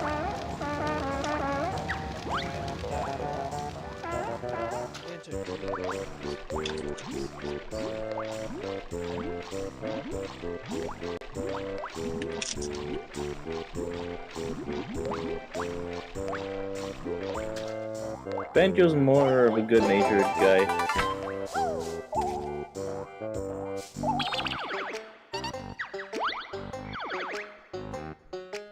I just need the puzzle piece. Puzzles, so 3 puzzles and the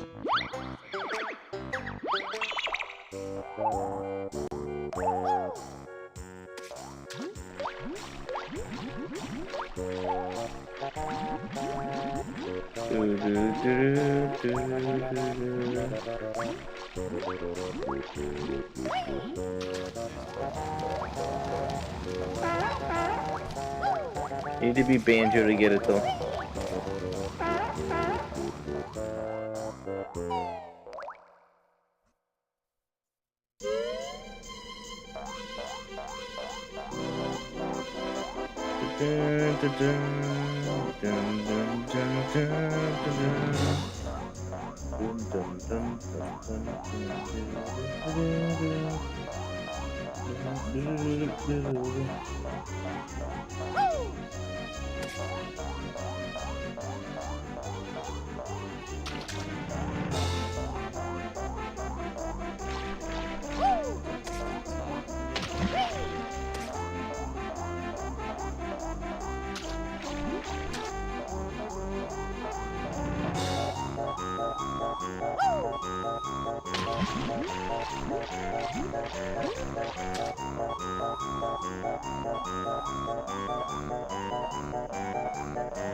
that ice cave is also where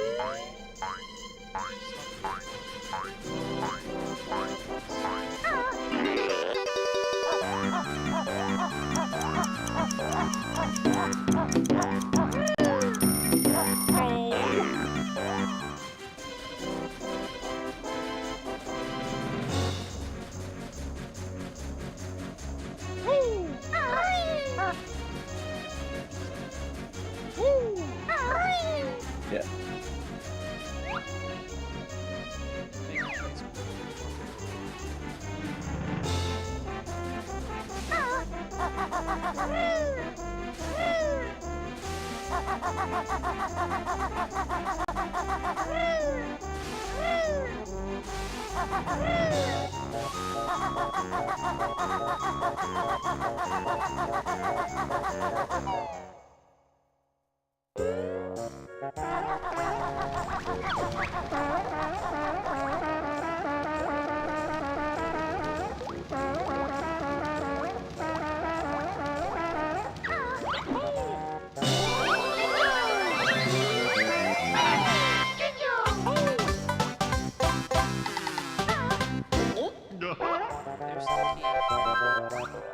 Key. Dun dun dun dun dun.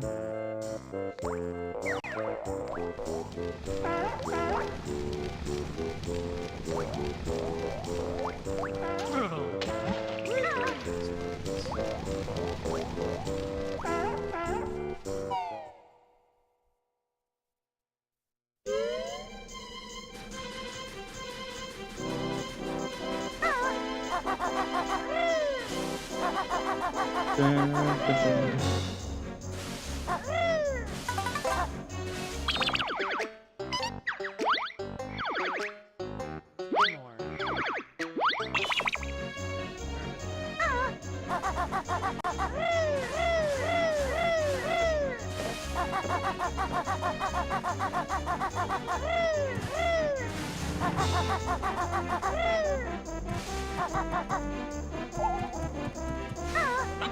Yeah, oh yeah, don't forget to grab that puzzle from the top of the tree. Yeah, I want to see if I grabbed it or not.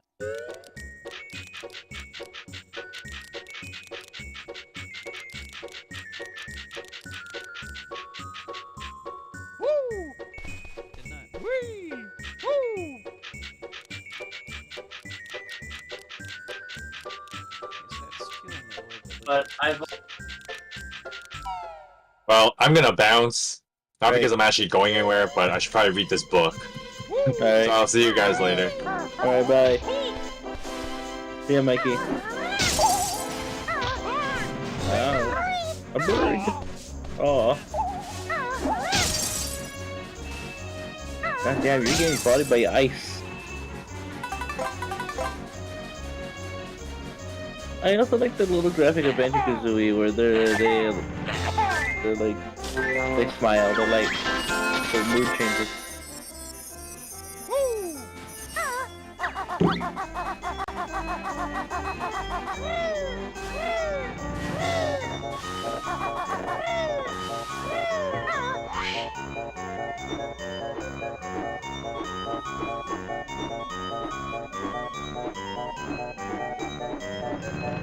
Oh.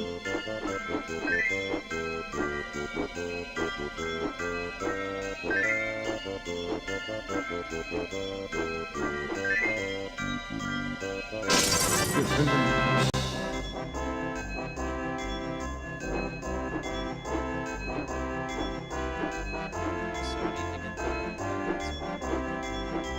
Uh-oh!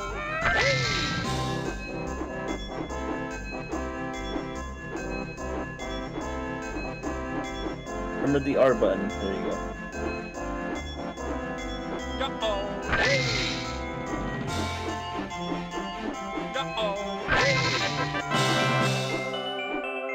He pissed. He shit out Jiggy.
Now to go get the last one.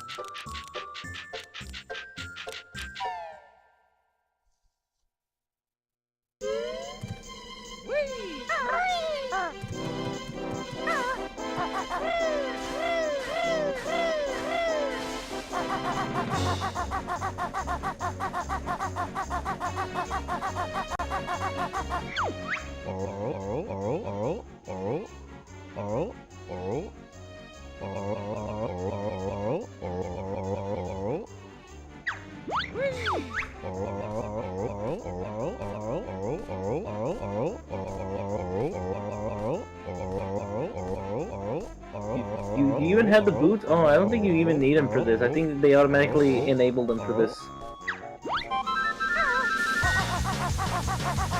No, they don't. Yeah, you won't be able to do this. You have to unlock them in the desert. This is the one Jiggy. This is the one Jiggy that requires you to backtrack.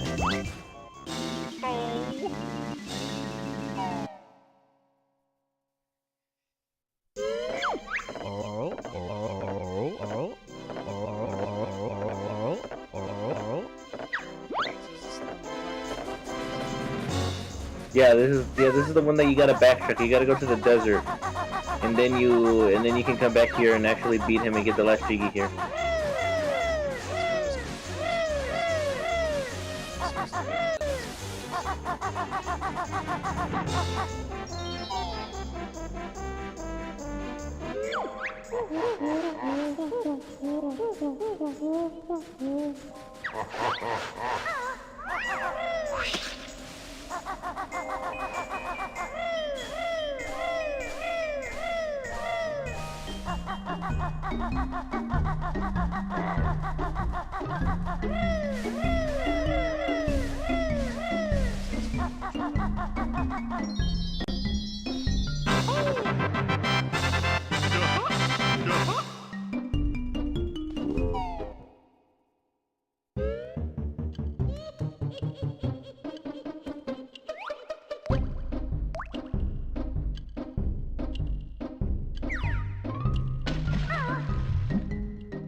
It's Rusty Bucket Bay. Oh boy, everyone's favorite resistance. And the stupid propeller. The engine. The engine room Jiggy. Plus. That's the one everyone goes to first because they want to get the notes there, so they don't go through the entire level and die there. And start over again.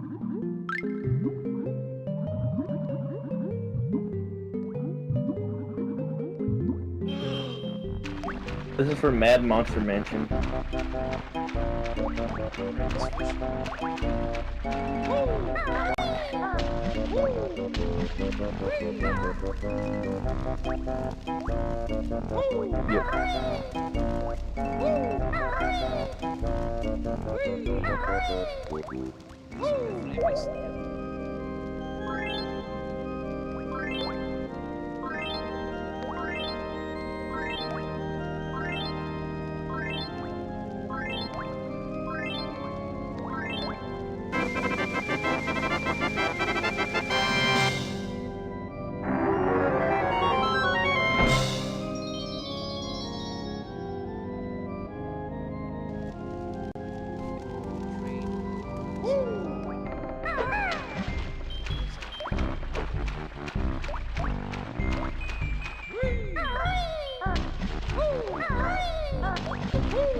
Man, you just murdered that fish, damn.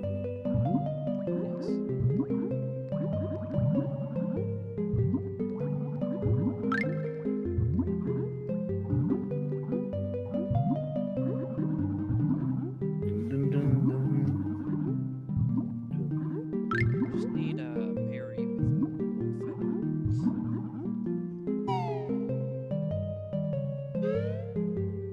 she just charges in the battle.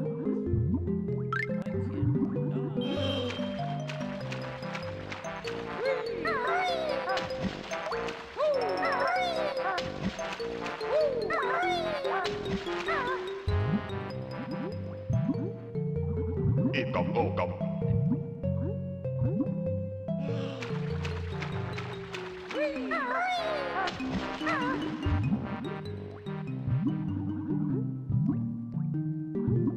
right, there was a way to raise the water level.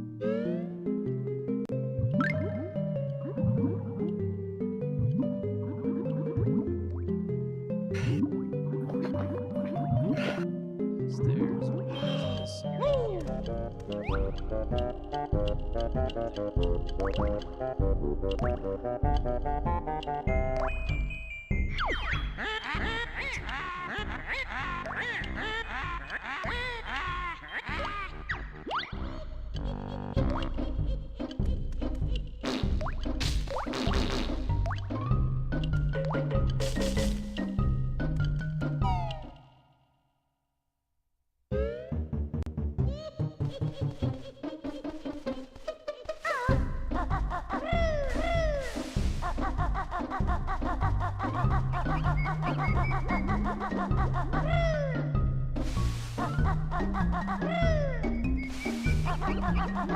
Now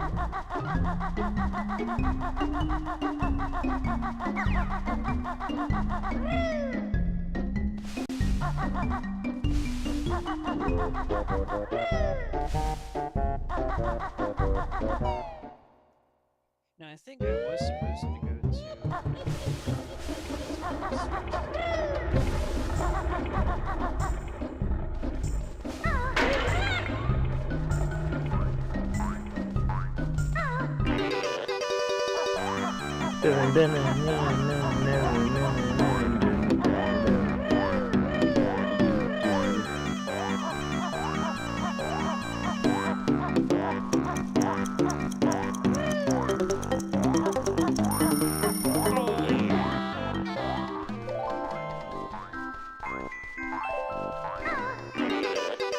Yeah, you won't be able to get here yet.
Oh yeah, you missed the Gobi thing. It's supposed to... Did you? No, you already got it. That was Freezy Peak. I think it...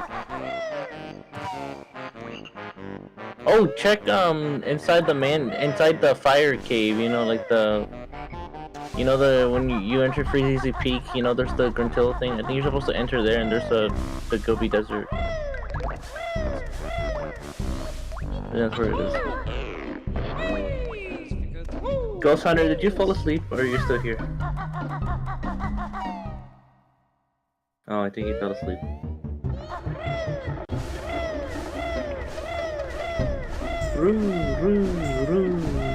Because you already unlocked Mad Monster Mansion, so...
If you, to the Gobi Desert one, I think you're supposed to keep going to the right.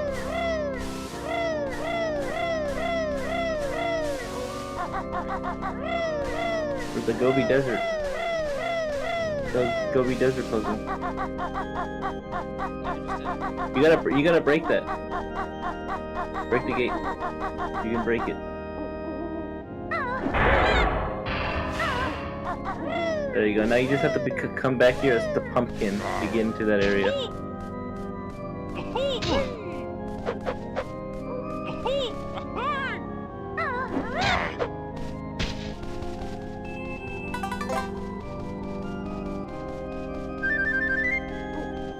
Burn. Uh-huh.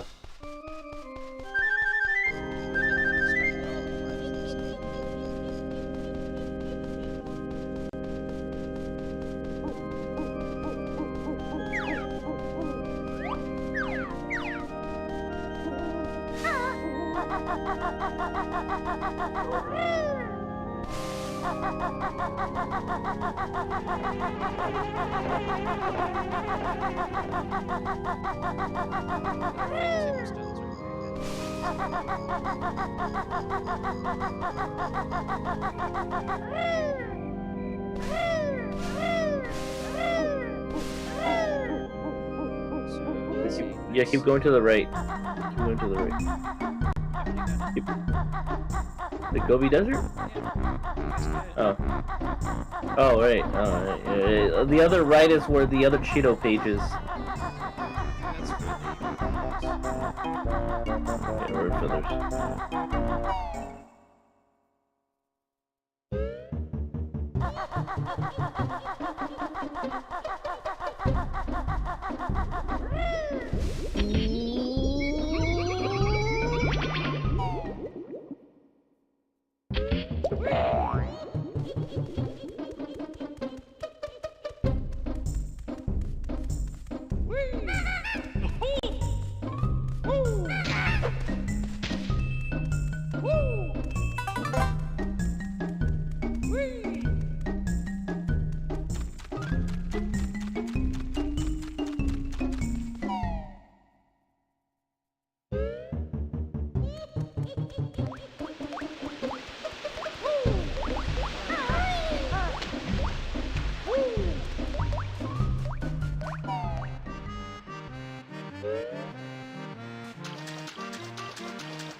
Turn up.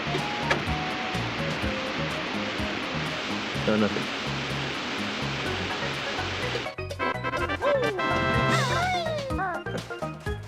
No, I was just saying goodnight to my dad. Yeah, I was just saying goodnight to my dad. Kill the black crab. Die.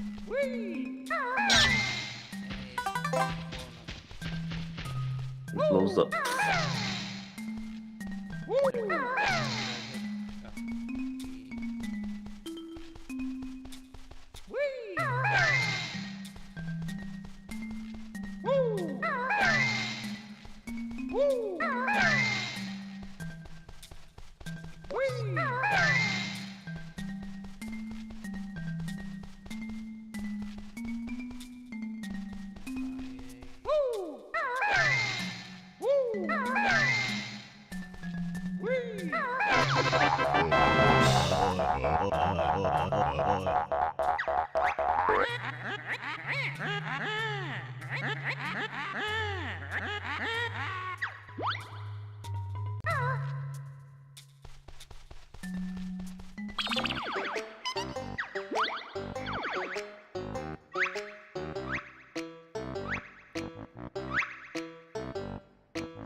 Grab him, grab him.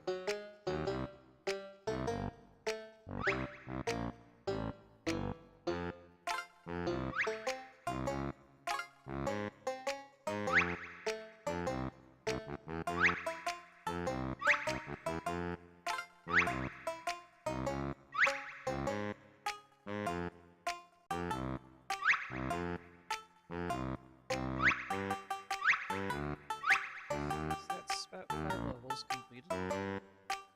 Yep. What's left would be Mad Monster Mansion, Gobi Desert, crazy oil water place,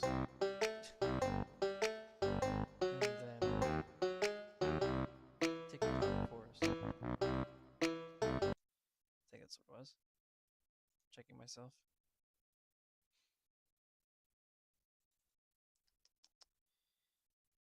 Mad Monster Mansion,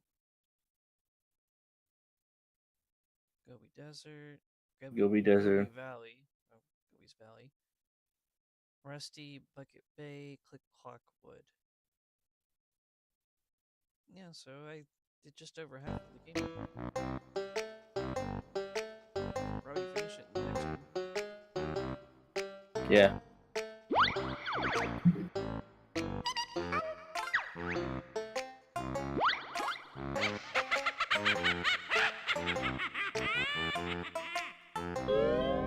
Wow, and they played the game over screen.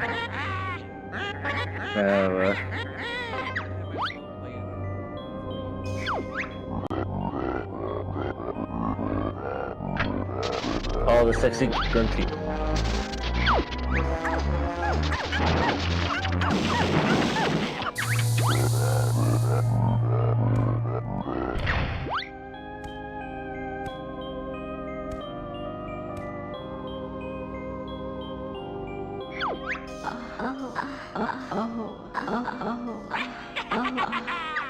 Damn, man, this is a rated E game, bro. Like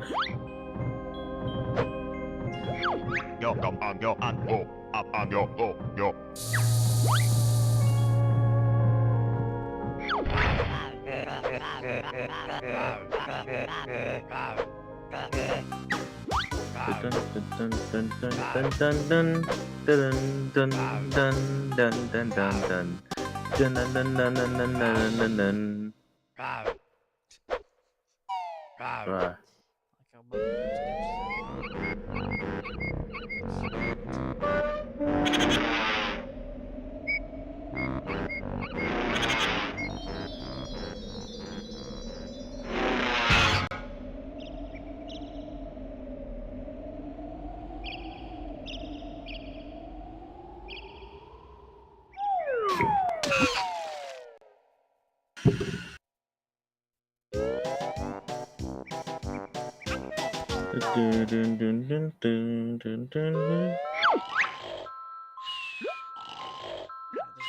tell me how much is here. I think it's supposed to be like 900 notes total. Yeah.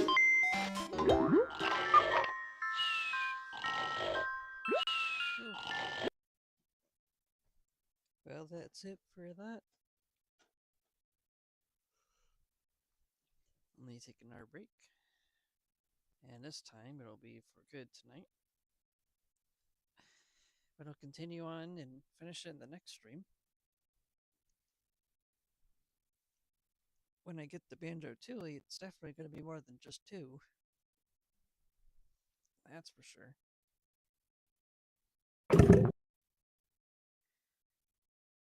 Oof. I also have to do the Fae things, I think, later. The what Fae thing?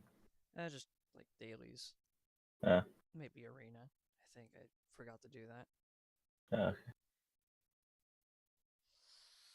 All right, since you're here, guess I could show you what Lost Tapes is. Remember how I told you about Lost Tapes?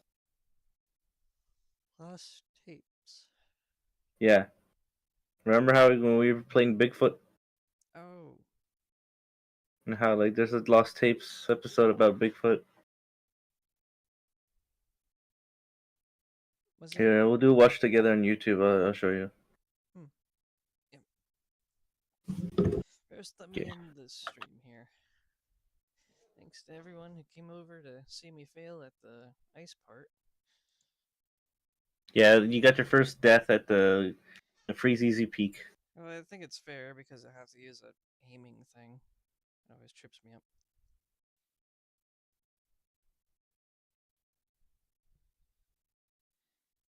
So, yep. Let me exit this. And then I'll do the put myself here at the start.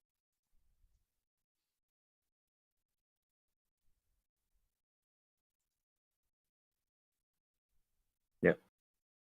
Goodbye, goodbye, chat.